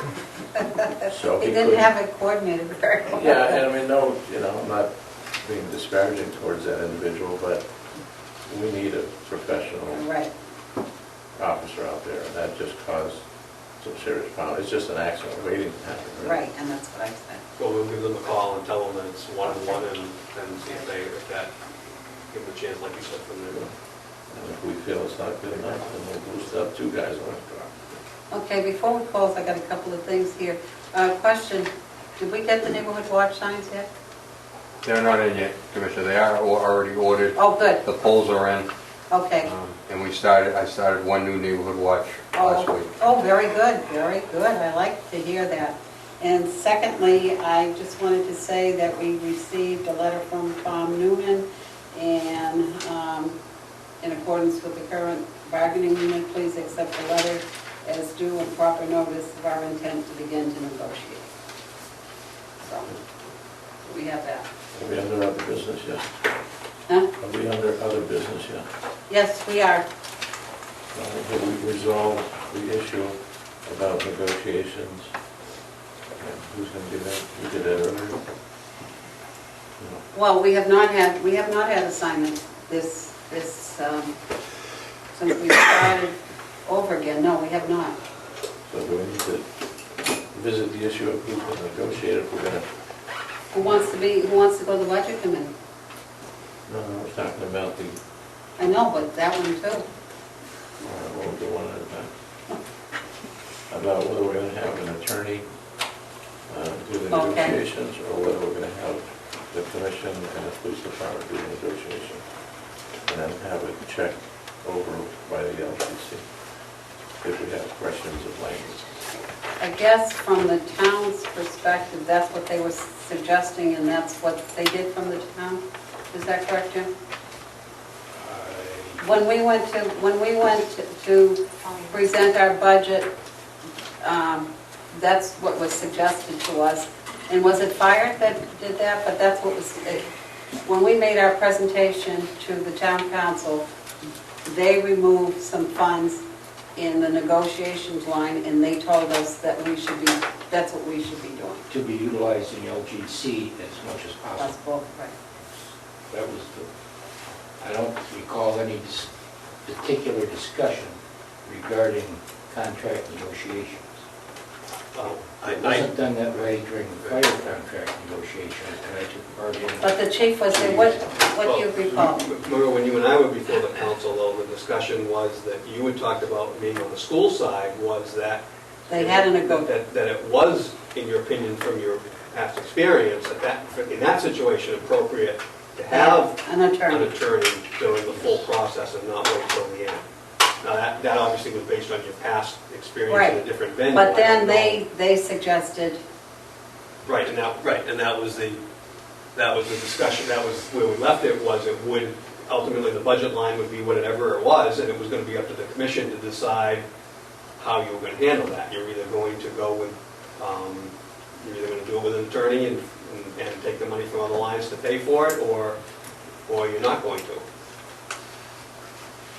I don't think I have the new budget, I have the proposal, but I don't have the finalized budget. well, yeah, you do. All you have to do is look at this July here, and it has, this is the total, if I recall correctly, Chief, didn't they take the whole thing out of that line? And they only left the legal line and not the negotiations line, is that correct? Yeah, whatever you have in front of you. That's what I thought. That's what I the thought. actual accounts. She's not dead That's the yet. actual accounts, the names, the numbers, the account numbers, and the dollars that See, ultimately so are. this is are the only within our thing budget. that there is, money for legal, but they did take out the money for negotiations. So are we going to negotiate without an attorney? I guess that's a question that we need to decide what we're going to do, given the fact that we don't have any funds. What's the opinion of let's have some discussion about it. What is your opinion? I don't think we would require having an attorney do negotiations. I think the commission and the police department can do that. I don't see a need for an attorney sitting down doing the negotiating for us. I'm not going without one, so he can, You're not going without what? without an attorney. Oh. 10 years ago, they tried that without an attorney, and it ended up costing this department $100,000. Okay. So, What happened? well, I don't want to get to that details now. Your name's involved. Oh. It's a personnel issue, which I can explain in a non-public, I know the commissioner's talking about, But we could essentially use the services of LGC. I don't know, you'd have to check with them, remember they Okay, give. but I think the other I don't believe comment- they do that, you'd have to check with them. But I think the other comment that the town council was also suggesting was not totally going without an attorney, but I think the comment from them was that night that you negotiate, but you have the attorneys review your language. Do you recall that? That's what the fire did. That's what we Yes, did. ma'am, I was at those meetings, and I do recall, they suggested that, at least on town council, that they do all the negotiations and just have the attorneys for the last final drafts and the language as such, but And that's what the fire did? that's correct. So they'll just go over it at the end, use an attorney at that point, but all the negotiations are to be done by council or commissioners. The discussion was for the councilors, and I remember Mr. Gahara saying that he's done this in the past, and he preferred that it was, I could handle the whole thing except for the I want to submit it to an attorney for final draft examination. I guess we'll have to speak further, because the only question that I have, how do you TA certain items to get them off the table? I guess, I don't know, but that's something we can look into. But don't we have to start negotiating pretty? Right, yeah, we pretty do. soon? Yeah, and I don't have any problem in starting the negotiations. I guess what I'm saying, and perhaps I didn't make myself clear, is it something that the commission would entertain if they are going to do the negotiations themselves, to have an attorney review it at the end for language and advice and whatnot? Would you be willing, or do you only feel that it's going to be sufficient to go, well, we don't even know whether or not, and Jim says the same thing, we don't even know if LGC is going to be able to do that. I think we can do it along the way, if, it could be periodically, that we can do it along the way. It doesn't have to be the final. If we, after a few sessions, we can decide whether we're going up the wrong tree or not. We can look at that and run it by an attorney and say, hey, this is what we've come up with so far. And that would, I think, alleviate having a problem at the very end when we look at it and then the attorney looks at it and says, oh gosh, no, we're going to have to go back and start over. So do it periodically. I just don't see a need to have them sitting at every negotiation. It could be an easy negotiation.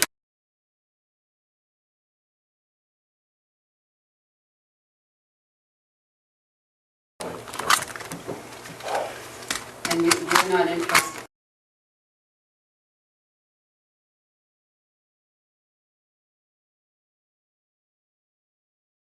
After every meeting with the fire department, not just at the end. The only thing he didn't do was just sit at the table. So there was a lot more involved than just at the end, but you can check with Jim. Well, that's something that we can. But is that the direction that we want to go without an attorney and check in periodically with regard to either language or TAs that are being taken off the table? And the TAs the tentative agreements can have a caveat that we'll agree to something tentatively, with the caveat that it's going to be reviewed by legal counsel. And I don't think anybody's going to have an issue with that. we need a motion to that effect, or do we need just a consensus? We need a motion, an official motion? To be honest with you, I'm not sure. I don't think so, to be honest with you. I think you do have to, they've asked you to start negotiating, so I agree with Commissioner Burley, you need to respond, the commission needs to respond to that letter and start working on some dates. Right. And if nothing else, so that you're not accused of not bargaining in good faith because you're dragging your feet on the dates. And I also agree with what he said as far as, we don't know what they're going to propose. It depends what they propose. And that goes back though to what the other Commissioner Roy said, the problem from years ago, something was proposed that you would expect to be proposed, and that probably should have been looked at by somebody else at the time. But we won't know that, as you said, until we get into it. And I think that will tell you what your level of involvement may be. Depends what gets thrown at the commission by the union. We can respond to this. I only got this Friday. Right. So it's not as though we've been hanging on to it for, okay.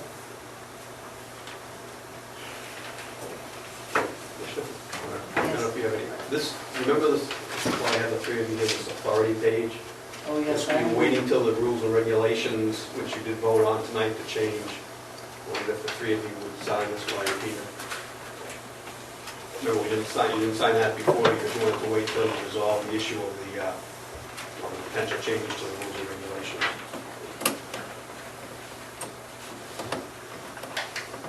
I got one other that I was asked about, other business. Yep, what else?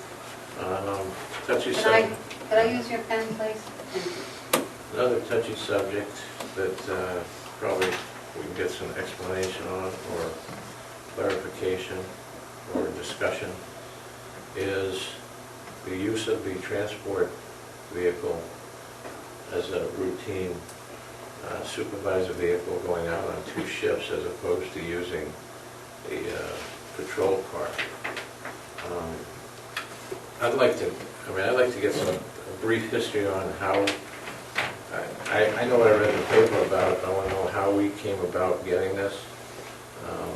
From what I read in the paper, it had to do with the potential closing of the Hooksett District Court, and I don't know if what's being said at that time is accurate or not, so if I can get a clarification from you, Chief, in regards to that. The quick story was that we had information that the court may be closing. We did have other information from other sources, which I don't want to talk about in public, about what was going to happen with the court or not. Ultimately, the commission looked at the issue of if the court ever did close, the fact that we had to take our prisoners probably to Concord would be where the court would be. And ultimately, the commission felt that it would not hurt to have the van one way or the other, because there are times we have prisoners here that have to go either just to our district court or go up to county from the time they come here, maybe in the back of a cruiser, and or a problem, it would be more appropriate transporting them in a van. So that's a real short version. The commission voted to authorize the van. The van was purchased. I believe now it's supposed to be used now because of our staffing issue we talked about earlier on the day shifts. Before supervisors were using it as the supervisor's primary vehicle. But should now only be used on the day shift, and that's when we have the majority of like the shoplifting arrest or during the day when we're transporting prisoners back and forth to court or from court to the jail if the sheriff's department isn't available.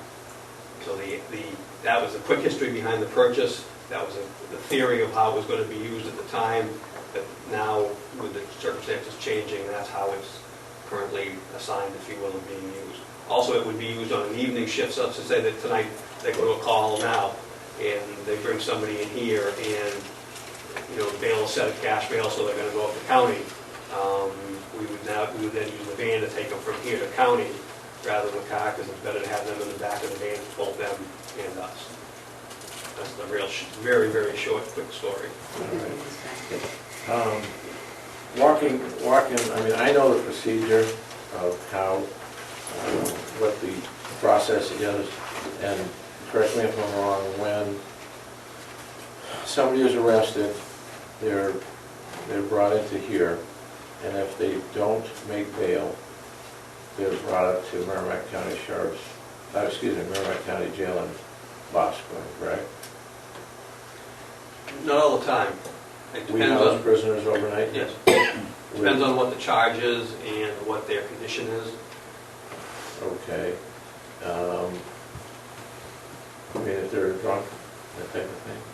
If they're not a problem, Right. and we're going to be able to do an arraignment the next day with no problem with court, or it's not a weekend, or coming into the weekend, Right. they would stay overnight here and be taken up for arraignment first thing in the morning. Okay. Either to Hooksett or to Concord, depending on where the court tells us to take them for arraignment. If we bring them in here and they've either been combative on the street or they're combative in here, or they become combative, when they realize they're not leaving,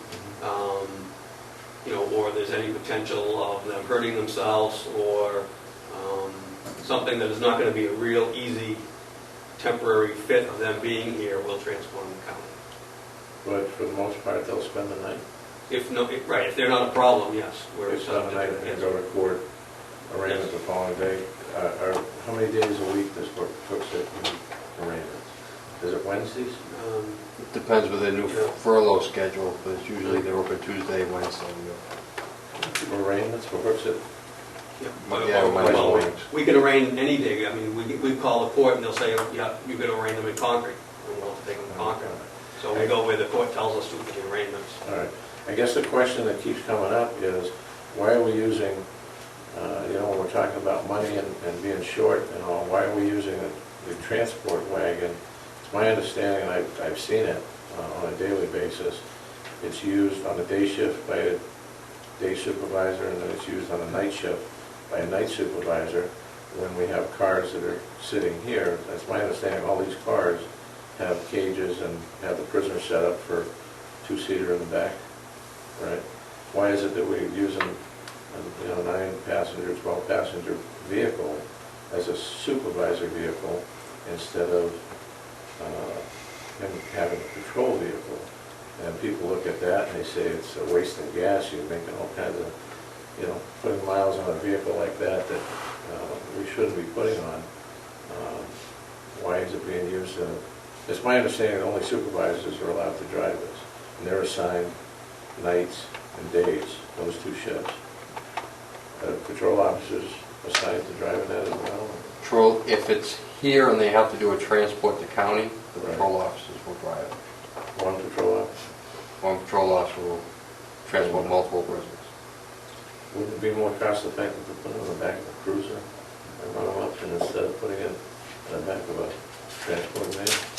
I'm saying if there's multiple prisoners, I'm saying no, the officers can drive it. They're not forbidden to drive it. If there's multiple prisoners more than they can take in a car, then they'll use the van. Right. But one person going up the county, they'll take the cruiser. Okay, but primarily that vehicle's out there days and nights with a supervisor driving, either a sergeant or a lieutenant, and that's his patrol vehicle. Right, if it's a full shift. Why doesn't he use a cruiser and just use that for prisoner transport? Mandate we go with it. I mean, we started where during the day, the supervisor, like especially with the patrol lieutenant, he's in his office doing paperwork, and if a call came in for a prisoner, he would go scoop the prisoner, and that would allow the patrol people to remain free out there when we were shorthanded. Yeah, but that patrol officer would have to come in on the arrest. Right, but at least if another call came in, they wouldn't be stuck with a prisoner in the back of their car. Okay, but that's not what's being done. What's being done is they're using it day in and day out, two shifts, supervisors using it as a patrol vehicle. Right? The prior commission had wanted 3 shifts a day with that, so if you wish us to... They wanted 3, That was going to be a supervisor's vehicle the way it is in Laconia. For 3 shifts? Where they? That's what Laconia does, and... Well, then I'd make a motion that we have a directive that that vehicle is to only be used what it's designed for, to take multiple prisoners to Boston, to court, whatever. I mean, it shouldn't be used as a patrol vehicle by a supervisor. I mean, we're putting miles on this vehicle that it's more effective to use a cruiser than it is to have a supervisor running around in it during the day or at night as a patrol vehicle. And that's the feedback I'm getting from. Is there a second, or do you think on that? You were here when the vehicle was purchased. Could you please give us your... I think it's like the chief said, it was blocked because... of a possibility of the court closing? Court closing, absolutely. Well, are you in agreement with this? Are you willing to second the motion to only use it for... No. Okay. Yes, I think we're micromanaging. That's what we hire these people for. I mean, if they want to use a transport vehicle, fine. Yes, did you I was have... going to ask if in the motion, if you talk about multiple prisoners, what about if, I just raised the question, what if it's an unruly prisoner? Will it be okay to use it to take somebody from here to county for that purpose? I mean, these vehicles, sure. I mean, these vehicles are, the irregular cruisers are set up as prisoner vehicles, right? I think every cruiser is set up as a prisoner vehicle, right? With cages and window block and stuff. It doesn't seem, I hate to say, economically viable. It's just not making money sense to have this vehicle out on a regular patrol.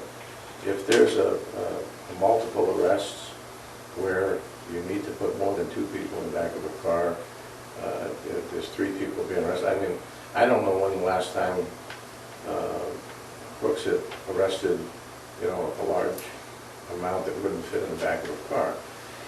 But if you need it for that, absolutely. But to transport somebody to Boscawen, a single person, that's... I just want to make sure that whatever I understand what you're saying, but that the options and the flexibility in these unusual circumstances makes it into the motion. Yes, I mean, it's common sense to use the vehicle for what it's intended for. The premise of if, in case the court were to close, or we need to transport somebody to Concord Court, or we need to transport them to Hooksett Court, from here, if it's one person, having them put in the back of a transport wagon and sending them over there, or all the way to Concord, to me doesn't make sense, and to a lot of people that I'm bending my ear about it, doesn't make sense. There's no understanding as to why that's being done. And I know that it's being used as a patrol vehicle for the supervisors, and it shouldn't be. I mean, it's a great piece of equipment, but to use it in a different fashion like that, I don't think is correct. I think you got your answer though with regard Right, to... I just want to make sure that with the motion, Okay. because Dr. Green, before just about multiple prisoners, but there may be another appropriate circumstances. Yeah. Right. Something we have to obviously And I'll articulate why, amend but it I to just... include that language, what the chief just said, but I mean... Don't misunderstand me, I'm not saying when I, go, hey, it's just, the wagon just went up the street and it's dumping somebody off, it's not going to be micromanaged that way. It's, on a regular basis, it's being used as a patrol vehicle. I understand, but I wanted to make sure, I don't want somebody to come back, not us, but come back and say, the motion said you could only use it for this very narrow area, and we had an unusual circumstance, and now... It's, if you're going to transport more than 3 people, then I would say you need the wagon, right? And if you're going to transport 1 or 2 people, in the back of all these cruisers are set up, I would think, why wouldn't we do that? So obese people, things like that, we do have to use something else sometimes. I'm sorry? If they're really obese, we use it because the cars don't have that much room. That's fine. Okay. I'll second the motion. Is there any other discussion? I have not heard one negative comment about the transport vehicle. Okay. Well, we'll call for a vote though. Okay? All those in favor of the motion signify by saying aye. Aye. Opposed? No. Okay. Okay. I think that's it. I think along the way, we gave the items for the next agenda. The only item remaining is public input. Anybody here wishing to speak? David Pearl, 79 Main Street. I'll be very brief. I'd like to thank the commission for taking the time to get into these issues, even though it takes 4 hours. I really, as a citizen, like seeing some of these things be resolved and not pushed to the next agenda. Two comments that I would make. Seeing things that are brought up out of the 2002 minutes or the 2005 letter, I think you create a minefield for an employee to try to follow the rules. I think it needs to be organized into policy if that's the rule that they're supposed to follow, so they have a fair chance of following the rules. The other thing is that for the employment situation, it certainly seems like to me we need to make Hooksett a more desirable place to work. And I think accreditation would serve that purpose, and I think it would also serve to organize the different directives that we have. I believe that officers would be more inclined to want to work in an accredited department because they would know there'd be certain standards and certain expectations that are standard among the whole job. So those are my only comments. Thank you. Anyone else wishing to speak?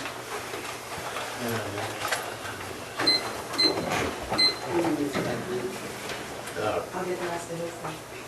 More will at 3 Summerfair Street.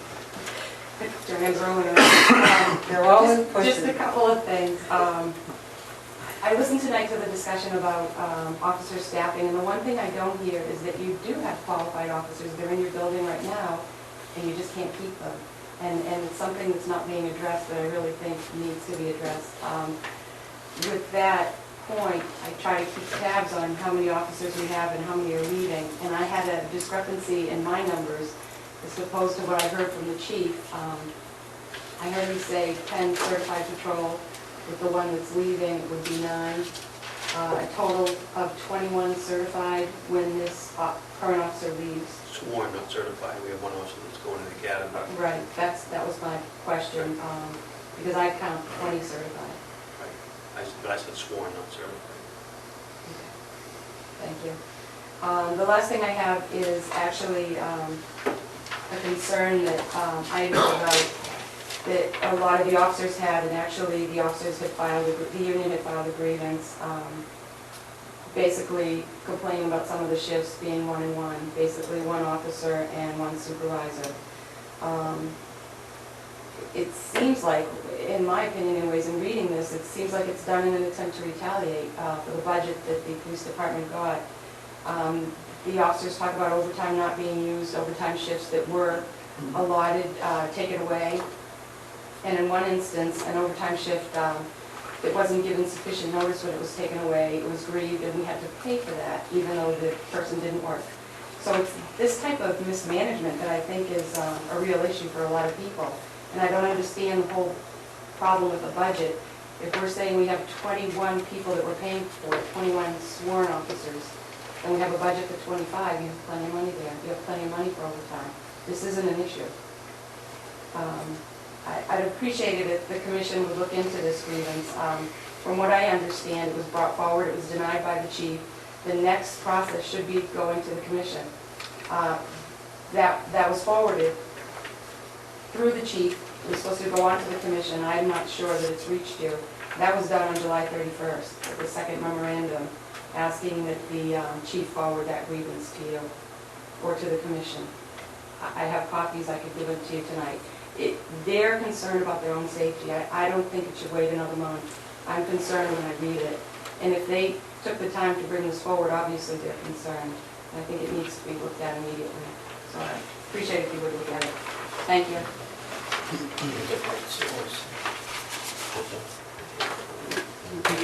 Anyone else pushing? Yes.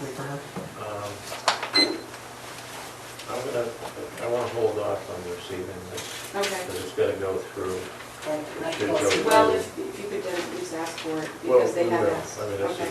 Thank I you. want to see where we're talking about We'll see that. where it is. But I don't want to take that until it gets moved on. Mark Weaver, 42. He only was giving you a minute, 59 Oh, seconds. So sorry, you're I back on. can't do it in a minute, but I'll do it in 5. Again, going over a few things there tonight that I took some notes on.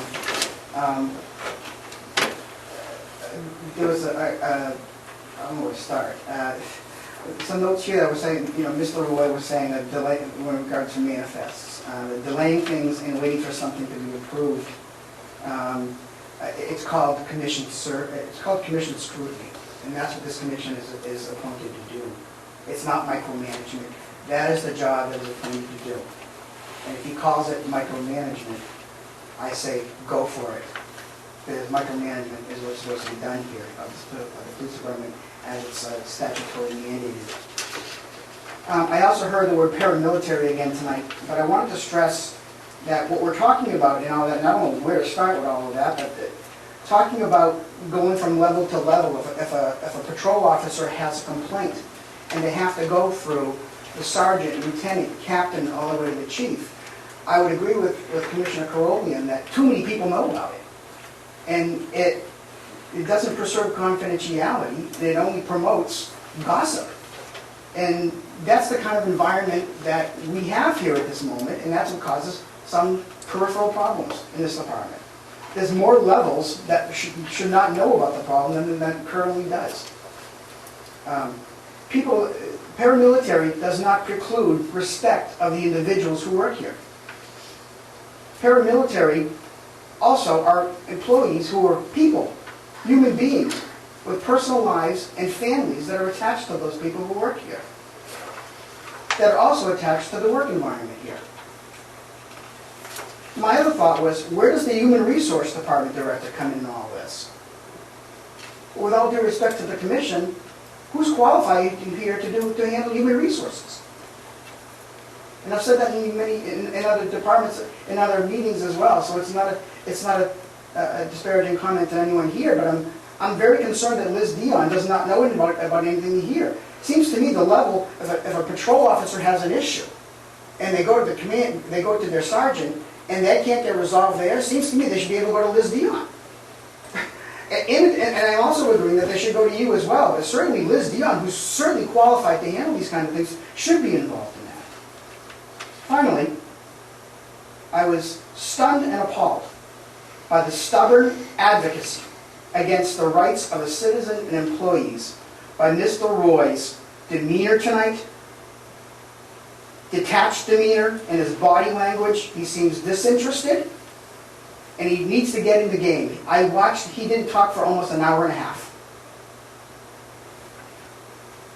According to Robert's rules, which I'm a fan of now, I'm speaking to the I chair. know you're speaking to the chair, but if you recall, at the beginning of the meeting, I asked that we try to refrain from that. And I know it's difficult, and I know, you're very involved in, but I think we need to refrain from that. Sure. And could you please, Let me stick to the facts then. Okay, please. I heard the words to describe Mr. Roy tonight: sarcasm, speculative, and in my mind, dilatory and derogatory. He was concerned about $2,000 worth of legal fees after a year of $175,000 spent on legal fees. I would also remind this commission that last month, I also stated that Mr. Higgins presented a statement in the minutes about a year ago that quoted a chapter of what his statement was, and then Mr. Gagnon read that statement when I asked here what was the justification for that replacement commission, and he read a statement quoting a chapter. And I suggested that the commission go look into those minutes as to what the chapter was. We could save all kinds of legal fees right now by just re-examining those minutes at this point. It also shocks me as well that Mr. Higgins did not put it in writing. And the question was raised, what if it was oral? Well, then shame on him, and he needs to be reprimanded for that. Because that's a legal procedure. If he's adopting an opinion, he needs to have it in writing. That letter should already be on file.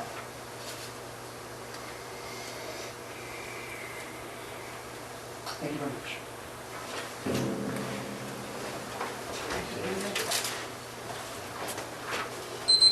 Right. No. Okay. Anyone else here wishing to speak?